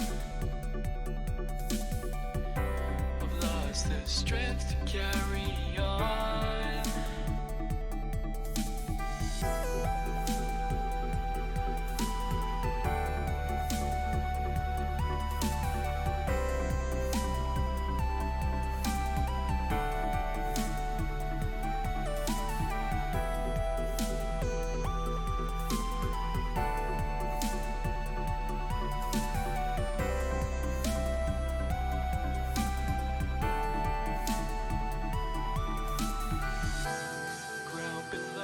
Skies above. I still don't know if I am right.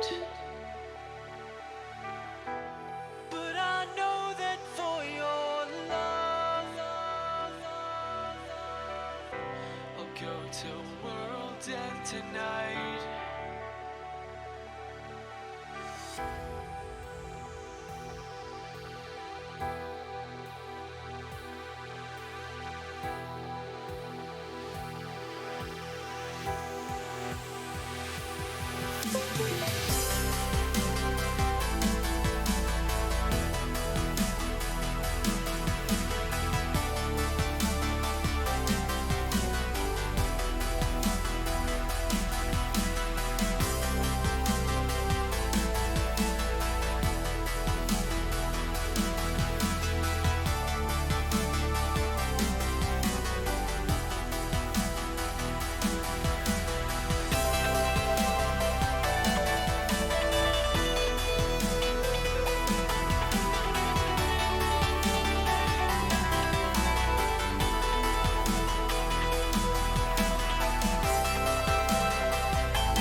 Far from home, no place to go, but I don't feel cold. I've been so blind, just lost my mind, but all I have lost I find. Your face reminds me of these games that memories don't erase. I'll never be the same anymore. I'm on the highest top with no control.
I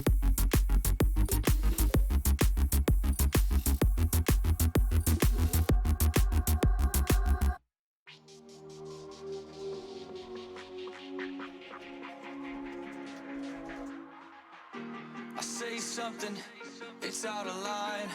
I say it again, another time. I spoke freely when I was 17. I said the kind of things that no one was letting me. I pick you up, I pick you out of a crowd. How does it sound? Am I as loud as you want it now? I'll make you come up to my cloud. Best believe I'm not coming down. No, I am not coming down. I'll make you come to my cloud, 'cause I am not coming down.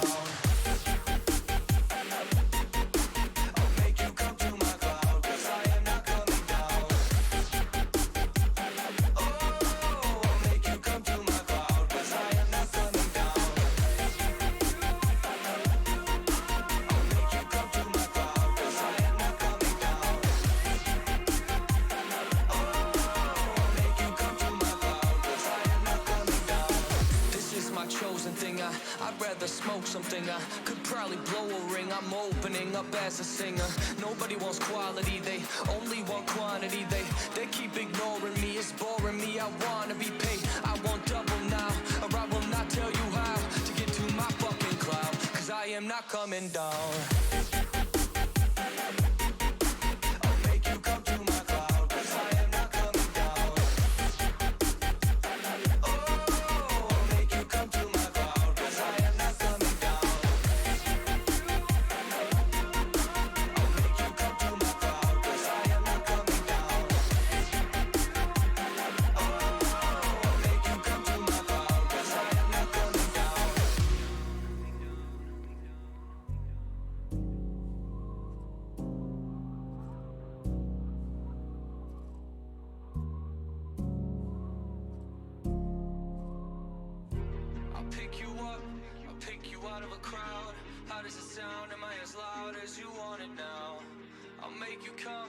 To my cloud, best believe I'm not coming down. No, I am not coming down.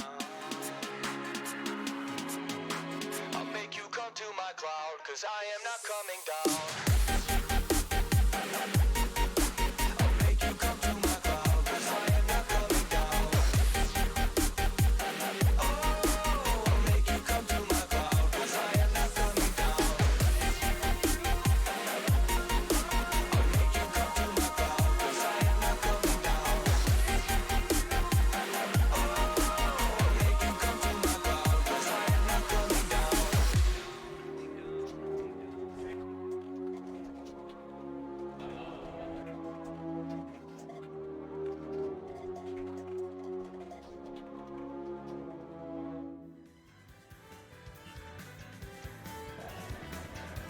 Hey everybody, welcome back to SKL's Path to Glory. For your side stream day, you're joined by Neko. And Matobi. Gonna get right into it here. I believe it is Gas Money taking on... Just pull up bracket again here. Sabres 88. Sabres 88. All right, new players to both of us, I believe, so we'll have to see which characters are going to be playing. I assume we're probably getting the classic PS2 start, just like always, but... Oh, looks like we're having some controller difficulties here.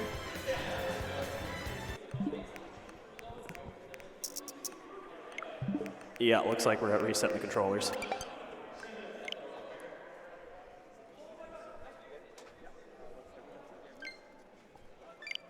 Oh, there we are. We're all good. It should be an interesting matchup. It's going to be both their first matchups of the day. Winners quarterfinal of the duel. So, winner of this matchup is seeded to play Supergirl Pulse. Oh, wow, okay.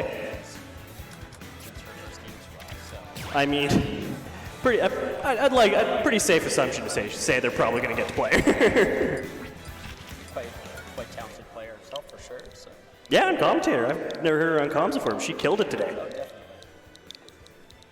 No, and then everybody, just so this is a side stream. We do have the main stream on right now. Looks like Overcast versus Rest Fest right now. Commentated one by SK Zone AMAC. Names enter in.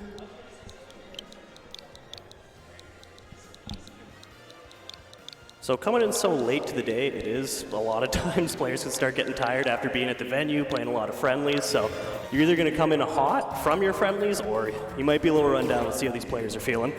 Yeah, definitely can go either way with what a player prefers. Some people prefer to be well warmed up for the day, and some people prefer to play right off the bat. So it should be interesting to see. Looks like we're getting underway bands here.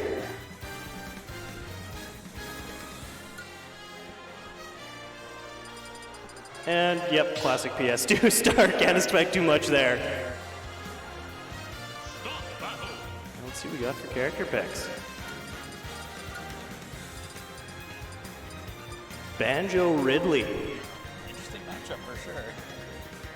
They both have a very strong side B. I know Banjos will beat out Ridley's. I feel like this is going to be pretty tough for Ridley with the egg. If he's getting a lot of egg camped here, it might be pretty tough with the size of it. There's a lot of different ways you can play the characters. It'll be interesting to see the strats here. Starting off strong for sure. Getting off Oh! Oh my god! Zero death out of the gate! Alright, that's not the start that Saber was looking for, so we'll have to see how he responds. That was huge. He came out of the gates warm. Oh my lord. Ridley's comp, that forward air drag up, I've seen it so many times. Even if you jump there, you're just dead. Gotta save that. And there comes the Wonder Wing. Big downer. He is not getting much traction here either. He just can't find his footing against this. That Nair is just taking away too much room from him. And there's the second stock. Yeah, that's really unfortunate on Saber's side to see that SD, especially after losing that first stock so early. Well, a lot of times it can, yeah, it could just come in being nerves just right away, maybe first time on stream here, and then losing that first stock so quickly, just mashing buttons a little bit too much off stage. It's hard to know as well at a bigger tournament like this what matchup experience players have or don't have with these, I'd say, less commonly played characters. Both these characters are a lot less common than they used to be. Well, I mean, Banjo's never super common. We do, if he is from Saskatchewan, we do have a couple Banjos out here, so there is a lot of matchup experience for that. Saber does get a stock off, so we'll see if he can keep making it. I mean, it's going to be a big comeback if he wants to make it. And there's the back air. Yep, that Ridley back air is huge. Yeah, that covers a lot of space. So pretty strong opening game for Gas Money. And I'd say he's playing pretty aggressive Ridley, so we'll see if Sabres is able to, calm it down a little, maybe slow down the matchup a little and bring it back in his favor. I really think that is a big thing, would be slowing it down. Just Gas Money's just taking away all his space. He's not getting any chances to get anything started in neutral. He's almost always, he's spending most of his time trying to get out of disadvantage right now, and you just can't win a match from that position. We will see the character change though. Definitely moved a couple spots up on the tier list. Yeah, for sure. Palutena, definitely a strong character and definitely a more well-represented character, so we'll see if this makes a difference for Sabres. I know these Palo combos can be huge on Ridley just with his weight. Just his weight and size. If you get caught in one of those nairs, you're in the washing machine for quite some time. They can end up being anywhere from 60 to almost 80% if you lose a jump or air dodge too early. He's already doing a little bit better, but he is, once again, having a lot of trouble creating space, and he's just spending most of his time on the back. And Gasman's just making these nairs work for him. The last 5 moves he hit, I think, have all been nairs, so, and there's an up smash to take that first stock, so. I think that's a really good read. I think he was conditioning a bit there. He kind of letting him get away with it, just throwing out a safe air to begin with, and he finally went for that hard read, and it pays off. Oh, that up smash. Huge no getting by that. Let's see if Gasman can start a combo here. He's able to get off the ledge, but right back into the corner again. Oh, just hit with the tip of that. Oh, and now Sabres finally has some stage control, finally in an advantage state rather than a disadvantage state. So he seems to go for that up smash 2-frame. I don't know how well that works on Ridley's recovery. I know he snaps that ledge pretty fast. That's probably a very tight window to get out. Yeah. Yep, there's that up smash on platform again. He's cashed in on watching that neutral tech. And yeah, on that point, Ridley's recovery, I believe there's a pretty big disjoint between where the hurt box is on the wings and the hit box is on Ridley. So, but that was a good catch with the side B to get that first stock. Let's see. I mean, again, it's Palu. Anything can happen. He just gets one combo starter. He could bring this back to even. Oh, hit with the fireball. Oh, strange SC there. Yeah. But makes this a much closer matchup. So I honestly, he might have just been trying to get the down air on him just to end it all right there. I mean, I respect the play. Honestly, respect the hustle. All right. Palutena is doing a lot better at taking that time. Oh, okay. He makes it back. Okay. That's fine. This is turned back into a very good match. Oh, wow. All right. He can just get, no, there it is. Yeah, and that's going to take it. So definitely that Palu was coming, doing work for Sabres and looked stronger than the Bandro, but unfortunately for Sabres, Gas Money is going to close it out with that forward tilt. Very strong showing from Ridley. You could see a glimmer of hope near the end there. He was starting to pick up the things he needed to be doing with Palu against the Ridley. He just couldn't get there fast enough. And that's just got to work on getting your adaptation a little bit faster, and he could easily have that. Yeah, definitely. So we'll see if Sabres is able to make a run through the losers bracket. And next up on stream, it looks like we are going to have Supergirl Kels playing Pleasance. Oh, okay. Hopefully I'm saying that right. I can't see you saying that. Yeah, sure, we'll go with Pleasance. So I'm guessing we're going to see the Sonic from Supergirl Kels is usually her go-to. And I'm not sure about Pleasance. I'm not sure where he's from or what character he might be bringing to the table today. Yeah, I mean, at the end of the day, you are just fighting Sonic. It's going to be, you're going to want somebody who's either able to camp a Parter, which good luck on that, or going to be able to rush him down before she can just set up on you. Yeah. There's not many characters that can camp harder than Sonic, so it'd be hard pressed to find one of those. And but we will see. Yeah, we're good. Yeah, we can hear each other. Looks like we're still just setting up here. Yeah, I mean, the Sonic matchup. I mean, there's been so much with Sonic's making deep runs lately, and yeah, her always just being there.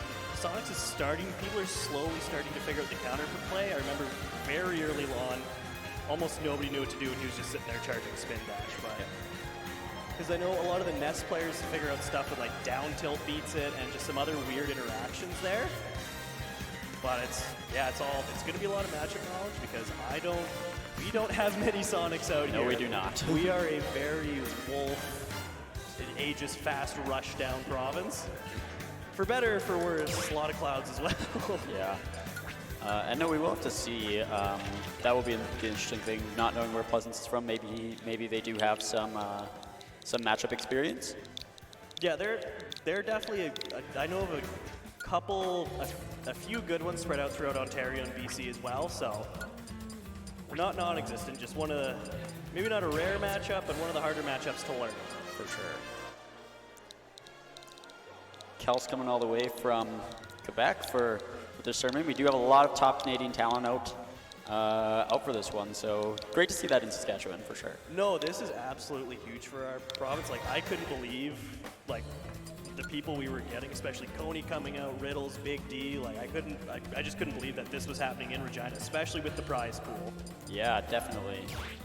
In association with the Grey Cup, so our beloved hometown riders aren't going to be in it this year, but that's okay. I think we got the Bombers versus the Argonauts on Sunday. Oh, yes, because that's what people in Saskatchewan love to watch, the Bombers. If I know one thing about people from Saskatchewan, we love the Bombers. Unfortunately, that is what we get. That's what we're stuck with. But hey, there's always next year. It's one of the phrases I learned early on as a Rider fan. Pac-Man versus Sonic. Now this isn't something you see very often. Now when we said there's not many characters that can camp harder than Sonic, we just knew. I had a feeling. Yeah, Pac-Man potentially is one of those characters. So He's okay sitting back and charging Bell, which is a huge thing in this matchup. If you're okay also sitting back, that means Sonic does actually have to try and approach every now and again, which can be huge. Well, definitely, I don't think Kels is afraid to take any matchup to a timeout.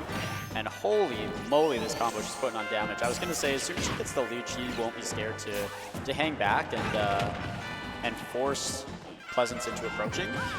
But that's not been her approach so far. She's been racking up damage.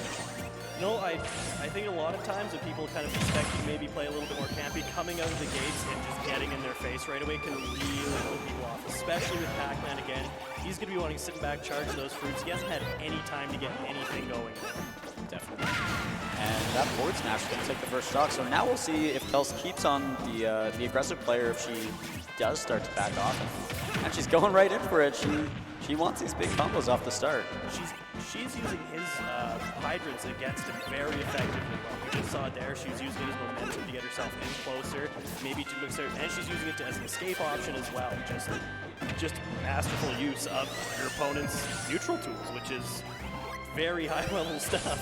Yep, that's one of the big keys against characters like Pac-Man. You know, Hydrant, even the fruit sometimes, that can be very effective tools for Pac-Man, but if you can use them against Pac-Man, that can be the game changer in the set. Yeah, he's throwing out that grab every now and again, and it's just not hitting. Sonic is just way too fast to get in and out, and that grab is slow, and it leaves you so exposed. Resetting a little bit here. Is that it? Still alive. Oh, that's it. Yeah. Also this chase off stage, and really good stuff, and that's her bread and butter, really, especially with Sonic. And yeah, like you said, Pac-Man has slower options, and Kels is just making Pleasance pay with getting these grabs, getting these punishes, using Sonic's speed to her advantage. And every time she's never off stage for more than a few seconds unless she's going out to get him, and then she'll spend all the time she needs out there. See a lot of this forward smash coming out. Sonic's forward smash is longer than most swords in this game, and it is very hard to punish. So as soon as they start hitting a certain percent and you think, this will put them off stage a little bit, you can just start chucking those out. Yeah. It's definitely deceptively large. Yeah, I actually had to go in and look at the frame data and the hitboxes on that, and I was just blown away. Right, so Kels gonna look to close this up. Oh! Fully charged. Yeah. Great spacing by Pleasance. Definitely. Stage he makes that position. That was it's good to take that first stock from Pleasance, but we'll see if it's too little, too late. Oh, she's got the bell. She's got the bell as well. Back throw should do it here. Nope. Right, but again, that chase. Ooh, takes that away. Good recovery. I like the patience there just to mix up the timing on your ledge options there. A lot of players will almost always do it. It doesn't matter what option they pick. They'll almost do it the exact same time every time. And I've noticed he's been kind of trying to slow it down. Wow, what a catch with that. With the up B into up air to know exactly where that Sonic or where that Pac-Man was going to be and when to close out that game. Yeah, unfortunately, when your moves put out a giant line telling your opponent where you're going, it can be a little hard to throw them off sometimes. Definitely. So we'll see. You know, last game we saw a character switch coming out from Sabres. We'll see if Pleasance is sticking with the Pac-Man or if he wants to try to make something else work. I'm kind of surprised we're sticking on the B. Didn't look great, but I almost want to see a smaller, even larger stage, because she was getting in his face. I think he just needs a bit more time to breathe, which seems counterintuitive when you are playing a Sonic going, no, you want a bigger stage, but I think he just needs that extra little bit of time to really see what she's about to come in and do and try and just stuff out some of those approaches. Yeah, but back to PS2, so we'll see what happens here, but I do agree with you. I think having a little bit of extra time to charge the fruit and get behind the hydrants would be useful, but we'll see what... back in the meat grinder, back in there. Yeah, these bread and butter throw combos from Sonic are, they're tough to get around. Yes, truly, yeah, as soon as you get grabbed, because you don't know, you're thinking maybe they're going to come in for another option, or they're just going to dash back, and then boom, you're grabbed. Having speed like that, it just gives you so many options to just change up what you're going to do, a lot of room for mix-ups. Whiff grab there. Off stage. But again, Kels just so good with the recoveries and using all of Sonic's tools to get back to the stage. I'd almost like to see Oh, his own Hydrant to challenge that. She is coming back pretty linear because he's not really challenging on the way back. He's letting her get back pretty well for free. Like there he's saved by his Hydrant. Put that up there. Wants to close up the stock, but doesn't quite get it. Very calm on the float down there. A lot of players would panic, maybe throw out an air dodge, but he just holds his ground and is able to land for it. Yeah, but Kelsey will close out the stock with that back air there, so. Better start to this game than last game. Definitely not insurmountable. For sure. He's definitely been avoiding some of those bigger combos. She's just getting a lot of these nice little two-piece combos and then just getting out and playing safe again. There's the Hydrant back on him again. Ooh, she was looking to close that stock early. Oh, missed the spin dash. The fact that you can change your speed up seems on like those recoveries with spin dash and the homing attack there, insane. Oh wow, that was quite the combo. I think she wanted the spike, but she will absolutely take the down air into back air to close out that second stock. I've never seen that before. That looked like she's like labbed that. I think she went for that like that. Yeah, she definitely could have. Either that was insane reaction times, or I think that might be something new I haven't seen before. Either way, back to 3-1 stocks. All right, and another grab punish on that whip grab. Oh, she's going maybe. Oh no, still makes it back. Seems to be falling out of these Sonic up airs. Can't seem to stick a lot of the time. Very unfortunate. Yeah, it's been hard for Pleasant to get any momentum and get anything going out, especially after that second stock. But again, really just chases down with that up B. So just giving him no room to breathe. Yeah, great set from Kelsey. She'll be moving on in the bracket, and she'll be seeing Gas Money next. So probably a Ridley versus Sonic matchup, which could be very interesting. I've seen a ton of unique matchups going on. Like, I mean, you look behind us right now. We got Plant versus Captain Falcon. I'm just seeing a lot of character representation, and I'm really happy the meta's just... People are really developing their characters. They're starting to become a lot of just character specialists. Yeah. No, and that's a great point, and that's something that I've also enjoyed a lot about Ultimate, is just with how broad the character options are. You do get to see a lot of unique matchups. You know, there's definitely some characters that are more well represented. Maybe your Wolves, your Palus, your top tiers. Your top tiers are always going to have the most representation, but I mean, even MKLeo was just on the bye lane. Yeah. Like just and making it work, and really you see that with a lot of characters. You know, you think J-Jaw with Kirby. Hikaru with Donkey Kong. Yeah, exactly. Doing work over in Japan. I think, what did he get second at a Japanese major? No, he got third at UFA. He took out. He lost the run back to Gluten. I can't remember who else, but he took out third with DK. Any character is viable in this meta. Well, except maybe not. Actually, you know what? Peanut's still putting in work. I don't know. He might be viable. I could be wrong. We'll see how it develops the next few years. Still a lot of life left in this game. Yeah, I think at this stage, this point in the game, you can't count out anyone or their character. So, and while we wait for our next match to set up here, the main stream, we got a game 3. This North Battleford versus SK. Oh! Wow. Big spike. Oh, looks like we got two players. Who do we got here?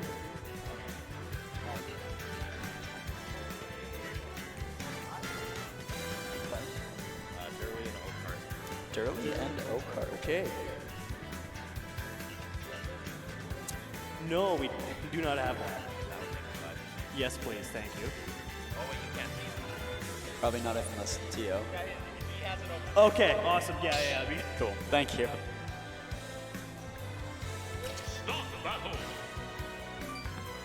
Well, it looks like I already expect the PS2 start.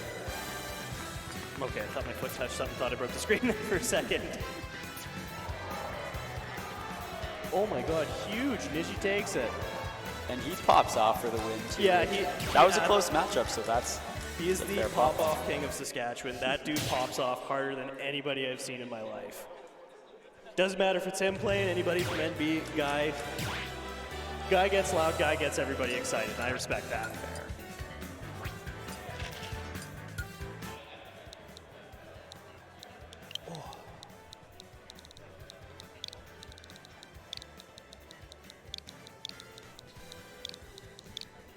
All right, so Durley versus Oakheart. So it looks like this is going to be winner semifinals of the pool. So winner is going to make it out into top 64, playing tomorrow.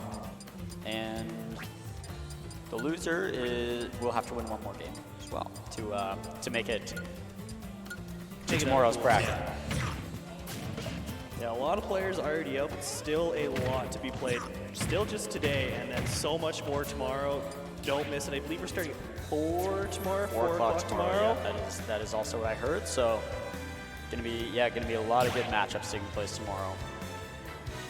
Yeah, tomorrow's truly a big day. Make sure you don't miss top 8. It's going to be a mostly Canadian top 8. Going to be huge. Definitely mostly Canadian. That being said, a lot of Tech Canada's top talent being here. Oh, yeah. You think from it's from unfortunate BC? Mutace couldn't make it, unfortunately. We Yeah, are missing stuck in out Toronto, on him. unfortunately at the airport, so definitely too bad. Would have loved to have him here. No, that would have been, another huge name to add to the list here. But if you think in top Canadian talent from BC, we have Ouch here, we have Lemon, we have Big D, and then you think out east, we've got Supergirl Kels, we got Riddles. Soar, Riddles, can't forget about. So definitely some really strong names here, and I think it's going to make for an interesting top 64 tomorrow and eventually top 8. No, and I knew they definitely partnered up with some tournaments out in Ontario, flew some guys down who won some tournaments. There are some unknowns that have the chance to pop off for this to be their big opener. Definitely. All right, so it looks like we have Oakheart playing Sephiroth. Durley on the hero. Durley on the hero. Sword swinging matchup here. This can be a battle of range. Yeah. Hopefully the RNG's on hero's side and he gets able to get a few bangs out, because I know Sephiroth for his size so light. So he will be dying to some of those weird magic options very early. Yep. Here's another character, a lot of ways you can play Hero. I've seen some heroes, that just love the down B, love the menu, denote any options they can, and some heroes that, stray away from it and don't like to play the RNG battle. So far I haven't seen Durley open it yet, but Oakheart has, a strong start here. Yeah, he seems to be keeping him in the court. Durley was pushing the aggression, he just wasn't getting much off it, just having all his options read for the most part. Oh, landing against Sephiroth is... Yeah. His up air is coming out now. Oh, huge downer. Oh, just out of range. Looks like they're doing a bit of a reset, and there's the menu. All right, so here we go. Psych up on now, so see if Durley can make anything happen with it. Oh, yes, the counter you don't need to hit. I thought he was going to die for that there, but spaced it very well. Oh, just getting out of range here, and you get me. He's going for some of these smash attacks. Not a terrible idea. You just got to hit one crit, and Sephiroth just might explode. Air dodges around. Go for the zoom. No zoom. That's unfortunate. So that was a good setup by Oakheart though to get the neutral B into the forward air. Right back. That sword just commands so much of the stage. He is giving him a little bit of time to search through menu, just hanging back there. Could just be trying to... Oh! Huge reversal to bring it back to almost even. Yeah. Oakheart got a little bit too greedy there, but when you're up, sometimes you go for those.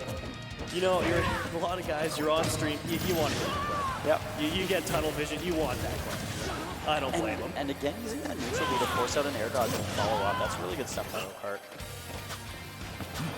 Just using that sword just to poke, not committing too much, just trying to poke, just force out any options, maybe force out a jump that you can then get another one on.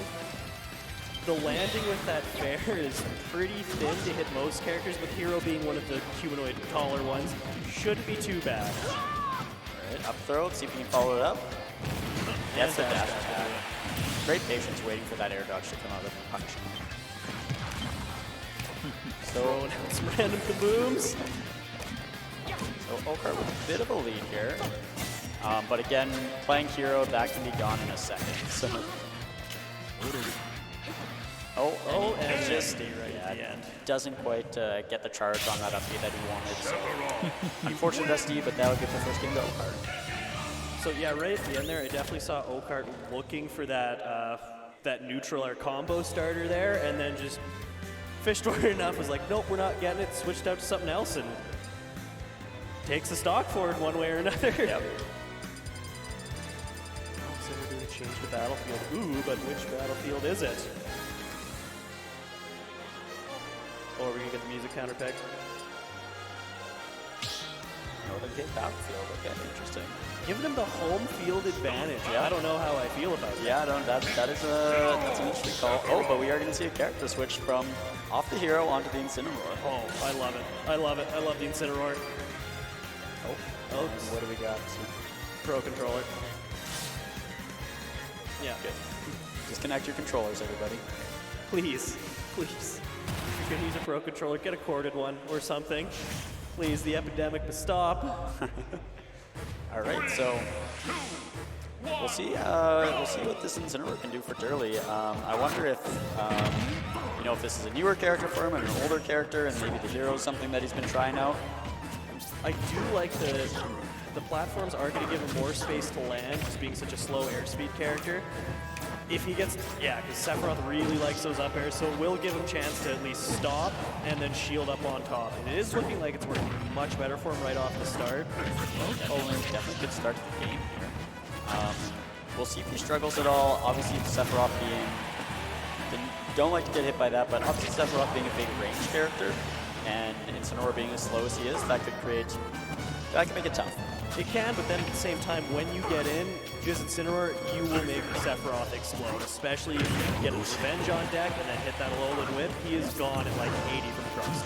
Oh, huge forward air to take that first stock. Looking for that stock, a little bit greedy, and gets punished for it. And gets big punished for it. That's 62%. Oh, the double Revenge. Okay. And that's gonna... No! Didn't get the timing on that. Misses it. Still has Revenge, though. And yep, that's stock. Do it. So it took a little percent, but I can see both players over there just laughing at that miss there. Sometimes even when you lose, you gotta have a good sense of humor about it. Definitely. Big back air there, but Durley's able to DI it well and recover, so... Let's see if he's able to time a Revenge. Nope, not able to time to Revenge the ball. Don't hit him.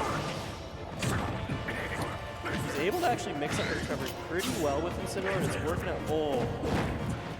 Right off the grab. Ooh, funny might be looking for a footstool there, actually. But I was thinking, yeah, down air footstool, something's coming. All right. Seems like he's got the timing back. Wow. Oh. Was that a footstool into a down air? That was footstool down air. That's a great option if you can hit it. Yeah. Takes a little bit of practice to get, but once you got it, huge. Doesn't surprise me though. Okart's showing that he's a very competent Sephiroth player. He's definitely spent some time in the lab with this character. It's paying off here. Oh, and already lapping 100% after taking that second stock. Up throw, not going to quite do it even with the Revenge. That's a damage though. Still going for those down airs. Sephiroth does have the wing now, so he can have that extra jump to use. Wow, okay. Interesting option. That'll do it. So it does have super armor on a good part of it too, so you can use that as a get out of jail option in very niche scenarios, and I guess that was one of them. For sure. This is where this actually gets scary for Sephiroth though, being such a light character. 52%. This is not far from even. No, this is definitely not. Oh, for the most part, you're just gonna worry about landing and then. Oh. Okay, I thought that might have been game for a second. Yep, there's the F tilt. And he wanted that big forward smash, just looking for the read there, and that might have taken the stock too, but Okart's able to maneuver around it and get that forward tilt out for the to take game 2. Looks like we got Squid Ninja. Oh, C2, another SK Fox, or Wolf. All the SK Wolves have definitely shown up today.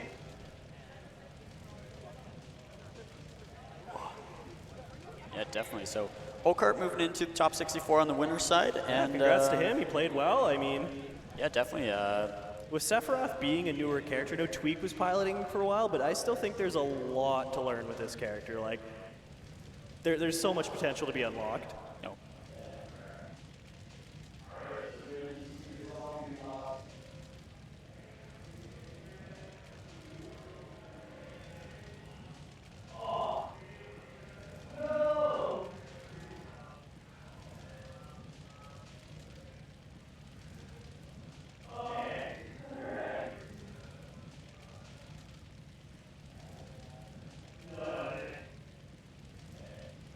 Yeah, Squid Ninja C2, this is going to be a top 64 qualifier as well. This is yeah, this will be to go on winner side. Yep. Yeah, C2, definitely a very, very competent Wolf. Has a very big combo game, and just a lot of time is just willing to play patient, which I think pays off. And do you know anything about Squid Ninja? I do not. I don't think he's from this region. The name would imply to me. Inkling? Name would imply Inkling to me, so we'll see. But, you know, I played a Yoshinaga in bracket earlier that was a Steve. Yeah. So the names can be deceptive sometimes. Yeah, I mean, my name's Japanese for cat, and I play a wolf. So, you know, There you go. You never really know what to expect with some of these names. For sure. I weirdly love seeing everybody's different controller setups. It is interesting, especially when you see somebody that uses tap jump. Yeah, that's pretty rare out here. You can usually tell they have a melee background. Yeah. I think, yeah, one of the weirdest ones I saw is one of my old training partners. He would always use, instead of XY being jump, he'd have those set to grab and special. Interesting. Yeah, it was weird Pichu tech he used to do with grabs and stuff. It was the strangest thing I've seen. You almost never use the shoulder buttons. It was just, you had everything mapped to the controller with tap jump. Wow. Yeah, and there are some characters that, you know, certain things on the controller just work out. I know some Zero Suit Samus players do like tap jump just to help with their combos. Or that was maybe a Smash 4 thing, but I don't know a lot of Zero Suit Samus players in this game, but yeah, and I know the Falcons now are doing the shoulder button jump, which is pretty common, but they're doing it for the instant double jumps. For sure. Getting a lot of combo potential just off of just a button change. Yep. A lot of weird tech right down to the controllers. I've seen a lot of box players out today. Yeah, Saskatchewan is big on using those boxes. Yeah, so. Yeah, the melee players all just switched, and then everybody seemed to just be like, all right, this is the way. It's like, wow, not a PS2 start. Wow, I actually missed it. What did they go to? We're going to FD. FD, wow. And we got Mewtwo versus Wolf. Okay. I actually remember, we were actually talking about this guy on the way up, because there was another Mewtwo, one of our other buddies' pools there. Gotcha. A very rare character. I love this character, though. Oh, so much fun to watch. Mewtwo in this game, bit of a glass cannon, but has some really, really interesting combo stuff. Yeah, that landing there that he's going for can lead to almost anything else. I've seen it combo into basically everything. Yeah. Using that Shadow Ball as well can be really interesting, especially trying to follow it up with grabs or with dash attacks. Oh, using these tilt attacks really well so far. Yeah, even just having his like tech chase, or in worst case, even just having it fully charged, then your opponent at least has to worry about it. It's just another thing going through your opponent's mind that they got to be scared of. You just pulling the trigger on that and killing them. But Wolf doing Wolf things as well with his down smash, but off stage now. Oh, that was a he's making not quite. All right, so not quite. Off to well a lead done here. Yeah, well done from Squid Ninja to challenge that up B with a tilt attack and get that first stock. It's especially risky when your tail is your hurt box as well. Yeah, that could be reversal very easy on him. And from C2, that almost looked like he was going for the classic ouch, which is just using up B as Wolf on stage. And in kind of some random scenarios that always somehow find a way to work. I mean, ouch is just, he's just built different. Things work for him that should work. Huge nair to get back on stage. Like,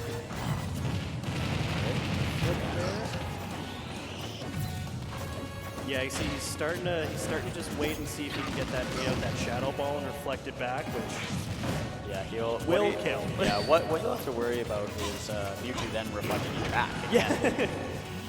Classic so game of tennis there. Yeah, we'll see if Squid Ninja has that on lock and is actually trying to bait that up. I see he's trying to get these two frames. He doesn't quite have the timing on that quite yet, or he could just be great at mixing up his times here.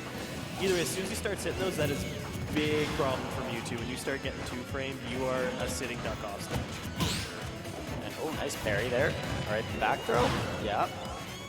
Won't do it quite yet, but it is starting to get close. Wow. Oh, yeah. Great catch there. Yeah, the problem with Wolf side B is it doesn't actually snap ledge very fast. You usually have quite a bit of end lag on that where you're just sitting there and down smashes, down tilted, anything else. You are now these combos get started. That's a big 40% combo to start off this third stock.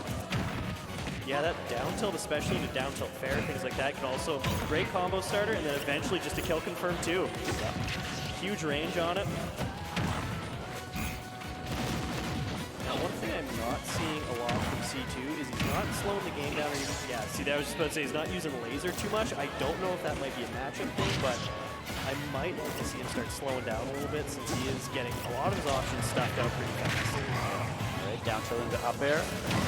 Okay, and there's again. the ouch. Yep. All right, so good stuff. C2 learning from the best. So able to take that second stock, and we're in a last stock scenario. Got another great parry and another back throw. Squid Ninja's been doing a really good job of punishing C2 off stage. So a parry again. A parry again. He's insane these. Working ledge trap. All right, here. Wolf combo getting started here. See, this is a dangerous percent. This is a very dangerous percent. You start seeing fair wolf flash, fair back air wolf flash. Oh, and if he is just a huge wolf, wow. there it is. Are we going to see come back? Commentator's curse, my bad. My bad, commentator's curse, that's on me. Wow, a really great matchup though for game one. So Squid Ninja able to clutch it out at the end there, but C2 was starting to get in his groove at the end. Yeah, I seem to be a little shaky, probably just in the matchup, and then he's slowly starting to get it there, so we'll definitely see some adaptations game two. Yep. I'm just wondering if what we're going to see for a stage. Yeah, bands, I would say, okay, well, go to Pokemon Stadium. Interesting that they didn't start there, I guess, but, I mean, again, kind of a home stage advantage. Bring Mewtwo to Pokemon Stadium. I was almost expecting, because I know there's a lot of teleport cancel stuff you can do with ledges, so I was almost expecting to see like a Kalos, a Town and City or something to take away those different movement options away from the Mewtwo. Pretty even start here for both players. Going to get that down throw dash attack. Huge bread and butter. In his ledge trap, he's starting to catch on to how he wants to get away from ledge there. He's just a bit off on that whip trap. A little bit more of a reset again. Oh. Definitely C2 starting to look a little bit stronger, and I think he might have been right on the making those adaptations, getting that download. A little bit, I'd say Saskatchewan doesn't really have many Mewtwo players, so this might be a definitely a newer matchup to C2. He's starting to look a little bit better. And this is for a lot of these players like their first time getting a ton of, you know, out of region experience. Like we always get the Manitobans, the Albertans out here, but truly people from across the country coming out. So another great forward tilt from Squid Ninja to close out that first stock. So we'll see if C2 can respond here before he takes too much damage. The big thing that I think is truly making a difference is Squid Ninja is not really letting him land on him with those nairs as quite as much as he'd like to, and those lead to huge things for Wolf, and just taking that, denying that for the most part, is going to deny him a lot of kill confirms, a lot of combos. There's a good up tilt though to close out that stock, and a little read on the jump off ledge. But no, you're right. I think Squid Ninja's doing a really strong job of using his tilt attacks to really stuff out C2's approach options. You got that Shadow Ball on deck again. Once again, even if you don't use it, it's just good to have in the back pocket. Yeah, definitely. That's scary. Oh, another with the down smash. Down smash is huge and it hits hard. If you get caught in there. Yeah. Oh, he was ready to react. If he was a little bit faster on that, he might have got the reflect on that. So Squid Ninja's opened up a pretty big lead here now. One wolf combo. Yeah, exactly. Always one wolf combo away. Okay, good grab.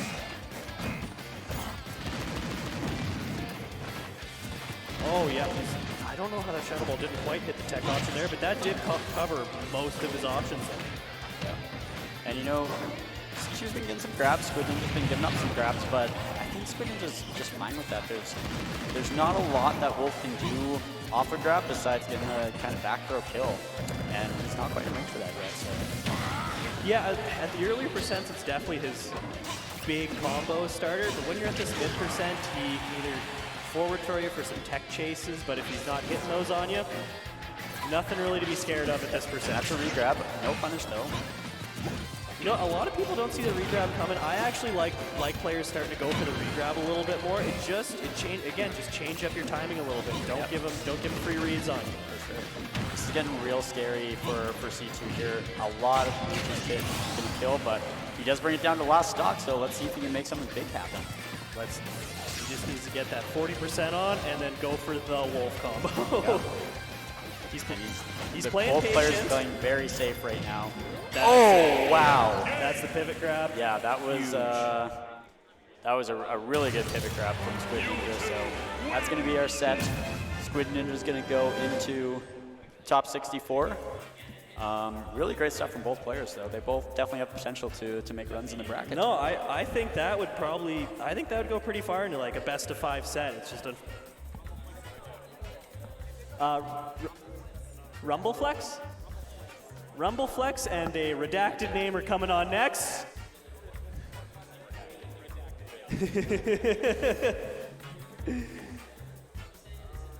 Oh, redacted. What a name.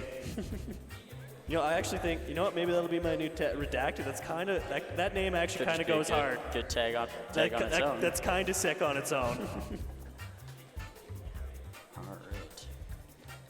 Looking for them in the bracket here. What round is this? All right, this is winner semis. Pool C1? Yep.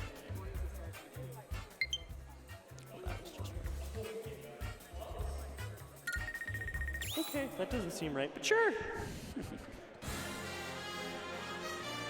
We'll go with it.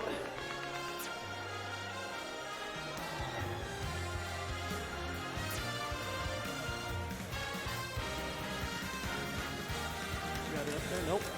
Can't find Maybe they just don't exist. Oh, got it. Oh, okay, they do losers. exist. All right, so we're in losers quarterfinals for our next one. Rumbleflix and Redacted. So again, this is win or go home.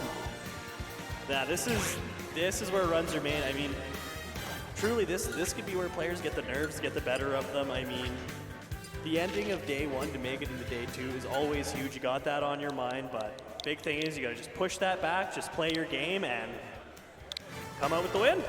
Yeah, definitely. So we'll have to see which characters. I'm not familiar with either of these players, so I'm not sure which characters they're going to be bringing to the field, but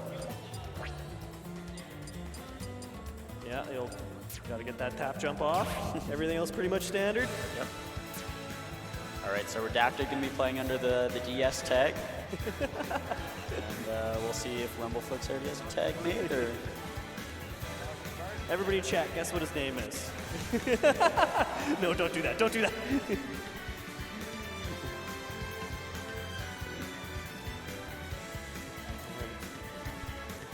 Oh no, we got both players who just hide behind the setup. He's like, oh, do we only got one here so far?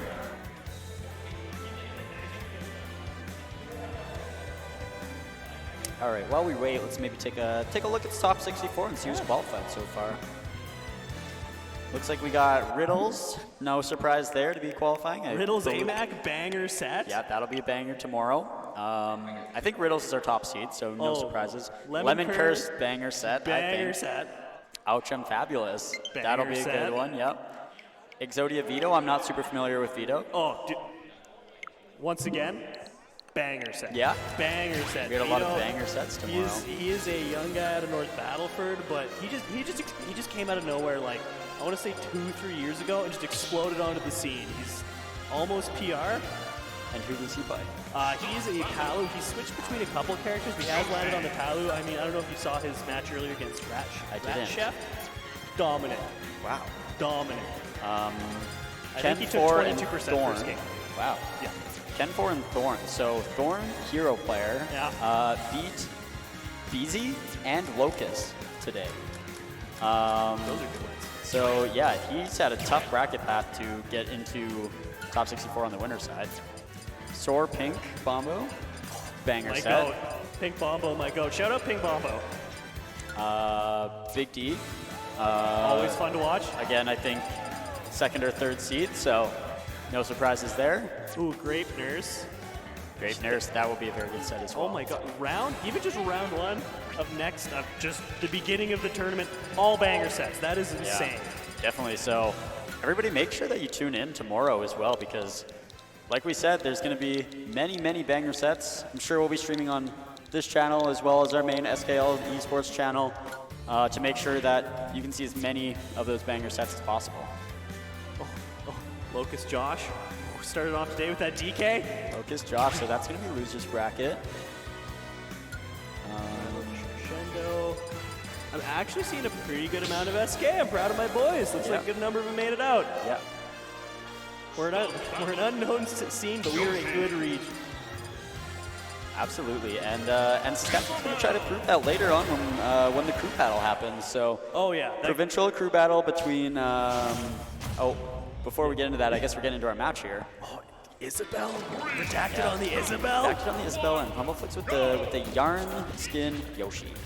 This Yoshi skin makes me physically uncomfortable. I hate it so much. I don't texture. I can feel him.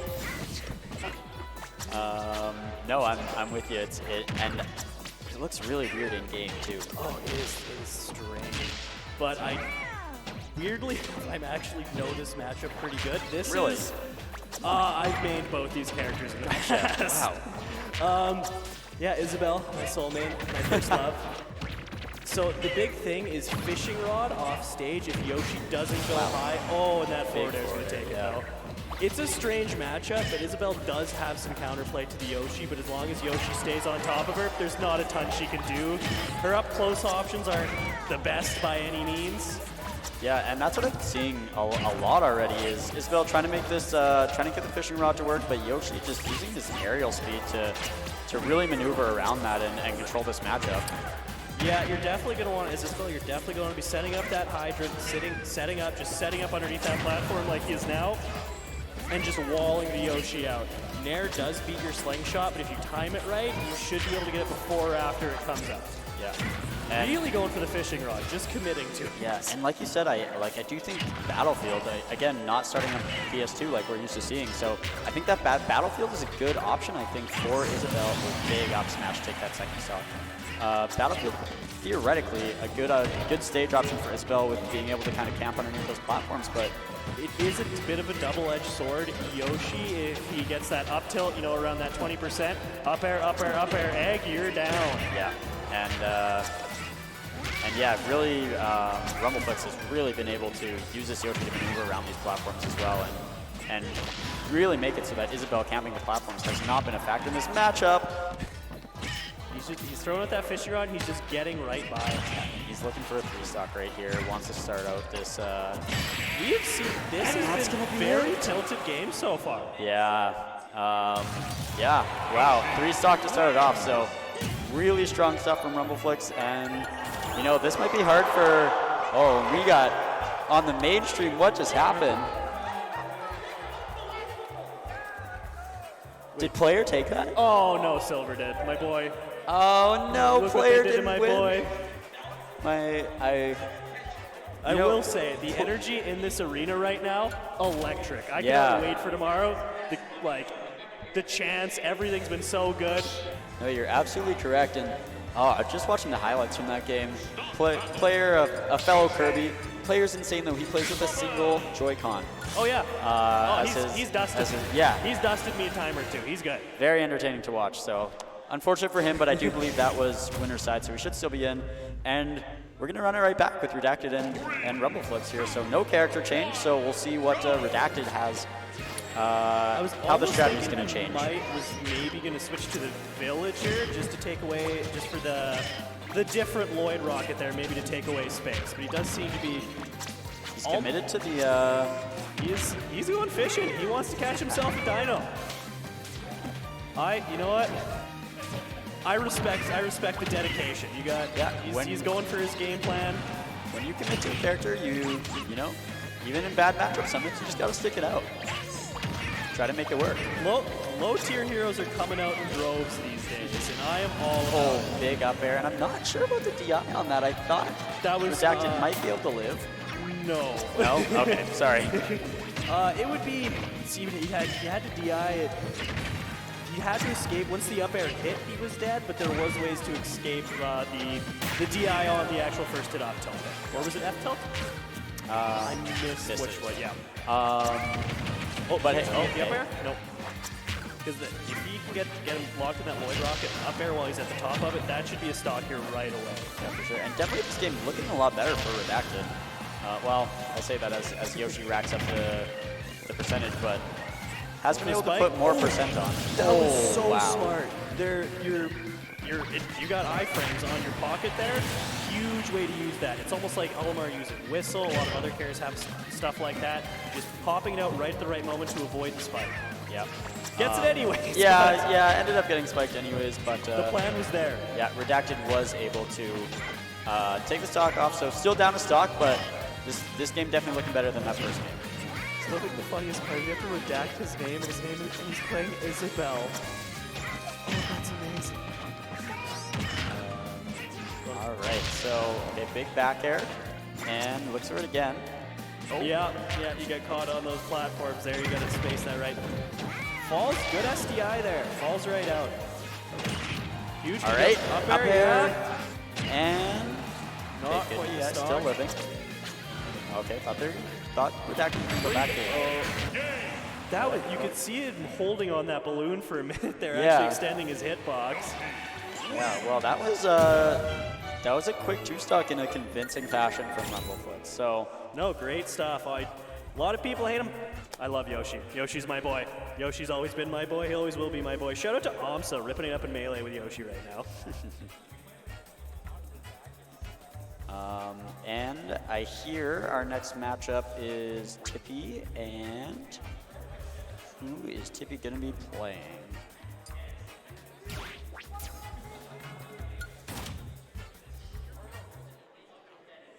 Nut Tipsy, another NB boy. What's Tippy and Tips? Wrong guy. Tippy versus Katie. Oh, not my boy Tipsy. No, Tippy, T-I-P-I, I believe. Huh. Yeah, I'm not sure what to expect out of this. Snapchat Katie, okay. Oh, they both got the same tag. Team kill. Unfortunate. Yeah, nobody likes to see the team kill. It's got to happen someday, because... I think it's Tippy. Yeah. TP, maybe? Yeah, well, it could be TP, I guess. Yeah, I pronounce normal words wrong, so don't get me started on some of these tags y'all make.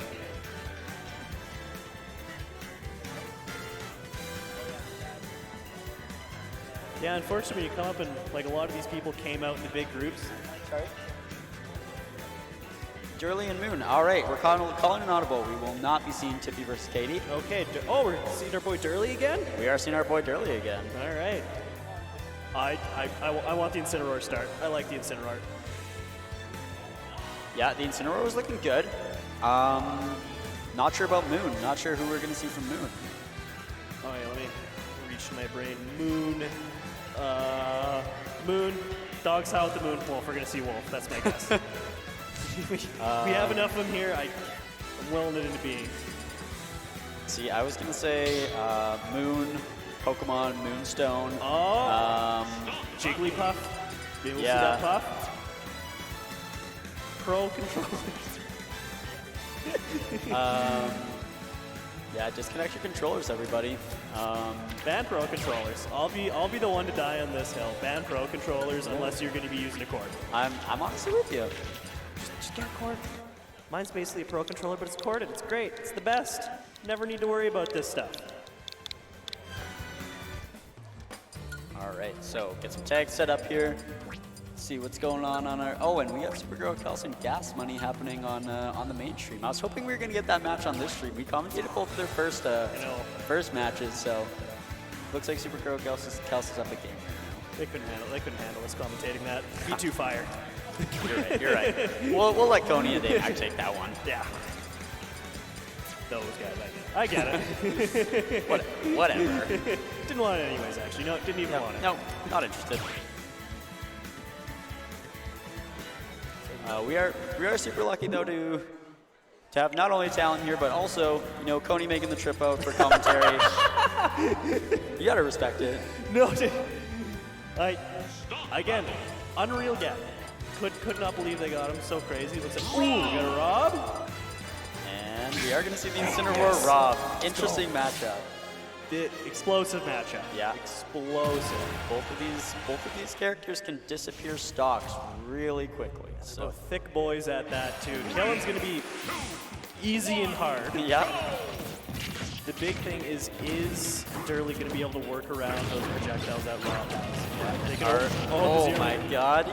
Oh, he was looking, he wanted an air dodge there. The super I armor. thought he had this. He was just a little, I think if he would have pulled the trigger on that side B right away, I think he probably could have got it. Oh wow, he gets the last hit of those rotator arms.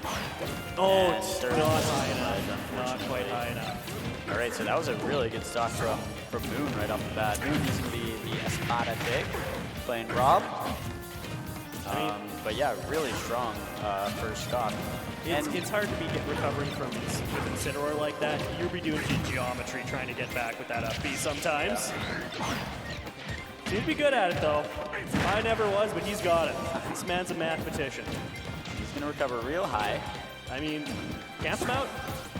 Yeah. Nobody likes to see it, but I'll say it. It's a lot of times in these matchups a good strategy. He's not going to be able to come get you as Incineroar. You got Rob, you got Gas. You're probably going to be okay. And Moon looks very content to sit back here and you know, wait for his openings. That being said, Durley's got, well, he did have a Rend on deck. I think if he would have went real, he's dead. I think with the Alolan Lip would have killed there, but he could have been spot dodge killed as well. So. All right, so getting counters on the top, that's very smart. Oh, puts a lot of damage on that though. He's not able to actually get the top there too much with it. Oh, that was sneaky. That was hard to see coming. Just that little drop of the top. Yeah, and honestly, as Incineroar, there's not a lot you're gonna do off stage against Rob. It's a pretty usually risky better to play. set ledge trap. Yeah. Yeah, you're you know, if you can catch something, it's not unheard of, catch something once in a while, but Rob just has so many movement options. Going high, can go sideways, go up, can stall you out just off stage. So many mix-ups, and then if he really wants to, if you're sitting there, just up air while you're at ledge too. Just a lot of things that can go wrong. Staying on the Incineroar. No, Durley's committed to trying to make this work, and I don't know if we mentioned at the start, this is a top 64 qualifier as well in the loser side, so winner goes to tomorrow and loser goes home, unfortunately. So potential tournament game for Durley. He's got that. Oh no, just chucks away. Man, Opts just to go back to stage. I like it. Yeah, Moon really wants it. No. I'm surprised he didn't get the suicide with him, but I think Rob still lives that, unfortunately. But could at least got some extra damage. Yeah, and you know that can come down to some nerves as well, or you know, wanting to make a big play off the start of a game after losing game one. Again, always on stream, you want to hit that clip. Yeah. People go for the clip sometimes. And if you're playing Incineroar, you bet your feet. That is a clip character if I've ever seen one. That's All right, so backstage, he's still got that revenge on deck. Can't make much of it though. wanting that down smash, getting those down tilts. Man, that's a strong. Oh, it catches the that's recovery. down, yeah. So tough with Incineroar. You know, if you just get one wrong hit off stage, then you're just done for it. And not to take anything away from Moon, he seems to be really adapting well from just the way that Durley's playing.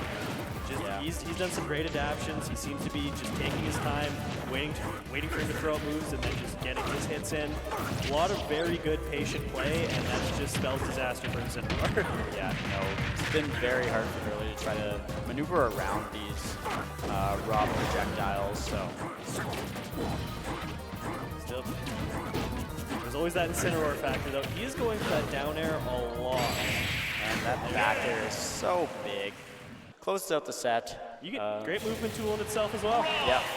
So you see Moon moving on to top 64 tomorrow, and our next matchup on set.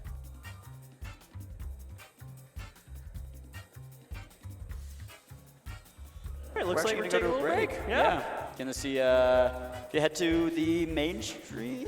Are they streaming the Jersey I ceremony? don't know if we're streaming what's about to happen. We're doing a Jersey thing. This is Rider Nation. We got the Grey Cup stuff here, so absolutely. Don't know if we'll be back with you or not, but stay tuned for more. Yeah, definitely.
I just don't get you. You fall asleep when I get up.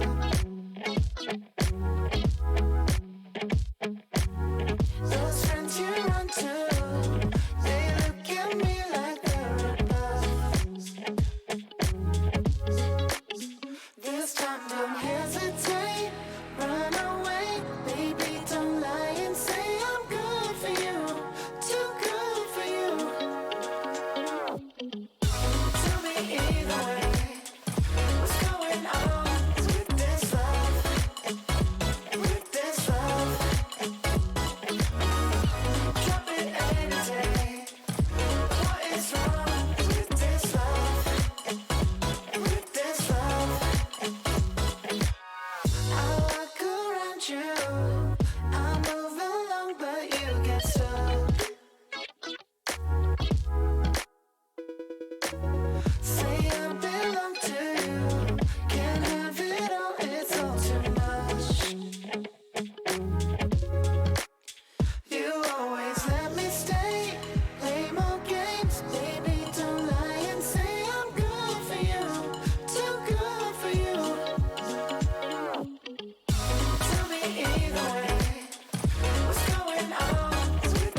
my dreams have I seen things as beautiful as this.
Fly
I'm higher, higher with you. Higher with you. I'm higher, higher with you. I'm higher, I'm higher. Riding through this night with you. I'm higher when I'm with you. So hold my hand, I'll take you through. I'm higher when I'm with you. You know I'm higher when I'm with you. I said I'm higher when I'm with you. You know I'm higher when I'm with you. I said I'm higher when I'm with you, with you.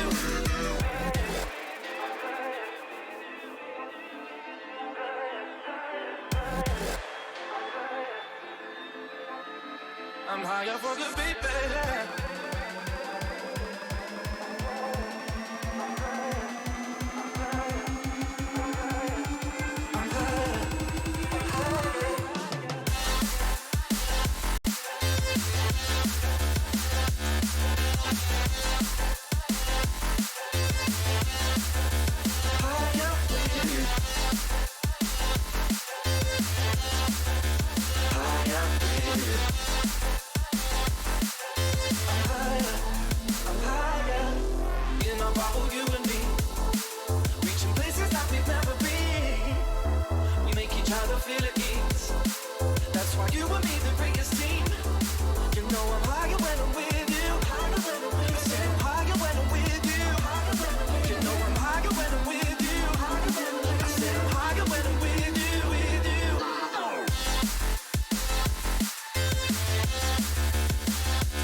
I'm higher for you, baby.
soul. Rip me to pieces, just let it all go. My heart was on fire, but you let me burn. You got me wired, now there's no return. No, you took my heart, you took my soul. Rip me to pieces, let it all go.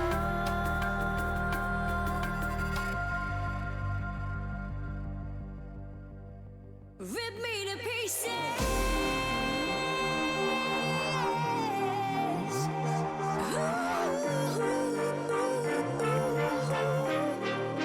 Rip me to pieces.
My heart was on fire, but you let me burn.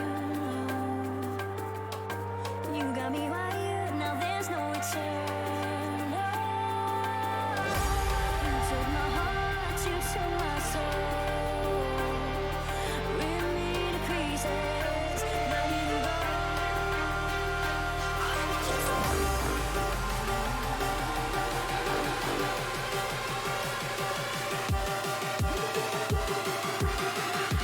You let me burn.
justified our sin.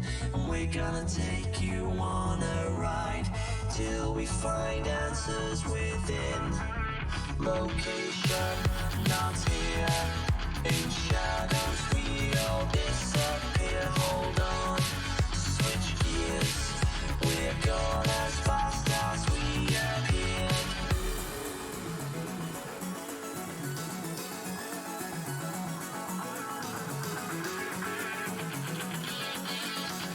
Gone as fast as we appeared.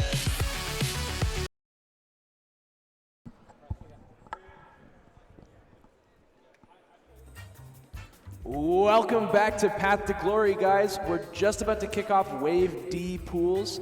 I'm Big Sham. Join with me. I'm Stickless. Good to see you guys. Good to be back.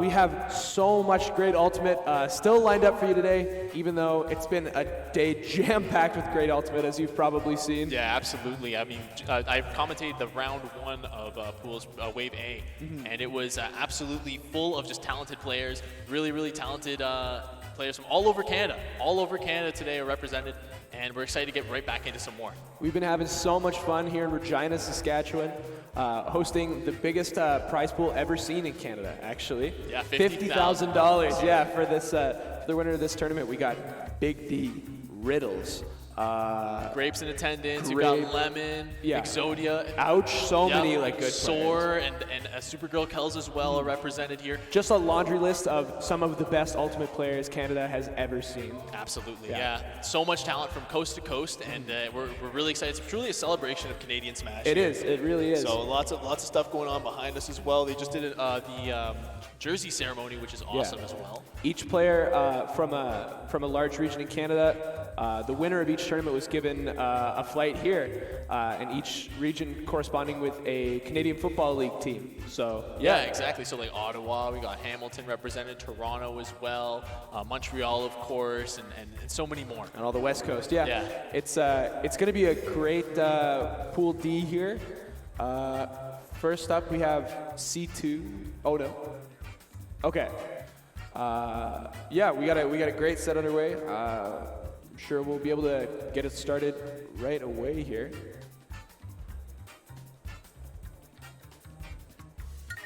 Very, very excited to see these players roll out here in this wave.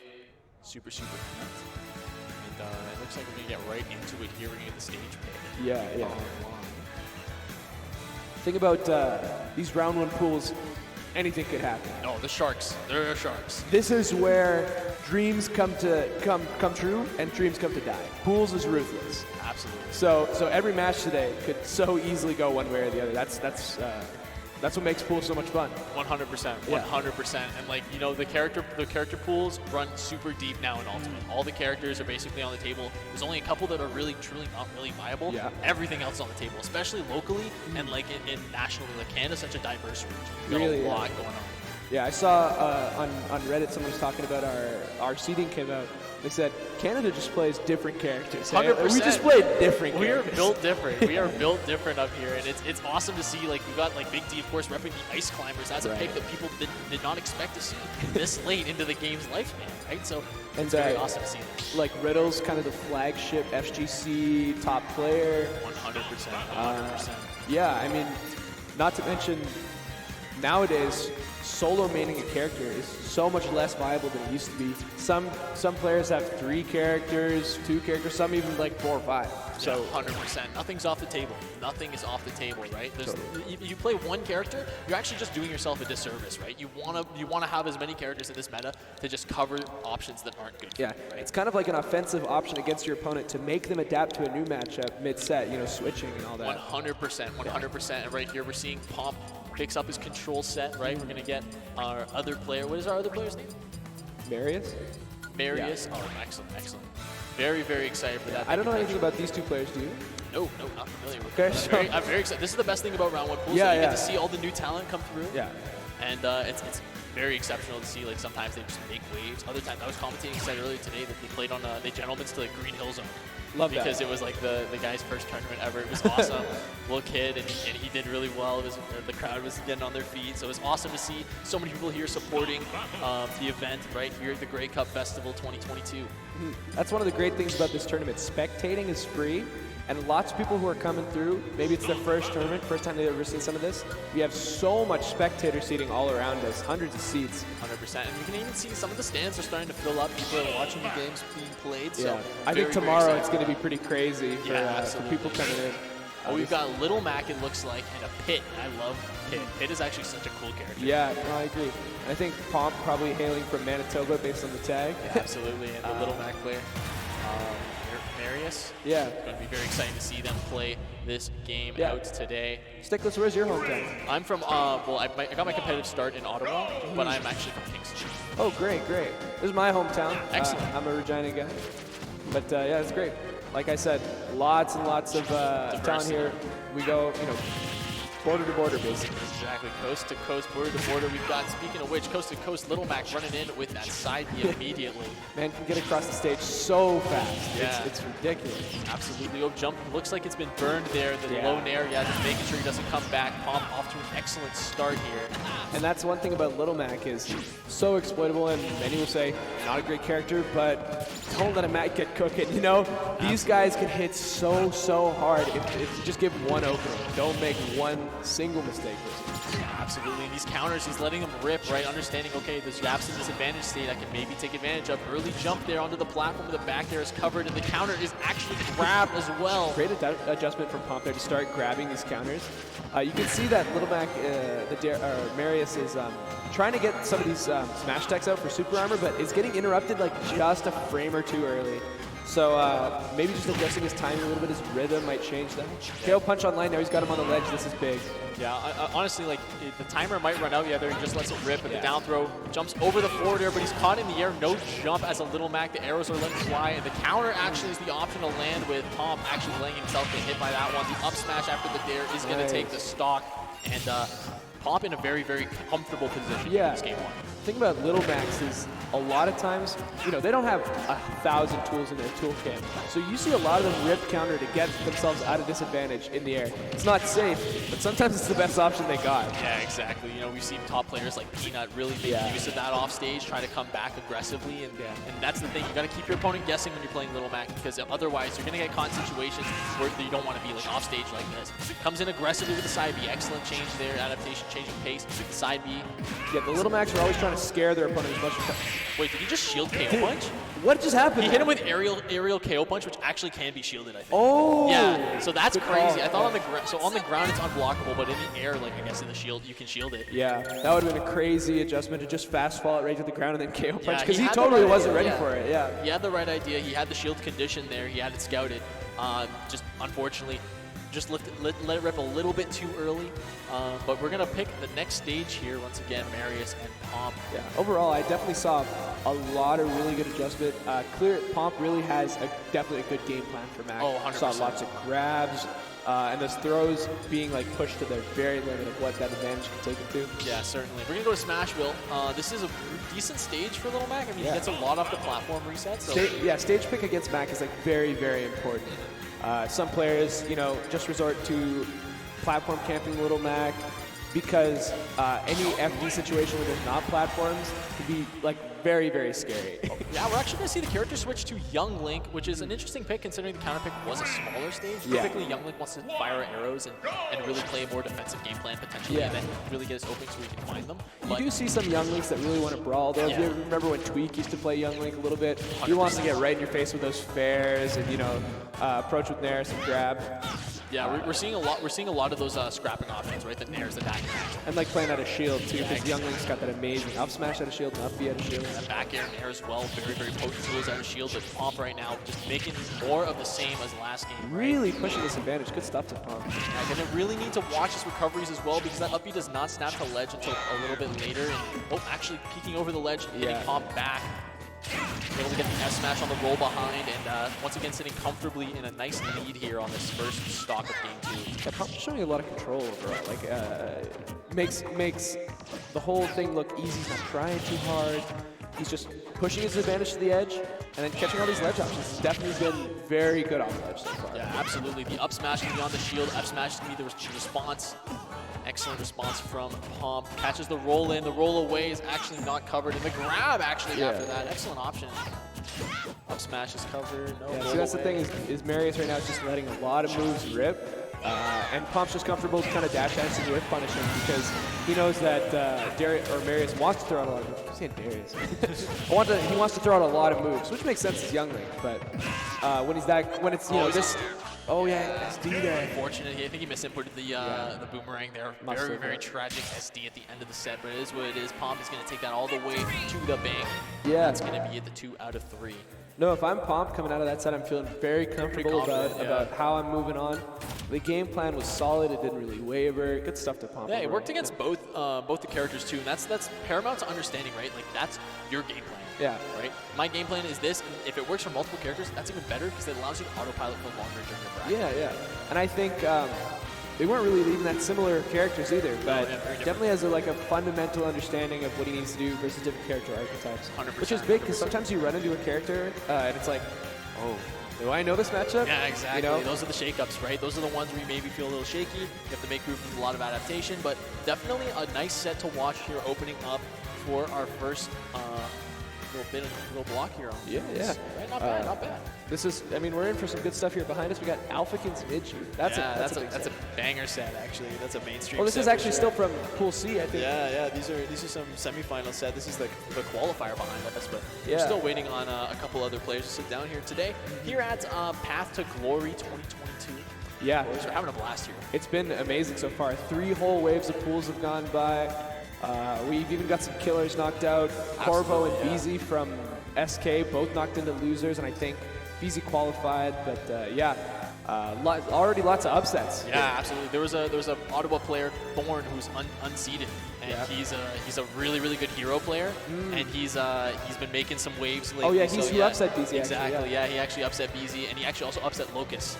And He did an excellent job getting those crits and the wax.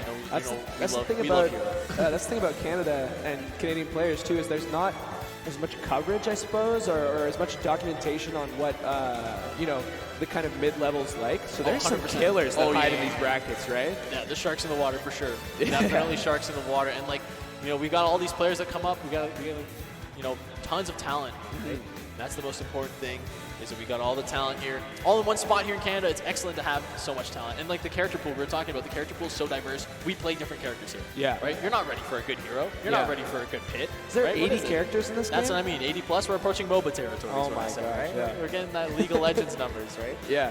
Next up, I think Pomp is sitting back down. Pomp's sitting back down. Who's next? Next up is DC Dub. I know DC Dub very well. He's from my hometown, the Heartland, Regina. Who's he playing? He is a Mario Sephiroth player. Oh, wicked. Those are like really good coverage. Yeah, and he's nasty. Like, I hate to say it. Nasty with the it. kid's That's nasty. That's good. He's really, really a smart offensive player. He can push stuff to the limit. I think we saw a lot of that from Pomp too. So this will shape up to be a good set. Very excited to see this shape up. The pit was looking really clean, looking like it's warmed up now, and we're gonna see the Sephiroth or the Mario. I would imagine. I'd like to see Angel versus Angel, right? Yeah, that'd be cool. But I can imagine Mario doing pretty decently in the matchup regardless. Lots of ability to exploit with Flood because Pit likes being in the air so much. Yeah. But yeah, definitely a treat to see nonetheless. Yeah, DC Dub is a real kind of rising star in our scene too. Definitely, I think he was around maybe 4 or 5 years ago. Didn't really play too much, but people knew his name. Came to a tournament, we're like, oh, good to have you back. And then he just gets third out of nowhere. We're like, whoa. Oh wow! So he was like a rising star. He really improved out of nowhere. Just this year, That's wicked. Yeah. I love that. That's awesome. Great player. So here we're on SKL Esports 2. SKL is the same with underscore and everything? Underscore 2, yeah. Perfect. Thank you so much. Yeah, that's awesome. Yeah, the meteoric rise of some of these players post-COVID has been so insane to look at, right? I mean, think about Riddles, who famously before COVID beat like DeBuzz once. Yeah, absolutely. You know, got some wins, and then COVID like just Not halted it. Pound, It was- Smash Cut. yeah, just halted it. It was like, well, is Riddles good, or did he just get And an he comes upset? out explosive out of the gate, just He's like smoking everyone. top 3, top 4 in the world right now. Like he's beaten Leo, he's beaten all the big names, right? Yeah. But DC Dub coming up here. We're gonna see which character he's gonna pick. I really would like to see Sephiroth. I love watching Sephiroth. That's a huge bias for me. No, I think Sephiroth's a lot of fun. I think if you're playing a game with 80 characters in it and you're playing Mario, I'm like, bro, come on. You go to Subway and order like a ham sandwich. And nothing on it, like, he gets the cold cuts. yeah, that's what I'm saying. Yeah, Mario's really cool though. I've really been enjoying watching Kurama play. Fun to watch for sure. Absolutely. Yeah. It's just like I wish. But definitely, I'm gonna judge you a little if bit. his moveset was on a different character, it would Yeah, be like it would right, be really sick. But like because it's Mario, I feel like he gets kind of a bad rap, and I'm kind of perpetuating that. But it is what it is. It is okay. Yeah. I'm excited nonetheless, and the pit obviously was doing numbers just earlier this block. So. A strong punish game for a character that's not really known for a strong punish game. In fact, many call him the most honest character in Ultimate. You know, that's not true. If you've played a good pit, oh my goodness, this character gets so much damage. The dare extensions on the down throw. Like if you're fighting a pit that knows their punish game and that knows how to lock down their frame traps, you are in for a rough awakening if you think this character's honest. There is not a single character in Ultimate that is honest, period. And I'm getting my wish. We're gonna get the Angel Ditto. I love to see it. Nice. One-winged Angel versus the two-winged Angel. Yeah, I like this too because I feel like DC Dub probably realized if I'm playing against a character with really long disjoints and lingering hitboxes, I might not want to try and contest that with Mario's kind of stubby little legs. Absolutely. And coming in off of the races with the nairs, up tilt's gonna whiff as the nair comes through the middle. Yep, another rising nair gets the dash attack after a quick little two-piece combo. And see, Pomp instantly doesn't let up as soon as he's got 2 hits. He's not playing a slow or patient game. Man wants the set to end now. Yeah, he wants it to be Saturday now. The down air, unfortunately not able to find an up smash after an excellent tech chase from Pomp though. Gets the nair, looking for an opening here. No, not able to frame trap with up air. The nair coming out, the dare. Did you see him SDI out of that nair? Yeah, that was kind of way out of there. All right, Pomp on the ground, looking for an opening here. Gets the roll. Oh, these guys are rolling. Yeah, F-tilt coming through. DC Dub very confidently firing off that Giga Flare. Or I guess that one was Mega Flare. There's another one. You got more names than me. Shield actually broke there. Yeah, that's very important. That aerial shield is such an important part of Pit's game plan, and without one there, he couldn't have even gotten away from that F-tilt. DC Dub, a king of reaction time, knows, doesn't even need to read. You can just watch. Yeah, there's a lot of players that are like really good at reaction. Like if you look at Light, his reaction is insane. But like you can get away with being insanely good at reading. Of course, Mars famously says my reaction time is bad. I just know what my opponent's gonna do. Exactly. And it looks like that's what's going on for a good boy Pomp right now. He's got a little bit of damage, but got teched by the Shadow Flare. Unfortunately. Yeah, that is really unfortunate there. Okay, one wing out here. Dark, or what's it called? One Wing Angel. Yeah, one wing Angel's out now. Yep, one wing form. He's got the double jump there. Has another jump to spare. As well, the F-tilt coming off across the ground. He's just keeping up that pressure. He's understanding me. I'm at 95%. This is basically kill percent. Like one good back air, one up air. Yep, there it is. Good catch, yeah. Excellent DI trap there from Pomp. I'm a little worried about that one wing form though for Pomp, just because he is holding forward a little bit. If he gets caught by a super armor smash attack, that could spell an early stock or a shield break. And he's coming in with like multi hits that aren't very strong. Not really break the armor. No. So he's coming in with these nairs. They're getting him mileage right now. He's able to actually get him off stage, but not able to find a good ledge trap. The down tilt's going to get him right back to center stage as DC Dub hits him off. He's definitely doing really well so far when Seth is not in one. Actual SD there. What a reversal. Like now we've got that was mind game. Yeah. We've got to see it. We've got a shift of a game plan here from DC Dub, who was confidently in the lead before, who now has to play from stock down, confidently hitting that back air. So we're back to even here. Back to even game. And this may be a new lease on life for Pomp, but DC Dub answering right back with a clean little combo. 34% with the flare ticked on. He's got the neutral wing button. That's going to hit him. No, actually blocked him in shield though. Yeah, that's the thing. Both of these players have taken a little bit of time controlling the game each. So this game one is going to be such a huge decider for how the rest of the set's going to go. Absolutely. Clearly a pretty even match. Yeah, I love the air dodge baits coming out from Pomp here. He got that air dodge in. Another one though. That was a smart air dodge there. Was able to get through there. He's like, all right, he already covered it. He's not going to expect another one. Gets the parry on the back air, but not able to catch the cross up. Pomp off stage, sorry, DCB off stage, Pomp with the ledge trap. Oh, double aggressive rising air. I feel like a lot of people in the meta right now are getting whip punished the most for missing their parry punish. It's so sad because it's like we're getting so good at parrying, but we just can't tap it in. Yeah, it's the last thing, the last step. And DC Dub back in control of the match with Wing on deck. Yeah, He's got Pomp the on the fade back foot here. Yeah, Pomp on the back foot. Center stage though. Okay, DC Dub up smash. Yeah, that's so scary. Don't do it again. Don't do it again. The back air coming through though. This is definitely an even game. Remember, like when you're playing a Sephiroth, you're Olimar weight. Like forward throw, that's a kill throw. Oh I my don't think God. DC Dub knew that. Yeah, Forward throw being a kill throw is super, super important in this matchup. You can't hold shield and ledge against a character like Tay. Yeah, I think that was a bit of a jump scare there Yeah, for DC absolutely. Dub. Kind of came in quick, no pummels on the throw at all, and just went for it. 100%. And he's been showing the down throw and the back throws a lot. Yeah. But I don't think he was expecting because like down throw does lead into up air. Yeah. So you automatically want to DI out on that, and that's why we didn't get the kill screen. We didn't get the DI. We didn't get the DI mix. So we did get the DI mix up. Excuse me. Yeah. So. Yeah, I think kind of was not showing his hand there until the last. He only waited until the third stock to ever use that forward throw. Yeah, Even though it's like a pretty amazing kill option for Pit when you're putting pressure on ledge like that. 100%. And I'm very excited to see this next game here, right? We're going to be awesome to see the adaptation. We might even see a character switch if he's not feeling super confident in that. But we did see the SD. Yeah, we did see that was a very important factor of the match. So it's up to DC Dub to really tap in and decide, okay, what stages do you leave open? We've got the small battlefield. That might be really important for Mario. Mario does like the platform, so we might see it. But the Sephiroth looks like it's being hovered, getting it. And it looks like Pomp is switching to Dark Pit. That's huge for the mental. Seen the Mario switch?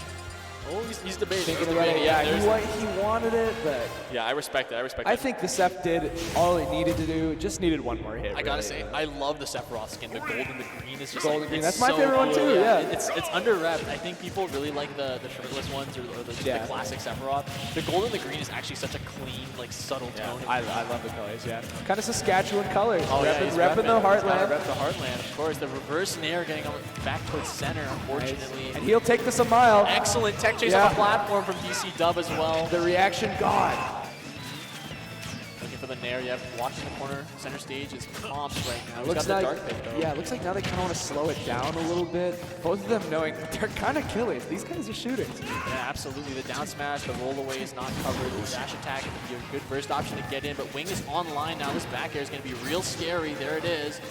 Once again, playing with a forward air, not able to find anything there. Another landing bear towards the middle. Dash attack coming through from Pomp, but he doesn't have the angleable arrows anymore, right? Yeah. Like, this power on the arrows is very important. You Oh, wow. narrowly missed that one. Sephiroth got a haircut on that one. Oh my God. Yeah, and there's the DI mixer coming in play. Maybe using that mind games from the first game. He was holding in on that down throw, got the up air off of it. And that's the stop. Really smart from Pomp. Absolutely. Landing there, yep. Gets the down tilt out of shield. Yeah. I think we saw a few moments of DC Dub really having a smart and calculated punish. I think we need to see a little bit more of that going forward because he is getting some stray hits that just aren't leading to much. Yeah, I feel like the way that Pomp is hitting right now is just so much more meaningful than the way that DC Dub is hitting. He's hitting like a truck. Like, yeah. He's not giving up any punches. He's connecting more hits afterwards, the most important part. Really amazing space in there. I don't know if you saw that. Yeah. Narrowly hit him, and the back air is actually going to catch him on the jump, and the 48.6% climbing on DC Dub. Yeah, no, I think DC Dub definitely has his moments. He's just kind of getting stuck in the disadvantage for like 25 seconds at a time. Aggressive recovery, now Wing's on deck, 88% off stage as well. I want to see him do a little bit more with this Wing here. He's kind of just been having it, you know? Yeah, he's been having the Wing, and he's been using it to jump, but like, you know, you can just double jump over it. He's trying to be too aggressive on the landing, gets caught by the up smash, and Pomp in a very comfortable position up a full stock right now. Yeah, Pit with the good aerial mobility is really good at catching landings, I gotta say. Yeah. He's been catching DC Dub's landings quite a bit here. Actually took that last stock with it. Yeah, even just getting on the ground, like just getting to him, getting the grab, and then getting like 40% off of like a down throw, down air, right? Actually, I like that retreat there from DC Dub. Knows he can get lots on the ledge and not doesn't have to throw it away for that. Nice, yeah, gonna catch that roll. Yep. Looking for down air potentially. Needs something big to happen right here. Good grab. Back air? Oh, gets the forward air. Okay. That was DI in, looks like he's getting a little aggressive. He's off stage trying to cover that, but not able to find anything. F smash is going to catch him, unfortunately. And the air dodge comes out. He's on the ropes right now. Wing he's is down online. a lot here. Wing is online. We need the home field advantage buff right now. Back air coming through DC Dub, going off stage deep Yeah, for the forward huge air. DC Dub. Excellent forward air from DC. And then all it takes is one Regina stock. Oh, this is it, right? We got to see Manitoba, Regina, the homeboys, the fourth row. And there it is. He did the last DI mix-up. It's the 50-50. One more, yeah.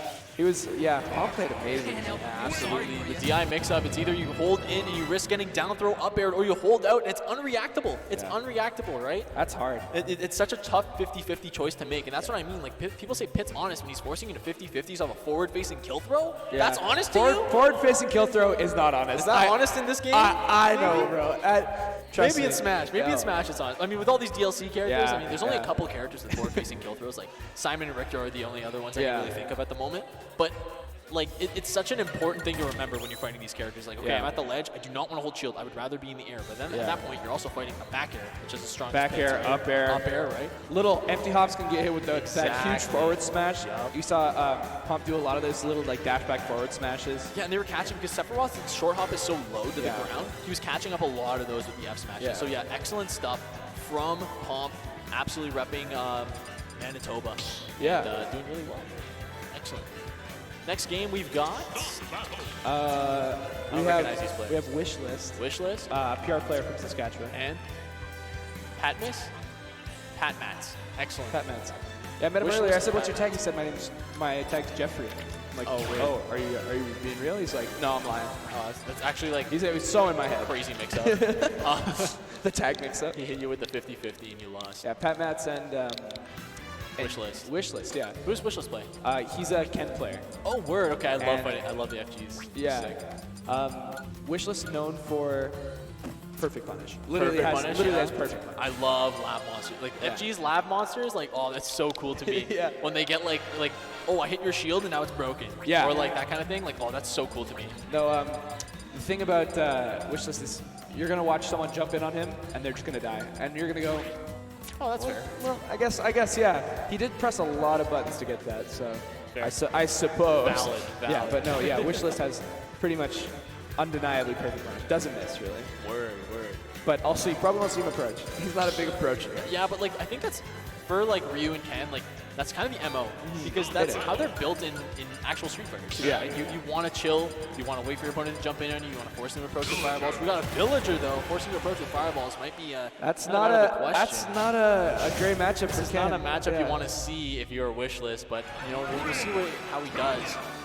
The villager pick is definitely scary if you're a fighting game player. He's going to drop off, do some slingshots. He's already pressuring the shield immediately. Tatsu turnaround is interrupted by the. Oh yeah, I'm actually a bit scared for Wishlist here because he's not really a great approacher, and you kind of have to approach Villager. Yeah. Villager will just throw stuff all day.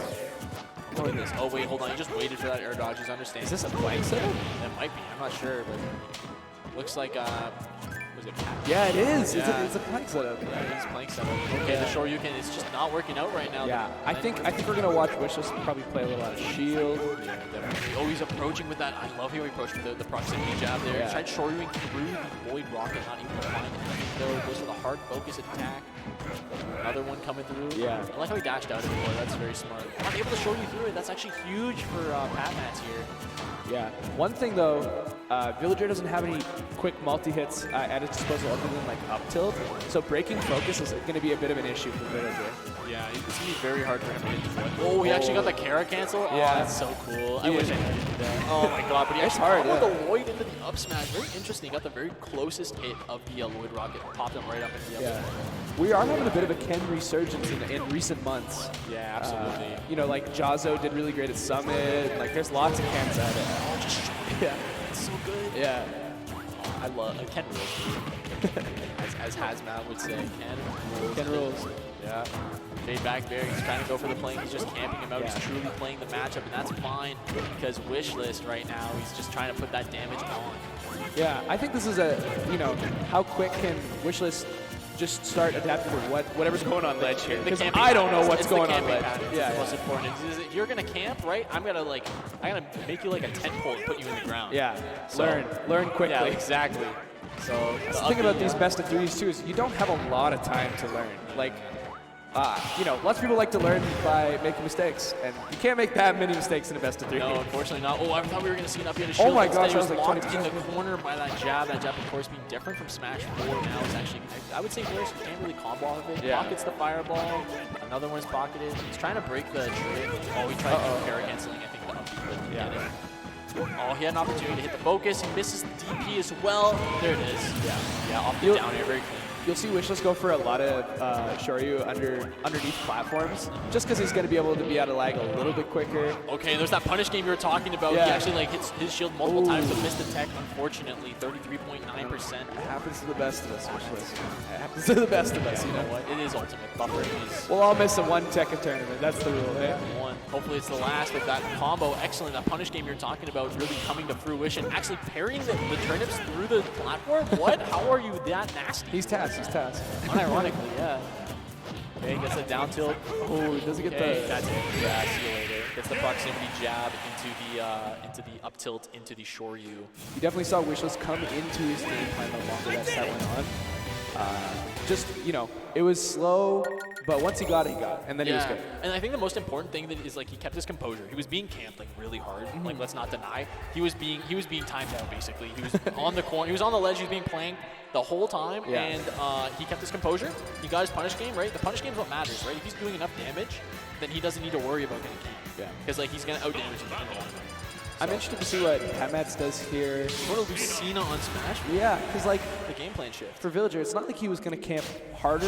He was going you know, an 8 or 9 out of 10, playing that defensive game plan, and some of it worked, but you know, he's like, he's got my number. But this I is think that's what he's saying. Yeah. Excellent pick because it's like you're gonna still be able to keep the Ken at bay with a sword, but you really got to make use of like F tilt, forward air. You really got to make use of these moves. It looks like none of them are coming out. Yeah, because like the mid range is tough for Villager. Yeah, I think also the pick might have been for the up B to shield. Yeah, he did get locked in shield a few times there. Yeah. Sure, you can just on the wall landing and cover it. Already looking much better for Wishless. That's pick maybe working against. Yeah, like the Wishless kills any over aggression. You're not allowed to be over. Oh wait, excellent edge guard. But though. what an edge guard! Wow, that was so smart. Had a traded fair and then just got one of his own with no tech situation. Just great recognition. Ooh, probably missed input there. That's like a turnaround up until they put or something. Yeah. Okay, Pharaoh on the shield. Just the jab coming through. F tilt. That's not safe, my guy. Okay. Okay, I like the string. I like the string a lot. This is exactly what you want to do against Ken. You want to abuse his disadvantages off stage, and it looks like he's got a game plan. The forward smash not connecting. Yeah, a big thing for Lucina here is you have to be able to, you know, call out those focuses with nairs. Like that up B is not breaking focus. Yeah. Raw F smash? Are you kidding me? He just knew? He did again? Are you kidding me? He's just that guy. Patmats is really just holding into ledge the entire recovery, and Wishless is acknowledging that and really not letting him. Not able to recover there, unfortunately. I think he used the strongest variant of the Tatsumaki. Yeah, and he buffer jumped a bit like too. Yeah, exactly. Oh, the up air though, catching it. That up air, of course, is so fast, so good for comboing as well.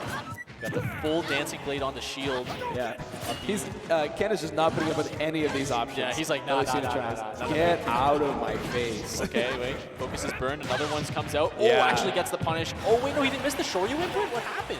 I don't know. Yeah, that's the thing with focus. With focus. Oh my god. Crescent kick too, the hard jab. Yeah. And that's a pretty quick 2-0, honestly, for Wishless. Good stuff. Good stuff for Wishless. Like, really, really good. You were talking about that punish game. It was shown. His punish game was unreal. SK repping, SK stepping. That's all I gotta say. Absolutely. Yeah. Was 10th on the last SK PR, and it's showing. He's trying to make some moves in this bracket. Hey, it's good. That's a good ranking. You know? Yeah. 10th place anywhere is nothing to sneeze at, right? Yeah. All right. Especially a big place like what was it? You say Regina, right? Yeah. Regina PR. Yeah. Major city. No, Saskatchewan. Saskatchewan. Oh, the entire province. Yeah, province. Word. Okay, yeah. They built the whole province. Yeah. Moved to Saskatoon recently, which is. Yeah. We got Luke Duke and Toad Player. Yeah. Toad Player is a fellow commentator as well. Yeah.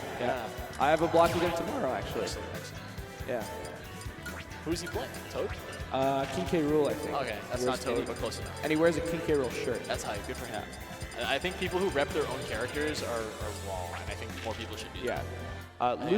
Luke Duke, also a Regina guy, when the game came out, was just like cracked with Crom, like knows the ins and outs of most swordies in the game. After quarantine, switched to Yoshi. Base.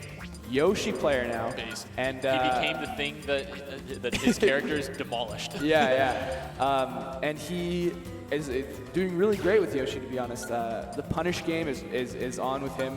He plays really, really good neutral. I think is his biggest strength. 100%. I think Yoshi's one of those characters that we've been seeing more and more of as like the character gets fleshed out more. Yeah. He's got that frame 1 double jump armor. He's got a lot of these really good setups off the drag down back air. Well, he's a fan favorite. Yeah, I mean, lots of people really like to play Yoshi. Yeah, we got Pharaoh, J Mafia. Yeah. Yoshi Dora as well. Yeah, first in Ontario. Suarez is one of the first people ranked with Yoshi. Absolutely, yeah. Lots of representation. There's a Ron as well, was a ranked Yoshi player. Yeah, but it's a character that a lot of people love to play, and a lot of people don't love playing against. Yeah, for sure. I definitely understand why. You can't character. shield poke this character. Yeah. He's got a frame 6 for Nair and shield. Yeah. Like, he's got like basically the fastest Nair and shield. He has like Fox's smash attacks basically. Yeah. He's kind of cracked. Like he does, and he kills you at like 40 with a forward He air setup. has insane damage output. His down air doing like 39% if it hits the entire thing. It's like, what the heck is going on? I have a friend who just likes to do like short hop down air on the stage over and over and over. Just wait until you just like get wobbled by it. It's really crazy. Like Yoshi's definitely got some stuff in this game. He's one of those or overlooked characters, I would say. Yeah, I'd say. Because there is some really clear-cut counterplay near the top level, but like he's a mid-level killer. Like hard character. You need to know the matchup. You need to be MKLeo, I think. You need to play Swordy, or you need to like really know the matchup. Yeah. I think like Yoshi struggles the most against Swordies. K. Rool, on the other hand, is a character we don't see much of. There's Kirby Kid in Florida, of course, but that's basically the gist of it, right? Yeah. He's the specialist to watch. Yeah. I think it goes to show that K. Rool's low-key underrated as a heavyweight. I think He does really well. He's just kind of he doesn't really fit an archetype like a lot of other characters. No, of course not. Like the super heavies have a lot of grapplers and a lot of trade type characters, but you don't see like a zoning character like K. Rool, because I'd say DDD falls more in like the trapping kind of range, like a snake or a duck hunt. K. Rool, not like that. No, of course not. No, he's got like zoning aspect. Yeah. He's got like the armor aspect that you'd expect on like most most fighting games, right? He's got the grab game. He's got a grab game. You know, up throw does 20%.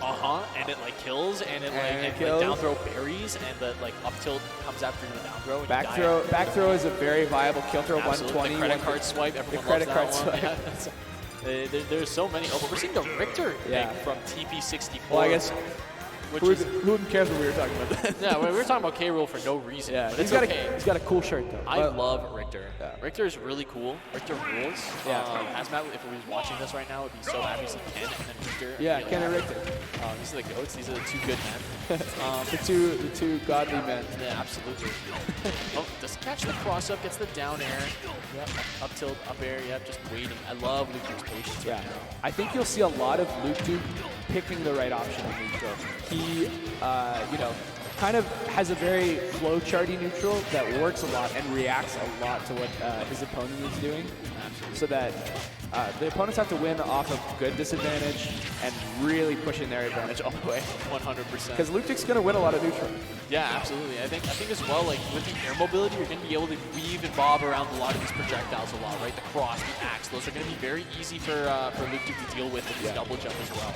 So and the air mobility too, like Yoshi can just fly across the stage. I think TP64 is really going to focus on like swatting Yoshi out of the air, but with these thin hitboxes with the whip, it's very difficult. Just barely missed that down smash timing there. He got the knockdown with the tech. He got exactly what he wanted, just forgot to punish. Oh gosh. That scared me.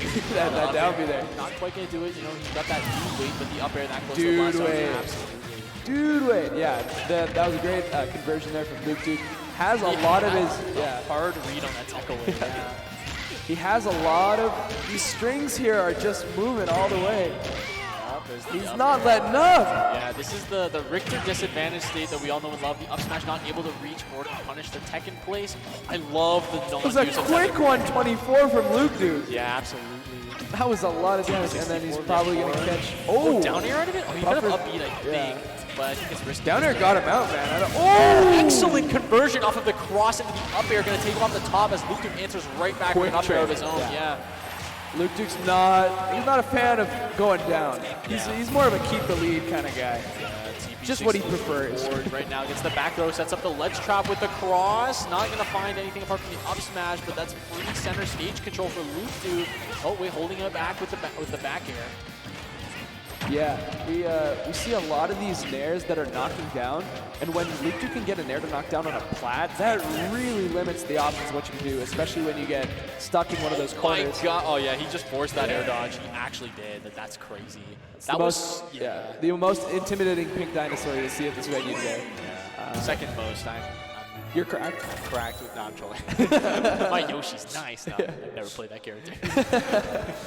Yeah, no, Luke Duke, because he's so, puts on so much pressure in neutral, like, people start doing dumb stuff. Oh, yeah. Like, people will pick that option. Well, you see the American air dodge. I'm telling you, if I'm in that situation, I'm getting jab blocked by a Yoshi at 64% on the left side of Pokemon Stadium, I'm air dodging I'm wrapping my controller. I'm packing up. I'm, like, shaking his hand. I'm playing RPS with my next opponent, right? Like, I'm already gone, bro. Yeah. But I'm very excited to see, the King K. Rool is coming out. There you go. Good. I think he's done sleeping on his opponent, and it's time to wake up the Croc. Yeah. No, his K. Rool's deadly, and K. Rool, just hits like a truck, and you can't really camp him either. It's a scary character who has a very, niche matchup plan compared to a lot of others. Yeah, very excited to see this Reptilian Grumble here. The down air already doing a lot of damage here. F tilt, up air, one more. Yep, and another one. No, not able to find it. The armor actually getting punished though. On the CSS, Luke Duke's like, oh, you're giving me a big buddy? You're giving me a super heavy? I'm going to up air. Should I guess? If you want. Yeah, there's the Nair out of shield that we all know and love. The crown coming back, popping him up onto the platform. This stage is actually pretty decent for K. Rool. His ledge trapping is going to be very, very with the platform on the side. Oh, he rolled behind the blunderbuss, and he actually read the techno again. Excellent spacing, excellent punish game. Absolutely, yeah. As someone who loses to Luke Duke at every weekly that I attend, I can say I feel validated when people get hit by that down smash or that down P. That's always the goat. Like whenever you go to a weekly and like you see your top players playing, it's like it's my goat. He does that to me every week. And now you know my pain. Oh man, I'm so glad someone else has to deal with what I deal with. Yeah. Okay, the stars, but the counter's huge here. Gets him a little bit of space. Crown coming out. Blunderbuss 2, he's just playing the projectile game, but I feel like Luke Duke, once again, we saw it with Richter, he's able to bob and weave and jump around these projectiles, and TB64 just doesn't seem to have an answer for it. The border coming out, Luke Duke very, very confident right now in the lead. That slow game plan is really, really fine for Yoshi because he's up a stock and a half, now 2 stocks. Yeah, 100% 2 stocks. And he can throw an egg. And he's gonna, fare well enough where he's not really losing much. He's not going to be losing anytime soon without a serious approach or some commitment. The other thing is Yoshi's air dodge is actually not air dodge, but air speed is actually so potent that he's able to actually cross up on every crown throw. That he's getting behind him and punishing him. Yeah, which is insane. He reversed on the neutral B there. Yeah, a little bit of swag. I know Luke Duke loves the big egg as opposed to like a Pikachu in an egg. Yeah, absolutely. Easier to punish, easier to see. Oh yeah, command grab. Yeah. Because when they're taller than Yoshi, it's way easier to see. Yeah, up air gonna kill. Wow. Air, yeah, that's it. He was at 69%, so he was goated for that one. All right, yeah. Overall, 2-0 and a handshake there from Luke Duke. Yeah, I feel like we'll be seeing him a little bit more in the rest of the bracket here. I'm definitely looking forward to see that Crocodile rock. That's all I'm gonna say. So, but I'm very excited to see who we got coming up next here. Yeah. Question. Seems like we've seen some right now, premium Regina talent so far. So yeah, you love to see it. I'm a big fan of the talent here. It's my first time coming out west from Toronto, nice. Or Ontario rather, and I flew out from Toronto, and it's been a treat so far. I mean, apart from the weather being Ottawa weather, but in November. Yeah, our players really don't travel ever, so I don't blame them. I mean, if the region's this stacked and this talented, you don't really need to. But it's nice to see everyone here, for a celebration of gaming like this one. Yeah. So many players here at the Grey Cup Festival 2022 here at Path to Glory. Yeah, I think it's a really nice staple for the end of the year. Absolutely, Canadian Ultimate has done some really good stuff this year. Battle of BC was a huge tournament. We saw 100%. Ouch and Riddles in top 4, which was so awesome. Yeah. Gommel was amazing this year. Big D with that historic Ice Climbers run. Yeah, he's still been making moves. You see him at Ludwig's too. Yeah. He's just cracked with the climbers, dude. But Canadian Ultimate has been probably the best it's ever been. 100%. I agree. Ever since you know, past COVID, and you wake up and you've got all these weird characters now taking over the meta. You've got the ice climbers, right? The FG reps, you were talking about it earlier, right? You've got all the talent coming out from all over the place here in our good friend Regina. Yeah, it's the Chilling. Heartland. The Heartland of Canada. It's a dead center. Yeah. Hitting that middle point. Right? Okay. What do we Speaking of the Heartland, we have Too Scary coming up who won the Saskatchewan Invitational, or the Saskatchewan qualifier. Flew him out all the way from Saskatoon. Wicked. Not actually, but Yeah, they flew him what? they flew him 10 minutes. 10-minute drive? Yeah. No, it's 2 hours away, but word. But I think someone gave him gas money or something. That's hype. He's one of our region's most talented players. Is a snake player. Yeah, I was doing my research, reading up on all the players that won. Yeah, beat Orange at Battle BC. Oh, word. Orange is a very talented Link player from Ontario. Yeah, You guys don't know. But yeah, the Too Scary Snake, it is definitely something to be scary. Yeah. Scared of, rather. Yeah, and I think we got Pomp. Pomp sitting back the down side, with the pit. I'm excited to see this matchup. Multi-hits are usually Snake's best friend. He loves just hitting that grenade button and making them feel sad. He has a lot of, amazing setups like Grape where you get down thrown and then you look and it's like, there's a grenade on my right side, there's a grenade on my left side. You wake up from the dream and you're like, oh, where am I? I'm in Illinois. Yeah. This is awful. Like, what am I doing? I was playing some friendlies with Too Scary today, and he was explaining a little bit of his game plan to me in certain situations, like these situations. I said, dude, you gotta slow down. Brother, too many words. I just play this game, man. You live this game. Bro. Like, I don't know. Yeah. I love, like, of course, like, I come from a region where we have a lot of snakes. In Ottawa, Snake is, like, probably the second most common character behind Bowser. Bowser and Snake, what a cursed region. Guess I'm not moving there, man. Bowser, Snake, Hero are the top 3 most common characters. So, yeah, that's the RPS.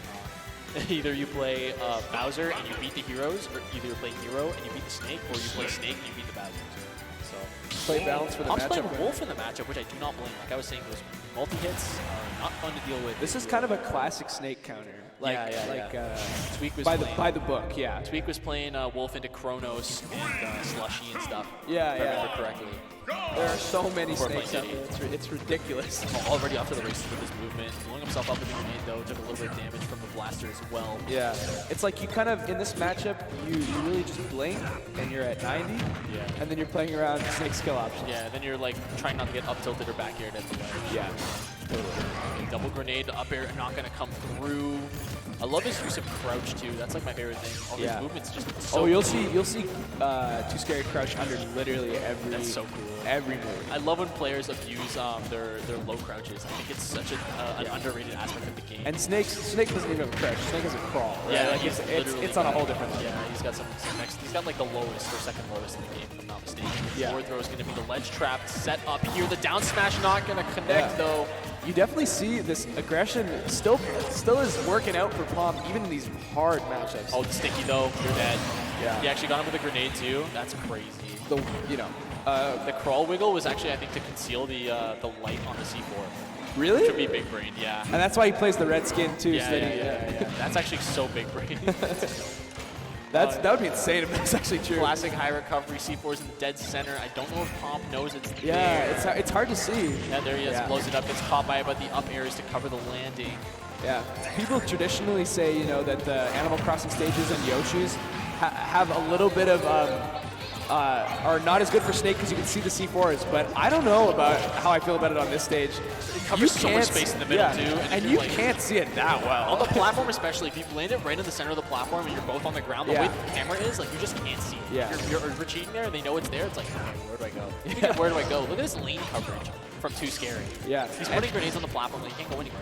Pump's putting up a fight too. This is a very even game right now. Certainly. I mean, you got him with like the vacuum hit. Oh, wait, hold on. Oh, yeah. You basically hit him with the think fast. Yeah, good super high recovery there. You gotta get way out of the way. That's a big move. He hit him with the think 3 seconds. Okay, there's the back air. Excellent. Wow. Pomp taking the lead in the crowd. They're coming alive for their boy right now. Yeah. There's the Vita coming through. This is what we're gonna see. Gives up the ledge trap. Gets the grenade out. Yep. Can't land aggressively like this. You really gotta take your time, or else up tilt's gonna come out, and you're gonna lose your stock for it. 19.9% is nothing for a Snake. I don't know how much you'd be familiar with Too Scary. He's number 2 in our region right now. one of the most clutch players I've ever seen. Dude loves being down, I swear. That's awesome. I hope we see something like that right now. He gets the grab, the C4 right on top of it. He parries it actually. Excellent timing, but spot dodges the grab attempt. The nair's going to be big damage though. Yeah. The back air. Oh, those aerials do so much damage. Yeah, it's so cracked. That nair is a problem. Hold on. The back air. The up tilt interrupts it though. The C4 on the platform too. Where do you go? What incredible awareness of that spacing. Like he just knows. 100%. It's the same with how he knew he could get that nair. Huge opportunity with the air dodge catch and Palm from Manitoba taking game 1 from Too Scary. Wow. Excellent, excellent game 1. I'm very excited to see more of this set. That's wicked. Yeah, this is such a classic Ultimate matchup. You know, Melee has Fox Falco, Sheik Mart, Fox Puff. You know, like these classic textbook matchups. This is ultimate. This is an ultimate classic. This is ultimate, 100%. We're going to PS2, one of Snake's better stages, if I'm not mistaken. He loves this stage. Gets to play around the platforms a lot, has lots of room to set up, lots of room by the center to hang out, set up his grenades, control that space, and that's exactly what you want against Wolf. Going down that last game, maybe he felt like he was being a little bit suffocated, panicked a little bit in the corner. Now he's going to have time to take his time with his game plan, right? Yeah. So we're going to see crawling right under that laser. I'd love to see that. That's so cool. I think just based on the fact that Too Scary lost game 1, we'll probably see just a little bit kind of a slower game plan. Yeah, certainly. Because I think Too Scary can acknowledge he thinks, you know, I'm the better player. Let's let him run into my stuff. You know, let's not give him anything. Because that air dodge to end game 1 was really, you know, he gave it to him. Yeah. And granted, he took it all the way. The good stuff to pump, like he grabbed it. But yeah, I don't think he's going to want to overcommit here. Until Granny's going to pop. There it is. And yeah, these guys are just going to probably take it a little slow. If you guys want to grab a snack or anything, we're probably going to be here a little while. Double jump bears to cover it, the Nikita onto the platform. Whiffing the grab, gets punished by a grab. A Pomp's own all the way to the top though. Or taking to the skies. Oh, I really like that grab. Very, very good. He kept his fade very ambiguous till the end there, and Pomp was still all over. Able to react, yeah. Excellent. Oh, whipping that up tilt. And this is the thing with Snake, like he's going to be letting rip these moves with really, really fast startup, but they have a lot of end lag, right? So yeah, high end lag. Pomp's going to really want to focus on that, knowing when he's going to throw out these high end lag moves and just capitalize on that. Two grenades, the nair coming through. Excellent awareness of that ledge trap though. I think Pomp has a really good idea of what Too Scary is looking for. And you saw on ledge earlier, like he's charging an up smash, and he caught Too Scary like, I did want to do that option. I'm not gonna get hit by it, but you know I wanted. Like he jumped and he just made it all the way back. He's like, oh damn. Yeah, I did want to do that. He baited it. Yeah, definitely. I think probably done his homework on who he was playing. Yeah, 100%. Definitely seems like he went in with the game plan, very comfortable on the pits as well. But like the Wolf is looking like a different beast right now. This the is F tilt and the down tilt. Yeah, you don't see any like character-to-character rust here. Like this Wolf is the real deal. Yeah, it definitely seems like a specific Snake tailored matchup thing, and he's doing really well for it. The grenade's coming up on the ledge to defend him. Gets the ledge. Right, walking back towards him with the grenade. He grabs it, but pummels. You can't pummel against Snake if he's holding a grenade. That's a #1 mistake that a lot of people do, and they're like, I can't beat Snake. Keep pummeling it and dying for it. Oh wow, that clanged with the up tilt. It actually beat it completely. Yeah, that's crazy because there's multiple hits, right? That's insane. F tilt's gonna catch it. Frame 4, of course, so fast. Instantly bring up the Nikita, some borders. Yeah, ledge trapping. It feels like right now it's either Pomp is just catching onto the ledge trap game or Too Scary's just not able to react to the options. Like he's just doing such a good job of mixing up. That F tilt once again is going to come out. Once again, very even game. Oh, unfortunate edge guard. Maybe a little bit of nerves there from that. Are you noticing that Pomp is starting to tap Too Scary's shield a little bit more? Yeah. It's just like I think probably maybe getting a little antsy, but Too Scary insanely good out of shield. Like Snake doesn't have like a free like out of shield option. He's got Nair at best, right? Like what he's got out of shield options, but he doesn't have like a Bowser up B or like you know like an amazing one. But Too Scary makes it look like he has like 3 or 4. Now he's playing very comfortably with his elite. He's understanding that he's looking for that kill option. He's looking a little bit desperate for it. And right now, Too Scary gonna get grabbed, put off this back with the back throw. 69.5% of Pomp's name. He can still do this. The comeback is possible. The F tilt puts him off stage though. I like Too Scary pushing him to the corner here. Yeah, the Nikita. That's gonna. Oh, not quite yet. No air dodge, so the Nikita's Nikita's. He's back to stage. He's forced to grab. Hold on, big damage opportunity. Okay, this is big. Yeah. Oh, the C4 beer quick burst. C4, That was kind of nice, low key. Like he baited him. He dropped the C4 right above the platform and basically baited out the weight from Pomp. which was really, really well done. Very smart. And now you're going to see Too Scary in a bit more of a confidence state. I don't think it's going to be quite that same game plan. Looks like we're going to an equally big stage, though. Oh, I don't know about that one against Snake specifically. Like, Kalos is like Snake's like zone. Wait, well, maybe not. It depends on how he feels about the ledge traps, but there's still lots of setups he can do for ledge trapping. In my opinion, Pomp didn't really struggle when it was slow, like they were slinging projectiles and stuff. So I think, this is one of the slower methodical wolves. I think of like Cursed, I think of even Saskatchewan's Crescendo. Like, there's lots of wolves that are okay with taking their time, and even though Wolf traditionally does better on the big stages, like he can pivot, like 100%. And like being able to adapt your game plan is the most important thing. Yeah. So if he was comfortable playing like slow like that, you can have confidence in that, but also you really want to try to shake things up, keep your opponent on their toes, especially one as talented as Too Scary. Yeah.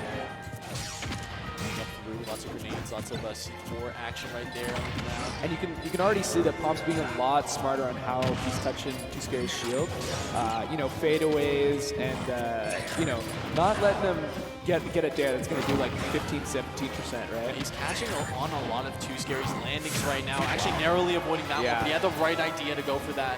Too Scary is such smart defense and capitalizes instantly with a Nikita. I feel like Pomp didn't really know what he wanted to do off stage. He was looking for a reflector, he was looking to double jump around it, and then he ended up wasting both of those resources and just couldn't make it back there. Pomp led the stock off with the classic elite smash of Smash. They, when they want to roll into you. I love that though. That's actually that's raw. That That's is like a confidence play. It is, and then your whole mood about the game changes. Yeah, it sounds right? because even if it doesn't hit, that's mental damage. That's basically your opponent saying, "Yeah, I think you're a scrub." I think you're an elite Smash player. Yeah. Basically. Okay. Down. Okay. Hold on. Huge opportunity here with Nikita. Air dodging right past it. Excellent positioning from Pomp. Gets the grab. Big damage opportunity. Gets the back air after it.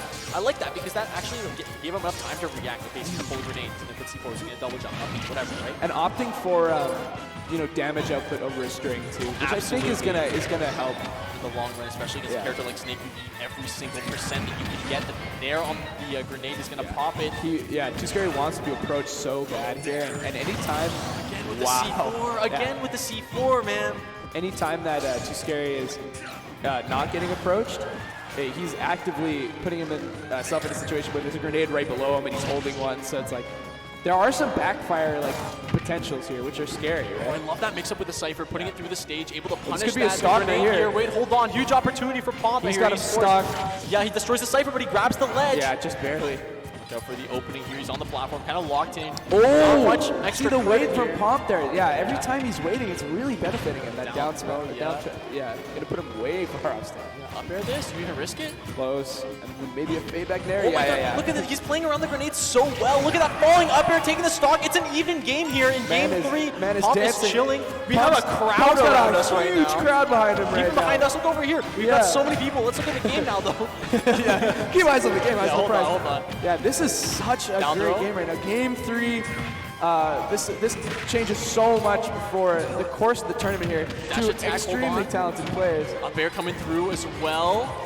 Too Scary with a bit of a lead right now. Yeah, this is the snowball effect that Snake has with the back air, creating an opening for Pomp. Oh, he got past the platform there. He could have got stuck. No double jump here. He's stuck up B. Okay. Up tilt hitting behind him. Wow. Fortunate. Too Scary. That's crazy from Too Scary. The plot armor there. Yeah. Caught him literally inside the hitbox too. Oh my God. That's that Heartland buff right there. That is the Regina special. That's the special switch that he coded with the with the with hitbox Snake up buffs. tilt kills at like 55 on the switch. Yeah. And also hits all the way around him on Kalos. Yeah. It gets a little bit bigger every time. No, I only jest. That was an excellent set between those two players. I'm just kidding, man. Yeah, that was awesome. Huge stuff to Pomp. He's gonna go deep. Oh, absolutely. Yeah, he was going crazy. That Wolf was so disciplined. Like, and even his pit too. Like, I'm not surprised we didn't see the pit. That pit definitely was like good. Yeah. But that Wolf was something different. That was a different beast. Yeah. Are you the same animal or a different beast?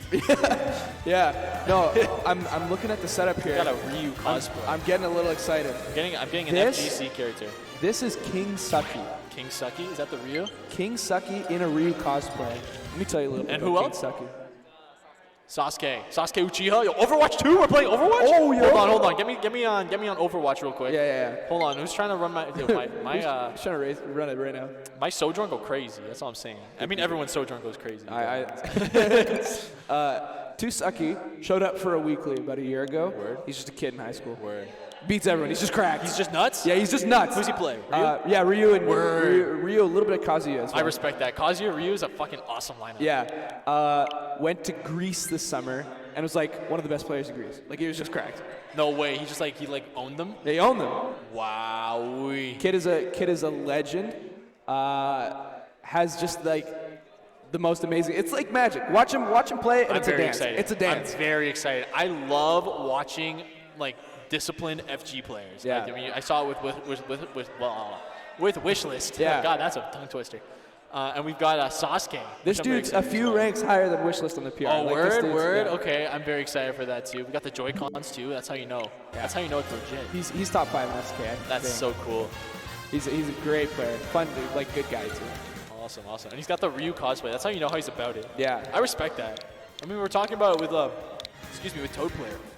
Right? He was wearing the K. Rool merch. Yeah. It's about he's literally Ryu. Your He's soul Ryu character. over here. I actually that's so cool. Yeah. I mess with that. He's gonna be rocking his signature tag, Hate to Wipe, as well. Hate to wipe. That's He that's does raw. hate. He does hate to wipe. That's raw. That is raw. But Yo, the schedule was built different with these tags, man. Yeah. I saw a guy running the name Family Guy? Yeah, okay. And he's a Fox player. It's only on Fox Yeah. as the tag. That is raw. He's also a Steve man too. That's hype. Yeah. That is actually hype. I love Steve. Yeah. He's new this year and he's insane. Is he? Yeah, he's cracked. Yeah, he's oh, got- there's Hate to Wipe. No, you passed it. No. He's deleting Edge for the BM. Edge he made this tournament, bro. Oh, he doesn't understand. Hate to Wipe's already on the Is he setup. making a new tag? Tell him. I saw his own tag. Oh, is it gonna be? Your tag's already on the setup. Whatever. Oh, and now He doesn't know. His opponent fills him in. Watch, it's gonna say This tag already. This tag is already on the setup. Oh. You're just toxic. He deleted SKL Edge. For no reason. The guy, who made this tournament. He's one of the That's main my guy. organizers. Is that Carter? No. Oh wait. I don't know his actual first name. Oh, okay. That's jokes. Yeah. I mean, he did it for the bit. It's okay. He did Yeah. it for the bit. That's a power up. Right? is. He's got to take out some names before he Yeah. can take out this one, Sasuke. Yeah. I'm excited to see who Sasuke plays. The venue's probably 5 minutes from his house. Plays Ryu every day. He's got the 100. Oh my God, DK, you're gonna really do this to me? 100 You're gonna give me the 100 Gex tag into DK? I am so amped. I hope they're listening to just like the loudest 100 gags. 100 Gex. I love 100 Gex. I'm trolling. 82 what? 82. Yeah, no, that's how I read it. My brain just goes. Yeah. 82. All right, we're gonna get this underway. I think. Ryu DK. Yeah, if I'm King Sucky with the Ryu, I see a Ryu lock in. I'm kind of hyped. No, if I'm watching DK, it's great because it's either the DK getting absolutely bongoed or it's the DK just smoking the other person. Yeah. There's no in between. No. And no instantly controls. quit out. The set's over. Okay. Yep. Game 1 complete. Yeah. Game 5 complete. Cool. Word. Yeah. They went to PS2. I don't know what happened there. Something's wrong. Something's up. Something's up. I'm Oh, gonna while take we're this here. opportunity to shout outs to the Grey Cup Festival for having us here. I really appreciate all of it. The Regina Pats. Regina Pats, Their home is the Brand Center, and they're lending it out to us today. Yeah, we got all the production stuff as well. I think they're helping us out with, which is fantastic. Shouts to them at home as well. All the fans, you guys watching, we appreciate you. Yeah. We know there's a lot of other stuff going on this weekend, and you guys are tuning in to watch SKL Esports. Some good old path to glory. Lots of money on the line. Lots of Canadian talent. You can't see anywhere else. So Smashing Canada is huge, man. We're vying for number two country in Ultimate. 100%. Yeah, absolutely. Yeah. I think between our melee talent and our ultimate talent, I think our melee talent's kind of yoked. Like, it it's actually is. so It good. is. And Yeah. like Ops is here too now. We We're have chilling. Amsa, Moki, Sunsei. BZ's here from Sunsei's Saskatchewan. so cool. I love Sunsei. Sunsei's so Sunsei, if you see this, we love you. I'm like a low key, like a little bit of a melee nerd. Like I just started getting Me into too. it. I'm a big melee. Who do you nerd. main? Who do you main? I'm a Sheik main. I'm a Luigi main. Oh, okay. It So makes I'm more not- sense if you know who I main in Ultimate. Who do you main in Ultimate? Pac-Man. Yeah, exactly. Okay, I that play makes the sense. weird character. So- Yeah. I get that though. All right, moving right in. Once again, we got DK. We got the character color switch, which is cool. I love that. Yeah, I think this is kind of a mind game, a classic mind game from Sasuke here. Sasuke looking for the S smash. That might have been supposed to be a dash attack, but not entirely certain. Roll. Fireball is still there for some reason. God, That's just intimidating. It's just one of those. Just after him. So slow. It's like slowest projectile. It hit him and it was still there. It's like when you throw a Pac-Man melon, like after you already have it you're in like your running hand. behind it. Yeah, I love that. Down smash, okay, not gonna connect.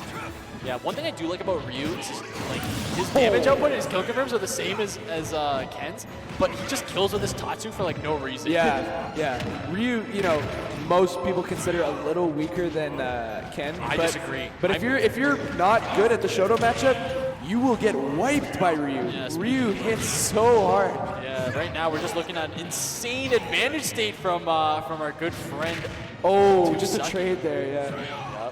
Yup, another one. Ryu with the middle hit too. He's actually built different like that. He got the Kara cancel online too. Is this a 3-stock? Is this a 3-stock? Very likely.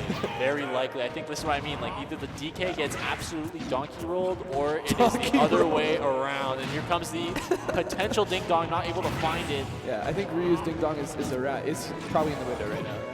Potentially. F smash coming through. That's gonna not quite close enough to the edge. And now, see, I don't like to bump for that air dodge, especially against the Donkey Kong, because they are gonna sprint at you. They're with the back air. Yeah. Very scary to be against. I think Uppy is actually on deck now to kill. Okay, your shield is gonna die. King Sucky a killer with those. Sir, you're holding a half-eaten shield against a Ryu.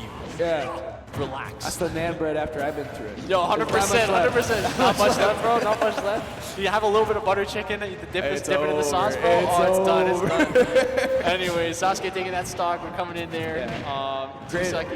We're seeing some spot dodge reads here, movement reads. Okay, I like the down B. I like that. The hand slap's always nice to see. It's good because Ryu's probably not going to jump when you're in that close to the mid range. No, of course not. And it's such a good mix-up too because it has very low and like it's a mix-up, right? If he stops it, like you're just boned if you jump, right? Yeah. Okay, yeah, that's a surprise. That him with the jump scare.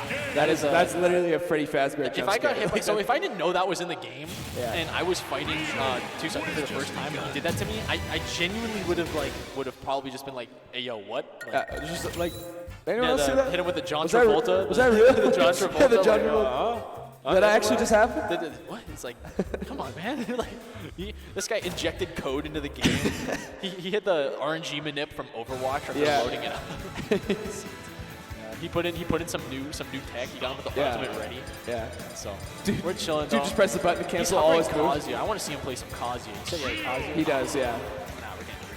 It's just for it's for a few matchups. I love Ryu. Ryu is so cool. I really like the orange skin. Yeah. I play as that one. I say I'm Yamcha. Yeah. I'm Yamcha. It's like it's hype. I play as the yellow one. I say banana. I'm a banana. I'm a banana. banana. What are you gonna do?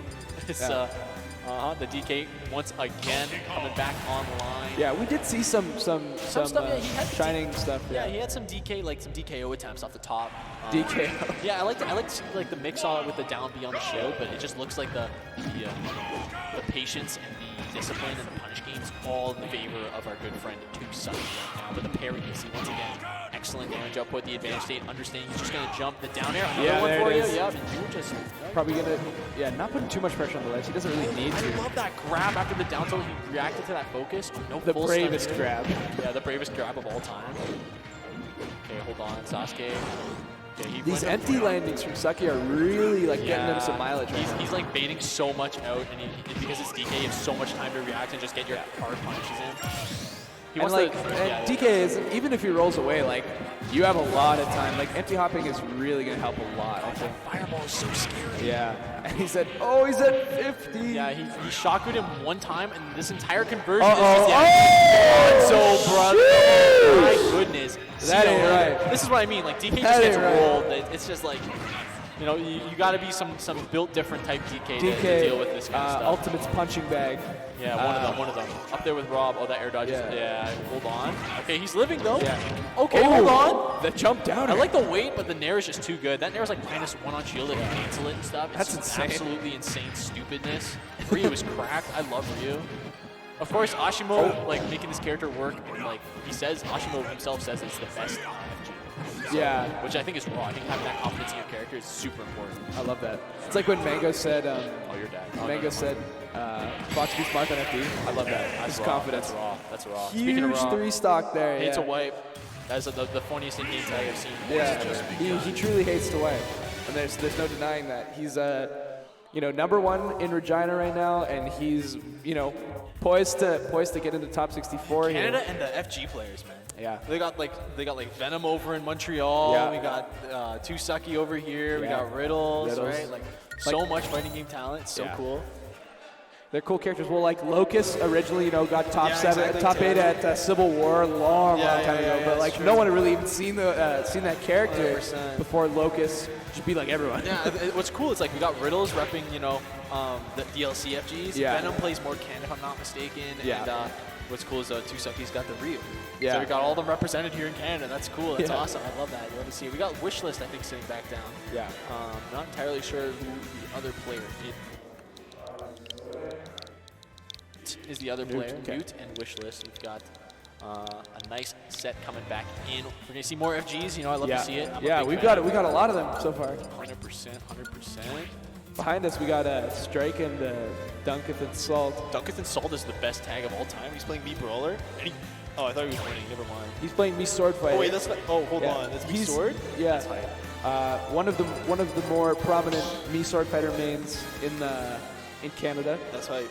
And definitely a bit of a kind of OG alt player. Doesn't play that much alt anymore, but yeah. And Strike, one of the most famous Canadian alt players. Okay, we got a DDD from Newt, which is That's going to be very fun for Wishlist if you first punch. That's another stomping That's an character. ultimate. That's like an a ultimate bag. punching bag. But like I gotta say, I really like DDD in this Yeah. game. I think DDD is like coolest he's ever been since Brawl, which I mean isn't really saying much. because, DDD He's was a actually bit of a chain grabber He was in that good. game, He was good yeah. in that game, but chain grabs are sick, so whatever. Yeah. It's only cool when Big D plays. For real. Or for when real. Canada plays. Yeah, Canada's Penguin. That's like it's reserved for him. Yeah, For us. yeah. I think there needs to be more designated Canadian players. Or I mean Canadian characters. Okay, there's the back air into the. Okay, hold on. We got a little bit of a string going on. The Gordos too. Up air's just gonna break right through focus. This does not seem like it's going the way I thought it was gonna. Yeah. This is some really smart neutral. There's actually quite a few DVDs at this event. Vessel from Manitoba. I got wiped by him at the weekly yesterday. And I think he's still in, yeah. Just a lot of like DVD talent, which is not super common. Adams, obviously. Adams bringing the character to light a little bit, Okay, yeah, that's just gonna 2-frame. Excellent positioning there. From No, he dropped down from ledge. Oh, so, did he? yeah. Yeah, you're right. He But tried you to can back still it. get, you can definitely still get hit with the up B. Yeah. Really good stuff. And speaking of which, just answering right back with the up B. Said that didn't work off stage, but worked on stage. I'll give you that one. Yep. I think this is pretty sure this is a winner's set. Yeah, this is kind of insane. Yeah. This DDD is, I love that on the platform too. The command grab, that is like one of the most tilting command grabs to get hit by. I know, Because right? DDD loves to be in your blind spot, right? Like right Yeah. above diagonally to you. And he's either landing on you with an aerial or he's landing on you with a grab, right? Yeah. So like the counterplay is super unintuitive. It involves like running under you. Yeah. It's like deceptively, that fair especially is deceptively good. Yeah, exactly. Up tilt hits almost the whole platform. Yeah, up tilt hits all the way around too. Kills so much stuff that DDD has. Yeah. The thing about DDD is just DDD is so. Oh no, he canceled it off stage. What a tragedy. That's really sad. DDD is so good until he's like really bad in like 2 or 3 spots in the game and like 2 or 3 parts of the character's build are just awful. It's kind of a min-maxed character in my opinion. 100%, Just like has some of the most amazing mid-range. This egregious ass trapping. Like, Yeah. Are you kidding me? Your Gordo's coming at you. He's charging like a jet hammer. It's like, Yeah. oh, it's like, see ya. Shake my head. Yeah. All right, Gordo's coming through. I love when DD players do this. They'll throw the Gordo, and you're looking at the Gordo. You're not looking at them running at you, and then your instinct is to shield. And then they grab you and they throw you with the Gordo. This And is so cool. that forward throw actually is a killing forward throw too. Not quite Not as good strong, Pit, but but like it does kill like in the classic long ledge trap situation. Yeah, exactly. Just when you think you're out of the woods and you neutral get up past the Gordo, you get grabbed the forward throw. Yeah, exactly. You're way off stage. Bad recoveries just die to it. Like Yeah, exactly. Okay, hold on. The wet Gordo there being spat out. The wet Gordo. That's what it's called. That's what the DDD player base call it. It's the wet Gordo. That's kind of gross. Yeah, it's But I love it. disgusting, but I'm using the terminology. Yeah, it's that you're just doing your homework. No, That's right. That's no what I do. disrespect You there. got it. You got to do your homework. Yeah. Okay, well, he's jumping over, cross up. Yeah, you just. And Wish is so freaked. Yeah, he's like, Just gotta wait and shield. I am in shield. Okay, but Up the throw. thing about this matchup though is probably one, maybe two strings from Wishlist could easily spell the end of the I game. mean, not if you DI Gordo like that. So it could Gordo if you DI it If you, up if and you away. DI up and in, and you just die. Yeah. That'll happen to you. Gordo is surprisingly really strong off the rip. So Yeah. very excited to see how Wishlist responds here. It was very, Yeah. very. I don't know Wishlist to be like a huge downloader guy. He's got one character too. He tried the biggest mix-up of Big Battlefield, though. Yeah. He tried like his. He's like, wait. Is he like a one? Yeah, he's just a one character. He's just one got the cat. one character. I like that though. One play style, and it works against a lot. It is efficient. It's efficient. Yeah. That's what you need. But losing game one probably really doesn't fare well for him. No, not a great sign, but this is also a really good DDD stage in my opinion. Like he gets Yeah. a lot of mileage. That off his platform scares me with Gordo. Yeah, that's his home. He's gonna chill underneath it. The Gordo's there. Look, he's gonna cover it with the up tilt. He can't aggressively recover. Yeah. The back air is so safe on shield if you space it properly. It is ridiculous. It feels like it's plus. Yeah. Okay, your shield might be gone. Yeah, you drop it. Yeah, DDD back here? Yeah, DD Bear is a problem. Yeah. No more good? Okay, hold on. Because, it locks you in shield for so long. Like, Oh, wait, hold on. That's huge. It's because it's the second slowest aerial in the game. Yeah, it's But on startup. On cooldown, though, it's not. It's so safe. It's actually so safe. And these ledge traps, too, with the F-tilts, too, put in. That F-tilt, a lot of the... Oh, my good God, catch, he good recaught catch. it? Are you serious, dude? Yeah. My first ever training partner, DDD player. That that's happened to me in a so set. I cried. Oh in my that God, set. and he got him with a cancel off the shield again. Yeah. Forward air, and he's already up. And DD's such a hard character to kill off the top as well. I Which love it. kind of falling apart here a little bit. He's going to have to, pick up the pieces and try and make something happen. He doesn't really feel comfortable approaching right now. It looks Yeah. like he doesn't look like he wants to come into And that that's where the mileage comes with DDD is whiff punishing, but Yeah, 100%. Newt's not really whiffing. Yeah, exactly. I don't know what to He's say. really making his hits count and he's letting them connect. And he makes these whiffs feel really safe. He's fading back with the Gordo on the ledge Yeah. too. He's not getting caught on the rising part, which is so smart. He's gonna throw another one. No, he goes for the hard jump all out, which means he's definitely feeling himself. Yeah. See, now we see Wish just some Hadokens. Let's chill it out a little bit. Let's make your Gordo run into my Hadoken. I don't know how stale Hadoken needs to be for it. Okay, wow, hold on, he converted off of that.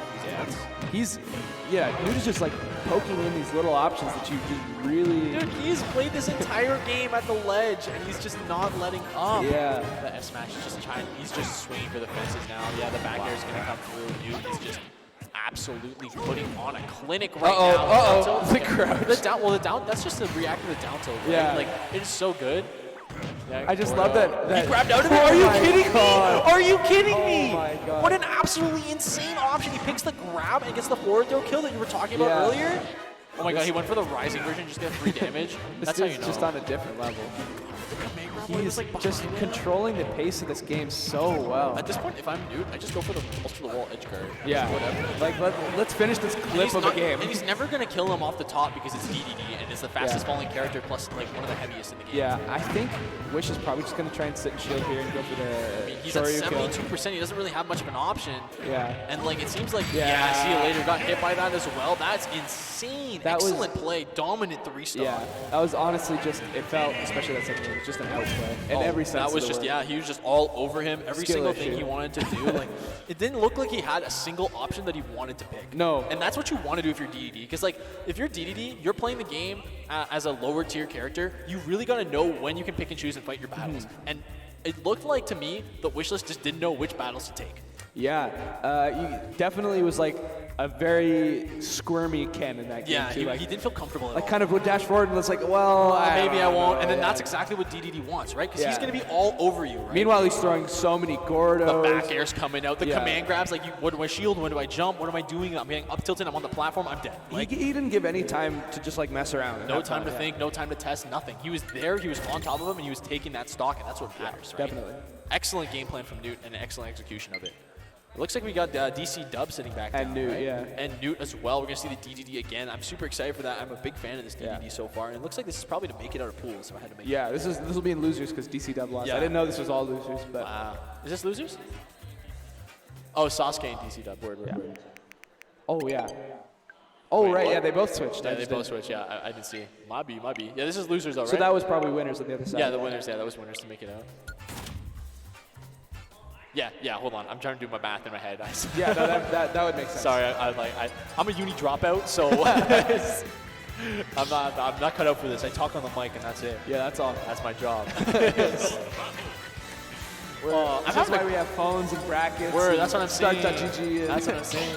Thank God for technology. We got the DK coming back. We got the Sephiroth coming back. Yeah, I always think of the TOs of old who used to write out brackets in pencil. Oh my God, the Smash documentary with like Chillin' Dude. He's Yeah. like writing down all the. Oh That my ain't God, me, dude. man. That's That funny. ain't me. I'm a TO for Kingston. I TO all the events over there, and I call on Start.gg. Yeah. Just let everything. It's my first time TOing, and I started this year. Yeah. And it's been fun. Shout outs to King's Quarters. That's my weekly name. Nice. All right. It's a good name. Thank you. It's hard to have a good name in Smash. It's now. an There's a- arcade too, like a barcade. Oh, Put card sick. quarters in the machine. King's Quarters. Yeah. No, that's actually dope. Speaking of dope, DC Dub putting on a DC double-digit number of percent. Yeah. Okay. So we in Regina we don't have we have our U of R. U of R weeklies doesn't have a name. It's just it happens at the U of R. You coming to the weekly?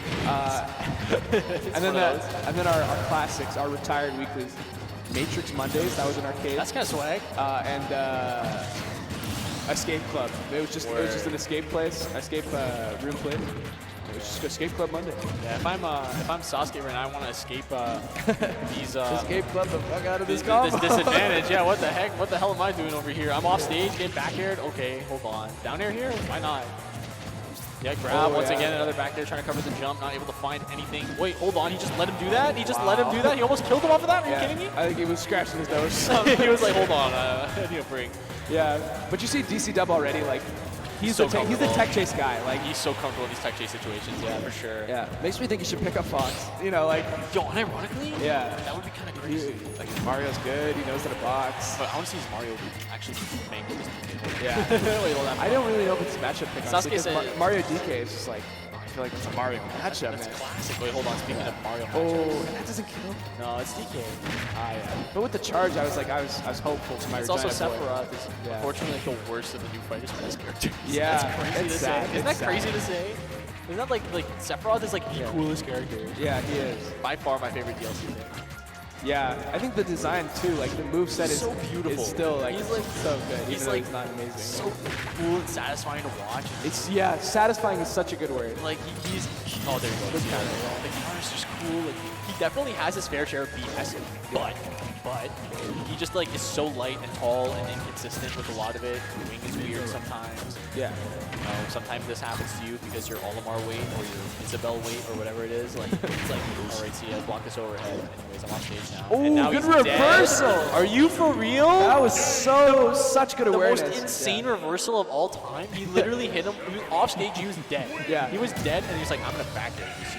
He completely just like hopped straight in the air. No drift either way. No, he was so confident with that. He literally knew. He saw the future. He was like, "Yeah, you're dead. Like you're done, dude." Like, oh, you'll love to see it. That's so cool. Yeah. I love when players are confident with their edge guards like that. The reversals. It's so important to have confidence in your play, folks. If you are not confident in the character you play a different character. If you're not confident in your own play, learn to play the way you like to play.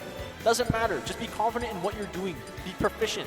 That is how you win in this game. That's the first step to getting good, is being comfortable. Welcome and to confident. Stickless and Big Sham's coaching podcast. Life coaching. Unironically, he took the shirt off. He's ready. He's like, oh, He's- that was. yeah. I'm feeling a little too Now hot. you- after now that. he's- I'm I'm hot. after I'm that. hot. Hold on. No, and he's actually playing.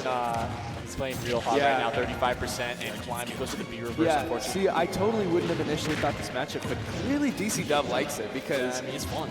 he He has has to hit DK. He's hitting his strings. Sephiroth, fun character. He's not really a combo character, but everyone's a combo character against DK. Against right? DK, So yeah. like he gets to hit him more than once, which is fine. Yep. This is going to my Sephiroth combo video. Yeah, that's the one. He's gonna Nair hold on. nair. I'm gonna Weak nair. fair. Hold on. There's the forward air. Hold on. Off stage. Down air. I think you can down air that. Yeah. Right? Oh, yeah. sweet See, there's spot that too. spacing again. Super aggressive. Very good high recovery from Sasuke. Definitely catching on to the defense. We saw that with Sasuke in the earlier set too. Yeah. Just gave it a little time, and then all of a sudden we're making some moves here. You know. picking the right options. Yeah, once again, the low recovery is going to be intercepted by that Scintilla. Checkmated themselves there with that low up B. Yeah, that happens a lot with DK. I find like a lot of people don't really take advantage of his recovery enough. Like people just go for the spike on top of him because that's his vulnerable point, but you can really take advantage of a lot of it. And DC Dub is just not letting up. Oh, hold on, we might have just seen some signs of life from our good friend changed. Sasuke. Yeah, something shifted. The timeline shifted. Something shifted right now. Hold on. Maybe not. It might have shifted right back. Yeah, I was just gonna say though that DC Dub on tech chases and these little pop-ups, it just like don't miss. And if he does, it's by like a frame. The way he's utilizing like the short hop height of Sephiroth, like he's like, look at this. He's mixing him up. He's in his face. He's camping in his face. He's literally camping in his face. He's like, I am not leaving you alone. Like you cannot F-tilt me. It's too slow. Wait, hold on. That was really aggressive. Nice offense there. It's like sometimes like bro, come on. Hold on. This might be the stock. Wait. Hold on. Uh-oh. Yeah, it was it. Wait. I thought I was gonna sit out for a second. He had the mirror reverse if you wanted to kill, but. Good parry, dash attack, hold on. And then see that's the DK. No, he tried teching. You don't try to tech that. Yeah, must have been like super buffered. Yeah. Probably thought he grabbed ledge and just wanted to roll. Nice roll read there too. He's got full winded giant. I like F tilting his Donkey Kong there because DC Dub is just dancing in your face. He's camping in your face. So just throw it on F tilt. Up throw? No, not yet. Oh god. He goes for the air dodge read. Yeah. Just such good patience from DC Dub. Yeah, I just waited until all the options every were single out. resource was gone. He's like, I'm gonna air dodge back. Okay, I'm not waiting for that. Okay, there's the jump. Okay, I'm not gonna give you that either. Like, okay, DC Dub kind of down here though, and the thing about Donkey Kong is he doesn't need 10 hits to kill. No, he needs like one two. good one. Yeah, he needs one two. surprise funny donkey punch off the side. He should up beat him. Yeah, that's what I was gonna say. Yeah. He might be dead though. Okay, up him for the walls. You have nothing to do here. You're DK. You have to do something. Wait, hold on. Last chance at life here. This is a new lease, yeah. For 100 Gex. Up tilt, hold on. This is Sasuke. Punch. Oh my god. Oh, and he outspaced Did it. you see his crouch. hurtbox shift? His hurtbox shift? That's crazy. Here comes the Giga Flare. Oh, yeah. Oh my goodness. What a very close set. That was a fun last game, yeah. The last game there. Oh, best kill screen in the game. But best win screen in the game by far. Everyone's like, wow, Joker's is so different. Nah, Nintendo's like, Sakurai's like, hold my beer. Hold my my beer. beer. I'm about to make the hardest win screen of all time. It is the best one. And it came right after like Byleth too, with all the weapons in the ground. Yeah, that was a good one. Crazy. The thing is, I'm too used to seeing because MKLeo won't stop winning. Yeah. Dude, did you see him at Luds? Oh my god, that was scary. That was pre-patch Leo. That was pre-COVID Leo that we got to see.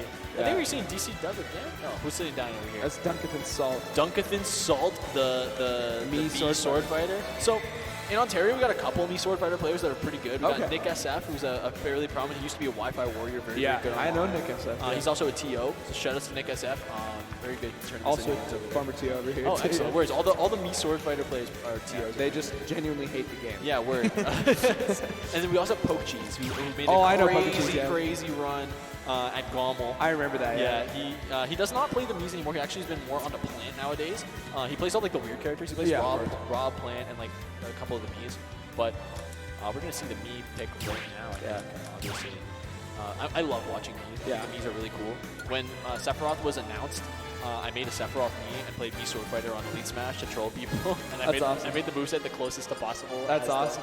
As the Sephiroth one, which is like very difficult to do because like they're very different characters, obviously. So we have Are there players here? Who's the other players? Schwan? I think it's Schwan, yeah. Schwan. Just Sean. Thank you so much. Appreciate it. Shouts to production. They're doing a great job. Yeah, no, these guys are working so hard. Honestly, yeah. Like from what I understand, the entire tournament was like kind of a very difficult to run up at first. Everything was kind of disorganized. Yeah. And they kind of really worked really hard to put this together. This is a very expensive tournament to run, too. Absolutely. And, flying out lots of players. Yeah, absolutely. And like the prize pot, are you kidding me? $50,000? Yeah. Oh wait, that's a lot of syllables. Yeah, oh my god. That's a lot of, wait, hold on, I'd like to buy a vowel. This dude had too much money. Wait, hold on. Sean, and we've got Dunkathan Salt. Dunkathan, former SKL staff, helped found SKL. Was a Regina TO for a long time, SKTO. Former PR player, more kind of in retirement now, but will obviously come out for SKL. Always been me sword fighter in this game. Was a Lucario player. That's hype. I love Lucario. Lucario rules. In Smash 4, yeah. And the sword fighter catches a lot of people off guard. 100%. It's definitely not a matchup that a lot of people. Oh, it's Luke Duke. We just saw Luke Duke over here not too long ago. The crowd's coming alive for Luke Duke, it looks like. But we got Sean the Ike. Sean the Ike. Sean the Ike. Sean Dude, Ike there's a type of ultimate gamer, dude, whose tag is his first name, who plays Ike, and it's like gets third. I love that guy. Yeah. Makes a 4-set losers run. Yeah, Ottawa's got one of those, but Yeah. he doesn't use his first name as his tag. But it's like that guy. That would be too raw because his name is Ricardo, which is like the funniest name for an Ike player. But we're not talking about Ricardo. We're talking about Sean, and Duncan Salt right now. Yeah, Duncan Salt also like very vital in this character's development in the meta. Like a lot of finding out frame data and labbing stuff. Like very active in pushing this character to the limit. It looks like he's very active at pushing the B button right now. He's been pressing a lot of the chakrams and he discovered that. He found the big red button on his controller. He found the red one. He's like, this is sick. He said, wait a minute, this tornado's kind of insane. What the heck? One thing you see with Dunk is that the use of the chakram, the side B, is so optimized. There's multiple angles and speeds. The multiple speeds. But I mean, it looks like Sean doesn't really give much care for that. Just kind of use big sword, go bang. Yeah, big sword, go. He'll do that really slow one so that players can't run into it, and if they do, they get grabbed. Sets up a wall, forcing you to jump over it, especially if you're Ike. Like, the only thing you can do is jump over it is nair, and then anti-air, right? Like, there's a lot of options you can do. But right now, Sean kind of putting on a clinic with 40%, 55, no jump off stage. The eruption to cover the high recovery too. You're kind of nice. Yeah, and you'll see Dunk maybe use that reflector a few times. It's like a cape, I believe, so it can turn Ike around. It is like one of the best cape style reflectors in the game. Yeah. It's so fast and it's very, very potent. Yeah. And turning Ike around, especially in the middle of his quick draw, is very, very useful. Yeah, that's cool because Pokecheese and Dunk are like probably like the two sword fighter players ever. We both know so much about the character. In history, I know too much about the character. Dunk is the one who brought me to the scene for the very first time. Oh, word, that's awesome. Back in 2015. Yeah. See, I started competing in 20. Oh no. Yeah. Late 2018, early 2019. Yeah. Okay, hold on. The back air is gonna. Yeah. You know, it's only active for one frame. What? That back air is only active for one frame. I did not know that. It is so bad. It is such a crazy move. Yeah. In Smash 4, apparently, used to be a lot better. It was like the only tool the character had. Yeah. One thing that is buffed in this game, though, is that down tilt. Really good on shield. Pop's character's up instead of out. It's kind of like Marth down tilt, but it's a little bit better in 2 ways. Okay, down throw, forward air. And he's probably going to push this offense here. You've seen him do it a few times. He's going to extend and catch the overextends the defense from Dunk. Yeah, Sean, once again, up in the air. Yeah, Dunk on the offense now. Yeah, Dunk able to actually get these tornadoes out, but not able to find much off of them. Mostly just connecting the shield and doesn't really have the ground presence to kind of pressure it before. And his B move time on the right side of the stage. That's what the character does. It's like, we're going to press the B button. That's what the sword fighter special. Sean is going to do the Nair up air, which is the Ike special. Yeah, definitely. I'll give you one guess on this. Which character is more potent at their game? Yeah. One game plan loses to shield. The other one is a safe on shield kill confirm at at 70. 90. Yeah, 70.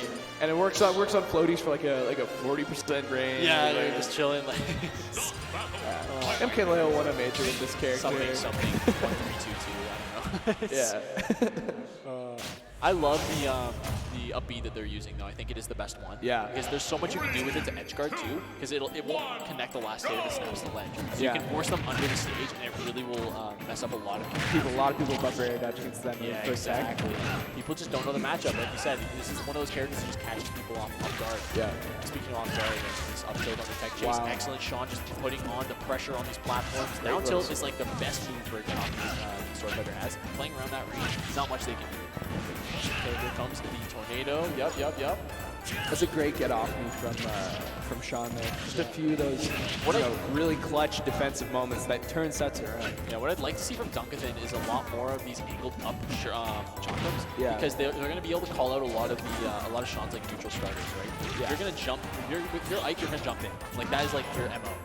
Yeah. But I think Sean's been doing a really good job of like applying a lot of pressure in general. And then that's something that Sword Fighter does. Like Sword Fighter is not a great character by any Yeah, unfortunately. And you just have to know when to pick and choose your battles with the character. Sean just kind of running away and understanding. That side B auto-canceled there, so he's able to turn around so fast with that dash attack. Yeah. It's unfortunately common for a recovery option that it auto-cancels like that. I miss like PM forward air with Ike. We're just kill it like 6. Yeah. Because it's crazy. Yeah. Anyways, So many things we're gonna kill now for Ike. Yeah. Most normal. The fact this is an even game and it looked like it was like the Sean show earlier, it's just proof to Duncan Salt's tenacity here. Yeah, Dunk, former best player in Regina, or second best player in Regina at one point. With me sword? Yeah. Oh, no, with Lucario. Oh, word. But, you know, definitely a downloader. The longer the set goes on, the higher chance that Dunk is going to come out on top, I would say. So far, you are seeing some adaptation. I think he starts throwing the B moves when, you know, he's going back to neutral. He's you know, it's either like extra credit or he's, you know, playing slower or scared. Yeah. He's in a relatively good position now to kind of play the game how he wants to play. Up 70% of the lot. The war criminal moves that like Sword Fighter has are like up air, down tilt, and like down air. Up air is such a scary. See what I mean? Like yeah, it just Gale into confirms. up air. That's a classic. There's got to be like what are those, like the ding dong names for one of those? What's Yeah. that? Like the Wii Sports? I don't know. There's two names. The Woohoo Island. The Woohoo. I think Woohoo's, we got to point that, right? Yeah, That's the Woohoo? That's the Woohoo. All right. We got down throw, up air once again. I don't even know if that's even a true combo. What was the Diddy kill confirm called again? The hoo-ha. Hoo-ha. The hoo-ha, the woohoo. The woohoo, the the ding-dong. hoo-hoo, the hoo-ha, ding dong. Oh my god. Too many syllables. Yeah. But right now, we sound like cavemen. Yeah, hold on. Ike's on the screen. We sound What like can I Sims. say? That's what we sound like. Yeah, We said hold on. woohoo. Some Simlish commentary? Hold Yeah, on. Simlish commentary. Only at Path of Glory can you find Simlish commentary Yeah. over and like doing this. Hold on, that up smash was critical. The Oh. up air as well, the follow up, and Sean on the board. Can they stop the bleeding though is the question. You're in a tough spot here. Yeah, right in the corner, all these B moves coming at you. Dunk's not one to, you know, give any leeway to just give a lead, like not gonna overextend or anything. Yeah, just a veritable B lizard if I Oh, I say so actually myself. really like that. Yeah, the up air gonna call that in. Yeah, there Is it it is. bee lizard? Yeah, it's a blizzard. You know what I'm saying? A B lizard. I see. It's a too many B moves. You're saying like a reptile of the bee move. Oh, yeah. I mean that's K Rool. Oh yeah. He is the bee lizard. He is the B lizard of all time. Yeah, the bee lizard of all time. He's one of the B lizards of all time. Yeah. No, I like that, and yeah, Dunk, like I said, didn't give too much and ended up, you know, getting a lead and holding it, which is something I'd say that Dunk is really good at. Yeah, 100%. I can break leads, but like not when it's 100% like Yeah, that. Ike really needs to find like a crazy string in advantage state and like get like 4 or 5 reads in a row and just like start hammering A in few up airs, the advantage state yeah. and then like go off stage with some crazy stuff. But Yeah. we got Battlefield. That drop down fair with Ike feels like 60 Oh yeah, or it's 50. correct. If you get them off stage, I feel like that move quadruples in power if they're like Yeah. if there's no ground under them. You know what I mean? Yeah. Oh, It hits so hard. For real. It destroys friendships. yeah. And it's not even like the strongest it's been. They had to nerf forward air. Like Yeah. they literally nerfed it. Oh my god, the dash attack though, Ooh, that yeah, did good- get a buff. Good call out there with the dash attack on Dunk recovering. I really like quickly there. ending the eruption early there because like that allows you to like, hey, I recognize you're not going to fall for it, and I have time to just like, you know, burn the end lag while they're on ledge and maybe get a ledge trap off. This dash attack out of the corner as well, very very well placed. Trying to bait a jump away, gets it, but doesn't want to play chicken. Dunk there. hopped backward there instead of hopping forward as he did the last time. Wait, Bad DI. excellent DI there. Yeah. Whoopsie daisies. Yeah. You'll pick that up next time, champ. Don't worry about it. Don't worry about it. It's a write-off. Hold on there. Up It's tilt. a write-off. Yeah. No, I think we'll. Oh god, these dash Man, attacks he's just like, pushing it so far so forward. much mileage off these dash attacks. You're forced to recover like that. And there it is, 66.6%, the number of the beast right now. That's going in the next SKL trail. 100%. That was such a good string from Sean. Yeah, Sean. Like these dash attacks have been putting in so much mileage. It's just like that burst range that the sword fighter can't really contest. I mean, like, I'm coming at you with a big sword, you're forced to jump, and if you jump, I'm anti-airing you with my big moves. Like, what do? The pressure that Sean's putting on is just so good. And now, you know, Duncan is just, you know, forced to really put on pressure with these moves and not much else, right? Down air, hold on. Okay. Oh, I respect that. That's an FD play, but it's a sexy FD That's play. like a melee FD play with the Yeah. amount of head stun that would have had. Like, are you kidding me? Yeah. Oh, man. Yeah. I like that high recovery there. Yeah, I respect that too. I mean, I think it worked out maybe a little bit better than intended, but we'll take it, I right? think at this percent, like, I'm scared of an up B as well. Ooh, I because like Aether- that sliding up tilt there. Yeah, sliding F tilt's great. Yeah. He just needs something, but he can't commit to anything. Yeah, and right now this like flurry of moves is just kind of going crazy. Hold on, quick draw, cancel on the platform. Yep. I love Battlefield for Ike. I think this is a great stage. Down tilt, not even that high enough, too high percent to confirm in anything. Quick draw onto the stage On actually. stage, Yeah. No Auto cancel punish. behind. Yeah, it goes so far if you're not on top of it. Yup. Oh, he wants. You've actually seen Dunk use like no nair. Up tilt and so, right? Yeah. Definitely 200%. And that nair is kind of it's a nice little burst option. but- Disgusting. Yeah. Okay, yeah. Wait, That- hold on. B Sword Fighter doesn't have a kill throw. Yeah, no, I don't think so. Maybe up throw question mark. No, oh my God, out of nowhere? Are you for real? One thing I can say for certain is if me Sword Fighter has a kill throw, Dunk would know it. Yeah, fair enough. I swear. I Dude think it knows might be down everything throw. about the I want to character. say it's down throw, but I just don't know. I feel like there's just nothing. Yeah. Oh my. This is Dunk's the kind of person that knows the difference between invincible and vulnerable. Oh no. You know, all those like, you know.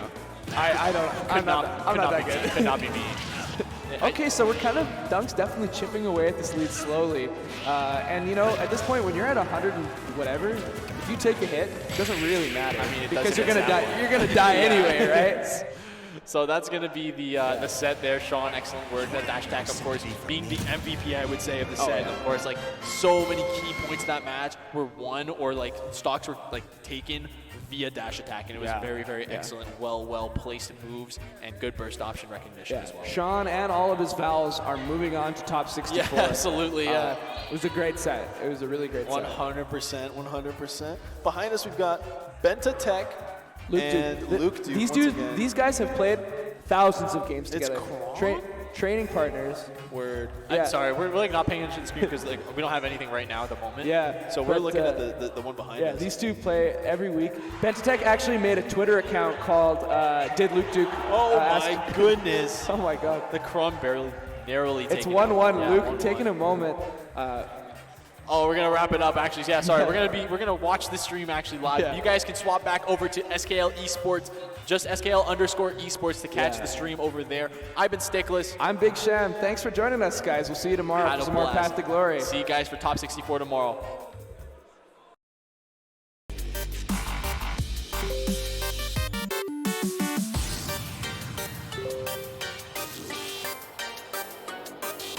I'm kicking the flow, don't you know, Bobby Joe? Listen up, sister. Pull up on the trigger, dance.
I'm kicking the flow, don't you know, Bobby Joe? Listen up, sister.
ground shake.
T-U-R-B-L, right into the flow. This is how we go.